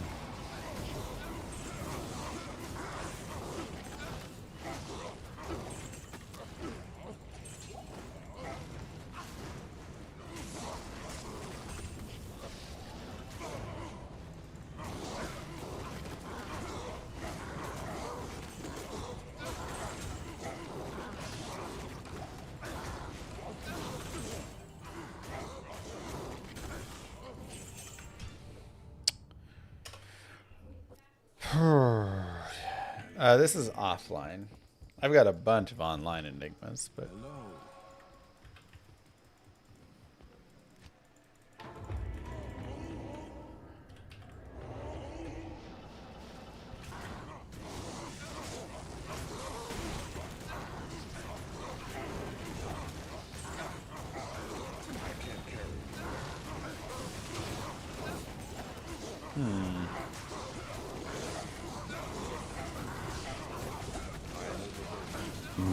Caught you live again. rare berserker axe. Thanks, Pulvers.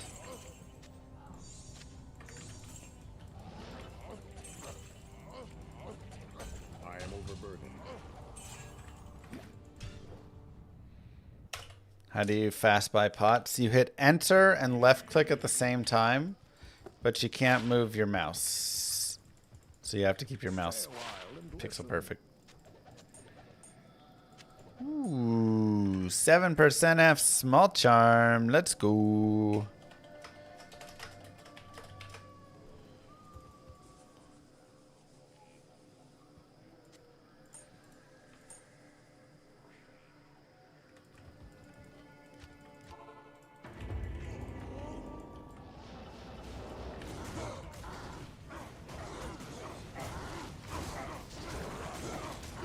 Love to see it. Though I really would like some 7MF with res. I have not rolled those really at all.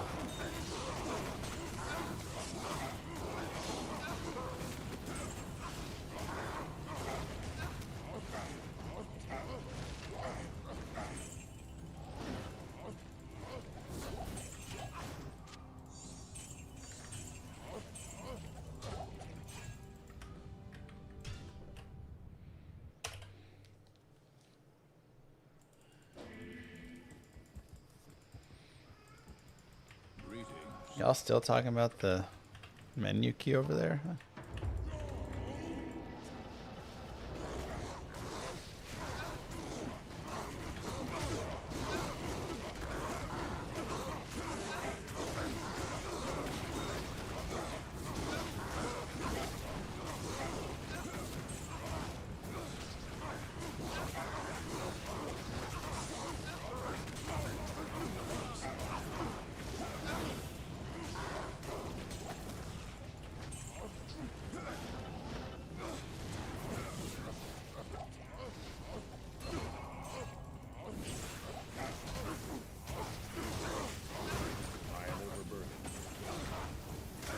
Darn.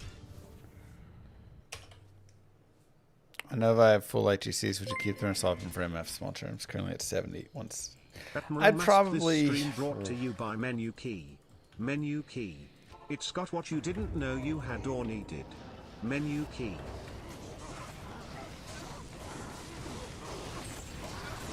I use menu key, and it changed my life. Thanks, menu key. My mom got sick, but then she used menu key. Now she can walk again.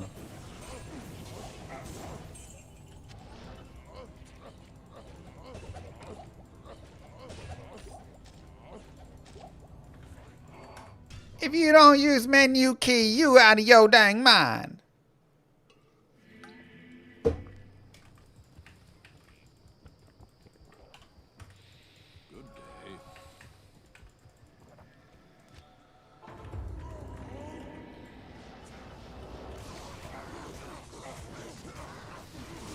No credit, no problem. Menu key doesn't check. Approved, guaranteed.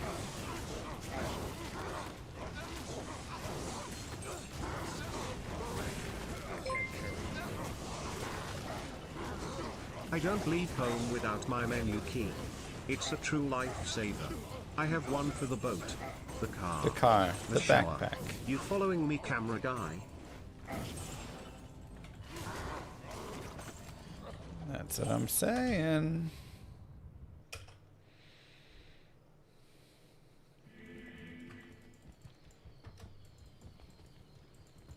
Hello.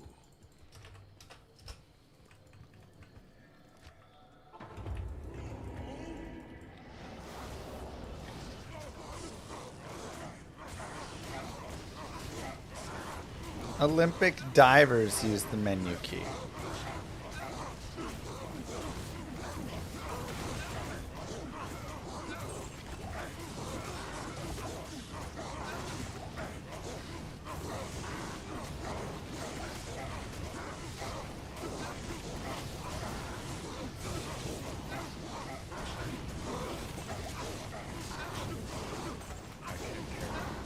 Following this camera guy?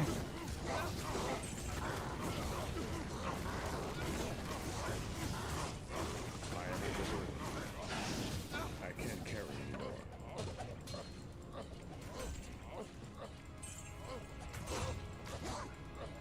I am overburdened.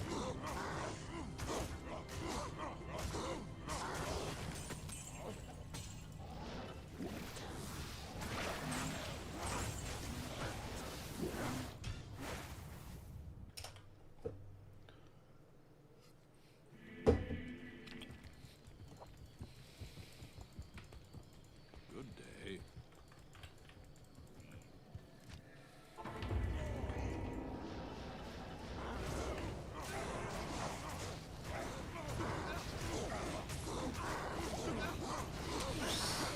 Ooh, Players 3 is a little rough, but the item drops are just better. But they do just heal probably too much.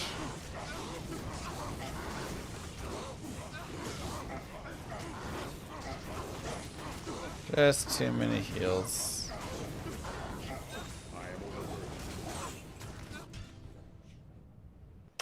Everybody have the Mr. VOD channel open and muted. Remember, don't mute the channel. Go to like 2% volume or mute the tab in your browser.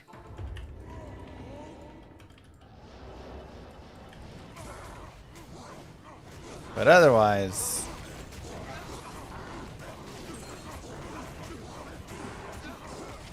let's get there. That matters. Yeah. I believe if you fully mute a Twitch channel, it doesn't count it as a watcher.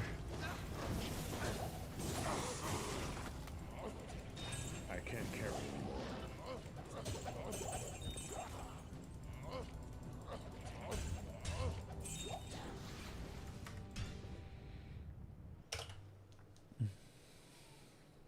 anymore. Mm-hmm.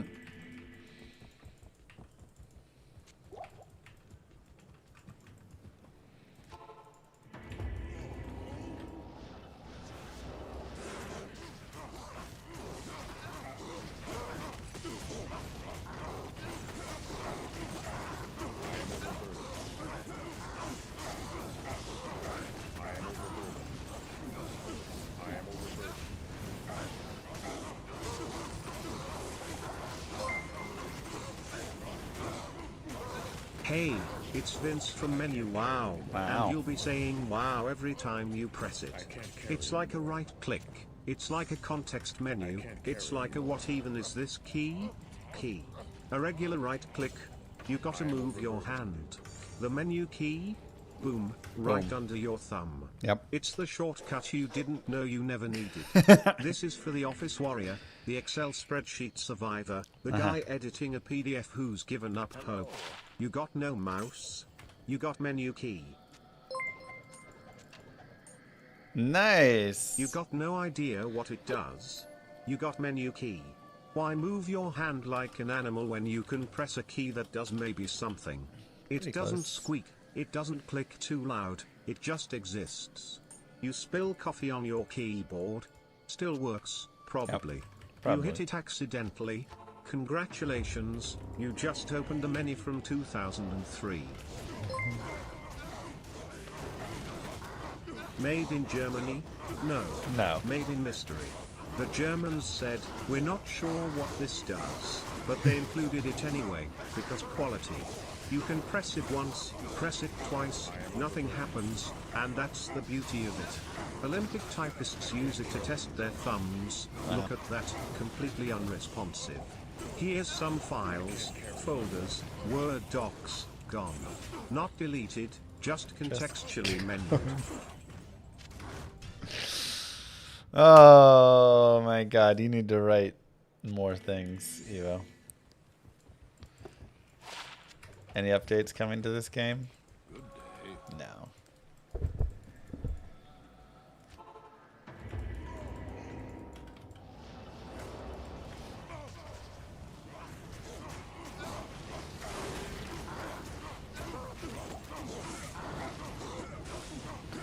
But maybe.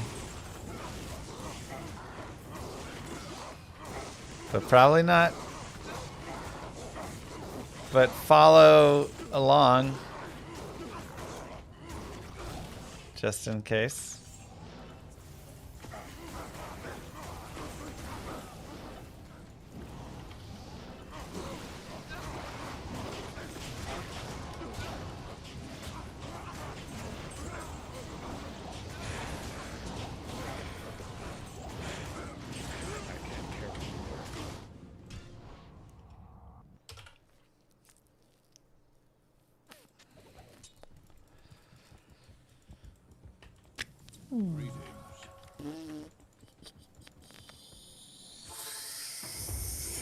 They're probably working in night shifts to get new content added. Totally.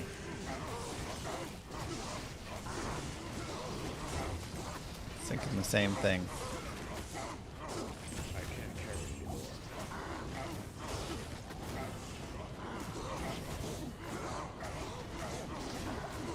Tonight, I'm gonna sit down and play Act 6, actually.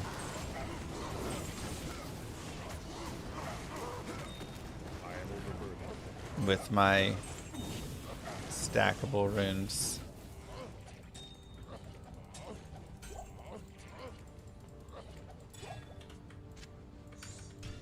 Gotta work in the night shift. Did you know to access Act 6, all you have to do is press the menu key? Most people never knew that. They've never gone to Act 6. Good day. When you say that, I know there isn't an actual Act 6 because you have an NDA. Maybe I'm doing a reverse on it. Like I have an NDA, but to make you think I...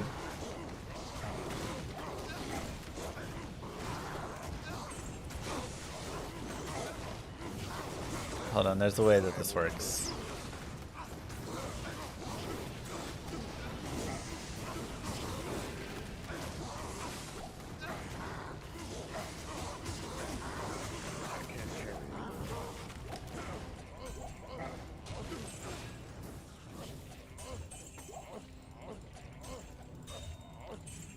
I can't carry anymore. Been your birthday for a lot of days. Today is actually my daughter's birthday.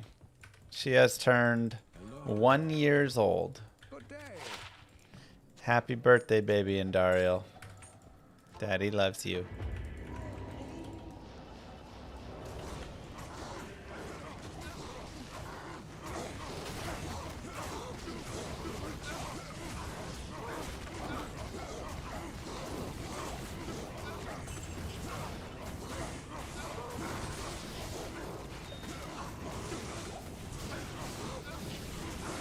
That was fun. Best player to character to play. I don't think I have a. This is the most fun. This is the best. So many characters are so fun and different in their own ways.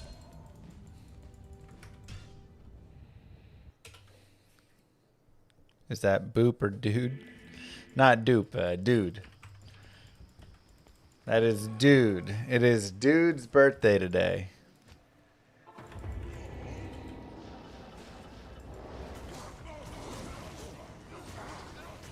Boop is 2.5.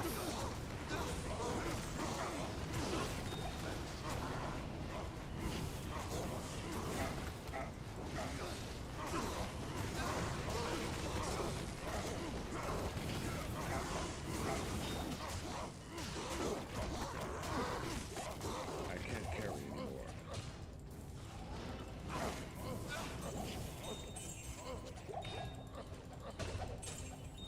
I am overburdened.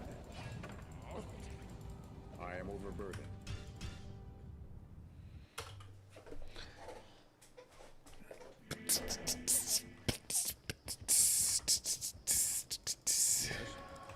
Just found a Zod and a Meng songs in the same game.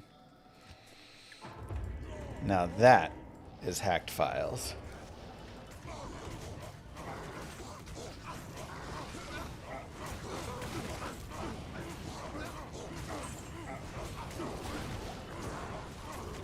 How often does she become terrorized? Well, right now she's kind of teething, so we get Terror Andy a lot during the night.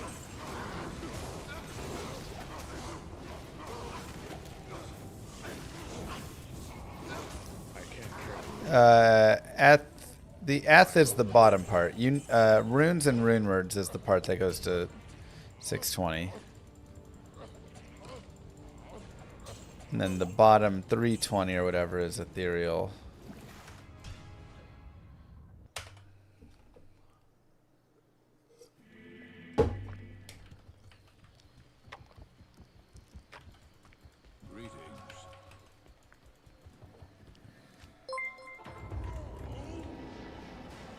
Some beatbox. Sure thing.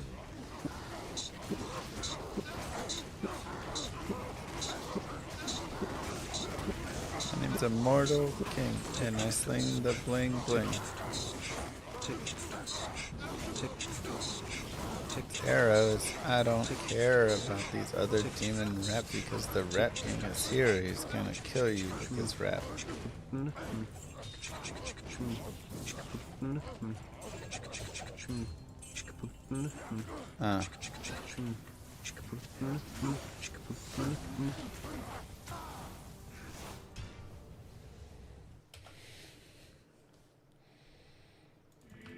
When you're old, time to let them eat chocolate, pretty much. Stay a while and listen. Pretty much. 40 life, 26 fire res. It's actually kind of solid.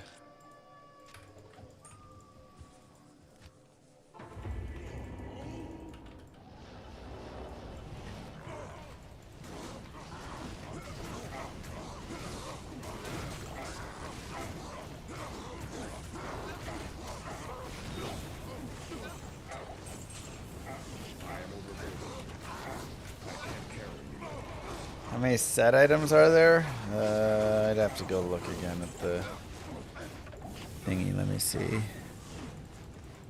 127.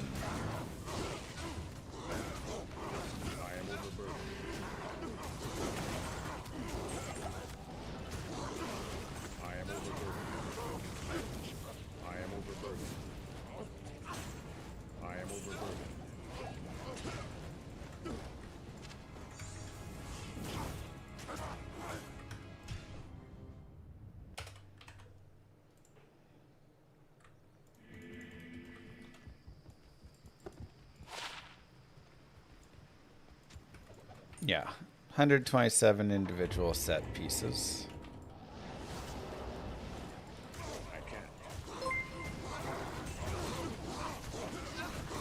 Guys? Mind if I slice some potatoes? Okay. Thanks.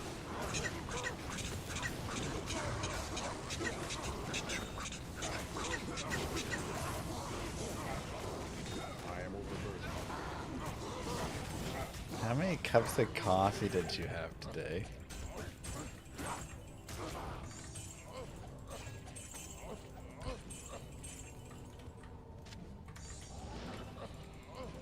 I can't carry you. Oh Lord.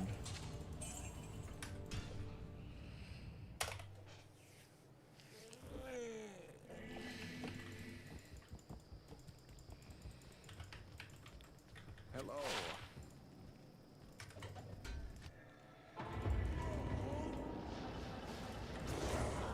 Google just said there's 159 set pieces.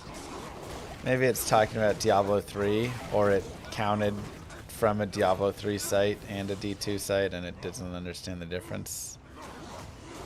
I don't know. Again, I trust basically nothing